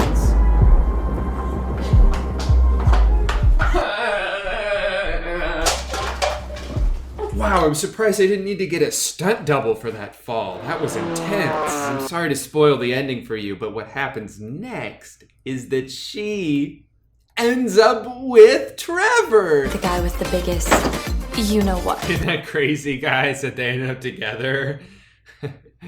I didn't think that they would. And me. The Virgin. It's a cute little movie, I guess. I'm not sure if it warrants its own IMDb page, but that certainly didn't stop them. The thing is, like, obviously I'm not the target audience for this movie. I could see someone enjoying this. There's a decent production value. If they made a whole bunch of these and put them on an app, I could totally see the value in charging a monthly fee, sure. But this isn't what the app is. There's one video on the whole app, and we just watched it. So even if you loved the short film and wanted to see more, you couldn't. That's it. You've already watched the entire app. You gotta read the rest. Which, again, there is absolutely value in having unlimited access to what looks like a few hundred short stories, if the stories are good. So let's read a few of them. Literally the first story that I ever read on Hooked is insane. It's called Panty Raid, and it's these two guy friends texting each other back and forth. One of them is in a girl's closet. Okay, I'm situated in the back of her closet. You sure she won't find you? Not a chance. Got the cam? Yep, already recording. When is she coming? Should be soon. She usually gets home by this time. You really stalked her, huh? For the money, man, for the money. Wait, I just noticed their names are Jim and Roy. Is the girl's name Pam, by any chance? Oh, here she comes. Get some good footage. Try my best. She's the hottest girl in the whole school. That has to be the lamest thing you've ever said. What, how? What, how? Just shut up. Yeah, shut up, she's here. She might hear your texting. Damn, she is hot. Getting a good angle? Can't wait to see it. Haven't even gotten to the good part yet. What's she doing? Texting to someone? She's just texting to someone. Boring! Wait, she headed into the bathroom. Yes! Get the shot! Shit, she closed the bathroom door. You have to find a way to see her. Hold on. Hopefully she doesn't lock it. Come on, man. Okay, I hear the shower. Hurry! Relax, Jim. Good lord. Turn in the handle. Cracked it a little bit. I think all is good. Okay, hold on. He's texting Jim with one hand. He's making sure to text constant updates. Then he's holding the camera with the other hand. And then I guess with his third hand, that's how he opened the door. Well, what does she look like? Hard to see. have to wait till she comes out of the shower. Damn! You horny son of a... Ew. What? Okay, and then this is where it somehow gets even weirder. There's weird white flakes all over the bathroom floor, almost like dead skin. I don't care about that. I want to see that sexy bod. I have the camera rolling in my third hand, but the shower screen is all fogged up. You can't see anything? Just an outline, really, quite the tease. Can you tell how effing gorgeous she is? Okay, seriously, who is this gym guy? What is this situation? Yeah, but what? This weird dead skin. It's not dead skin! She's flawless! Shower stopped. Wait, she's gonna get out soon. Oh, this is where it gets good! You lucky bastard! Got the camera ready, and... Oh shit. Well? Is she amazing? No. What? What's happening? What do you mean, no? Looks like she's got some sort of disease. Huh? Round sores all over her body, with dead skin peeling from them. You have to be kidding. Actually, her body's repulsive. I can't even tell if she's a girl. Weird thing is, she doesn't have... Wet! She doesn't have wet! Well, nipples. Or a belly button. What? You have to be kidding! Ew. What now? She's peeling her skin. Oh, I want to vomit. You have the camera, right? You're getting this. Jim is still as horny now as he was earlier. Unfortunately, I gotta see this to believe. Not sure you want to. How is she doing that? Doing what? Peeling back her skin like it's nothing. Shit. She's taking off her skin. No blood is coming out. It's like she's taking off her skin and the brown sores are now her body. What the fuck? I have to get out of here. Wait. OMG. What? I have to leave. What's happening? Ow. Just stubbed my toe. Shit, did she hear me? So did he say ow and text ow? Oh no, Roy. It heard me. It? Shit. Roy, what's going on? Call someone. She's not who we thought. It's after me. Who's after you? Roy? Hello? Roy! And that's Panty Raid. LOL, I want to see the video he took. I mean, I'm glad it wasn't a happy ending for Roy, because he was kind of being a perv. I wish Jim had the same outcome, though. I feel like he gets away scot-free.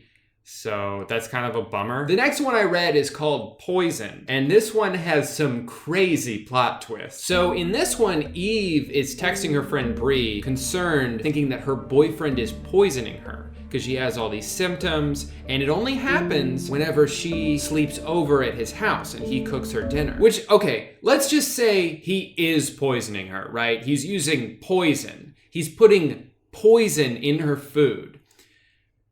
Wouldn't she be dead by now? What kind of shitty ass poison did this guy buy that it's just giving her a headache? That's really shitty poison. What, did he buy it from like a garage sale? Now this is where it's also revealed that Eve is an aspiring author. She's been writing a lot of books throughout the years, but none of them have been able to get published. She's still like trying to figure it out, but she's working on a book now that Dan is not too fond of. So her friend Bree is like, all right, you should go to the doctor, and if they find any poison in your system, then we use that as evidence against Dan. 4 hours later. Oh my God, Bree, what? My blood test came back. After 4 hours? She's got a good doctor. My blood test came back, and they're positive for cyanide. Wait, he's been putting cyanide in her food? Cyanide? And she's just like getting headaches? I had to double check this because I was pretty sure she would have died instantly. And yeah, if you have cyanide in your system, you'll die in like 2 minutes. And she's just feeling woozy. But okay. So we'll just accept that she has cyanide in her system. That's what we're gonna go with here. Oh my God, I'm so sorry I doubted you, Eve. What are you gonna do now? Are you gonna call the cops? Not yet. This just proves that someone was trying to poison me, not that Dan tried to poison me. Jesus Christ, Eve. He could argue I was doing this to myself. I need airtight evidence so that he can go to jail for a long time. This sounds dangerous. You need any help? Don't worry. I have a plan. Okay, so what happens next is Dan comes over. He makes her dinner once again, and she's suspicious, of course, so she only pretends to eat the food. Which I guess Dan doesn't notice that she's pretending to eat. Good sandwich, honey. Babe, I can see that you're not actually holding anything. Yummy sandwich. I made spaghetti. Occasionally what she does is she takes bites and stores them in her cheeks. You know, like a squirrel. So I'm pretty sure now that this is a story about squirrels. So she stores it in her cheeks and then goes to the bathroom and spits it out into a plastic bag. But before she can hide it, Dan walks in. What are you doing? Nothing. Is that your chewed up dinner inside that bag? Eve's heart pounds. She's trapped in this bathroom and Dan knows she's onto him. Gosh, Eve. If you didn't like my cooking, you could have just said so. I think we both know what this is really about, Dan. You're poisoning me. What? Don't play dumb with me. I have blood tests to prove it. Seriously, is this a joke? You put cyanide in my food, Dan. Don't deny it. Dan shakes his head. All that writing has officially made you crazy. Bye, Eve. Good luck with your book. Okay. He barely tried to deny it and then he just left, but we're still going. Bree, I need your help. Dan knows I'm onto him. Can you come over? I'm scared he'll come back. I'll be right there. 10 minutes later, Bree arrives at Eve's house. She finds Eve in her office, bent over her computer. Thought you might need this. She waggles a bottle of wine at Eve.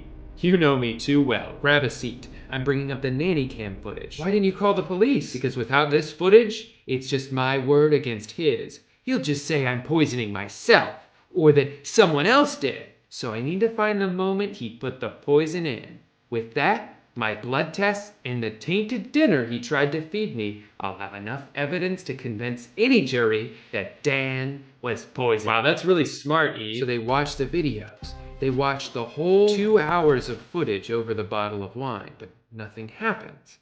He doesn't slip anything in her food. He doesn't sneak away. He acts like a totally normal, doting boyfriend. It doesn't make sense. Maybe something tipped him off? That's possible. Maybe he saw your text messages to me. I did leave my...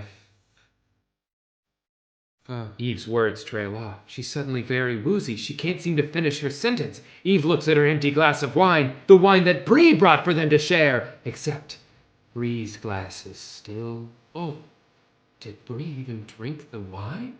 The puzzle pieces start to click together. You! Poisoned me! Took you long enough to figure it out. It doesn't say slow clap there, but I just feel like her character would in that moment. Why? And this right here, guys, is the twist of the century. In the corner of the office, Eve's printer flares to life. Pages upon pages begin shooting out of the printer. Eve's book. You were right about your book, Eve. Or should I say, about my book. It's going to be the biggest bestseller the world has ever seen.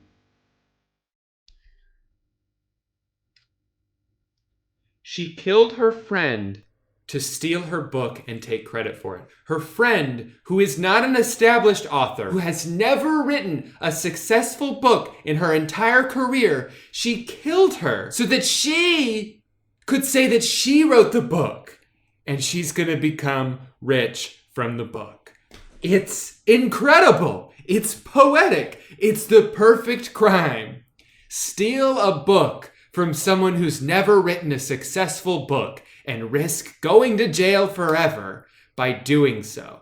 That's amazing. So I guess the question now is the Hooked app worth $15 a month? No. I will say, going through all the stories, there were a couple good ones, especially the horror stories tend to be a little bit more engaging than any of the others. Actually, the ones with real human voices, voice acting them, those are pretty good. But just like with the story about Trevor, there's only, I think, 3 or 4 of those on the entire app. And that's what they had always used to advertise the Hooked app. They acted like that was the whole app, when, you download it and there's only a couple that are actually like that, and the rest you gotta read and are much more boring. To me, this just seems like a classic case of false app advertising. It's a lot like all those mobile game ads that make it look like it's gonna be some AAA console game for your phone, and then you download it and you realize all they did was animate a fake cutscene to sell the game, but the actual game looks like this. I imagine they're making a decent amount of money. I mean, they already made $5 for me, because I signed up last week and forgot to cancel, just like I said I wouldn't. Maybe throw a little bit less money into all this false advertising and use some of that money to just hire more voice actors. It couldn't be that expensive to have a few people just go through and actually narrate some of these stories. It's not like they're that long. So just do that, and then it wouldn't be false advertising anymore. It would just be advertising. Final verdict, I give the Hooked app 2 bottles of poison out of 5. Well, as for me, I think I'm gonna get started writing my new book. It's a YA novel about a can of beans that comes to life.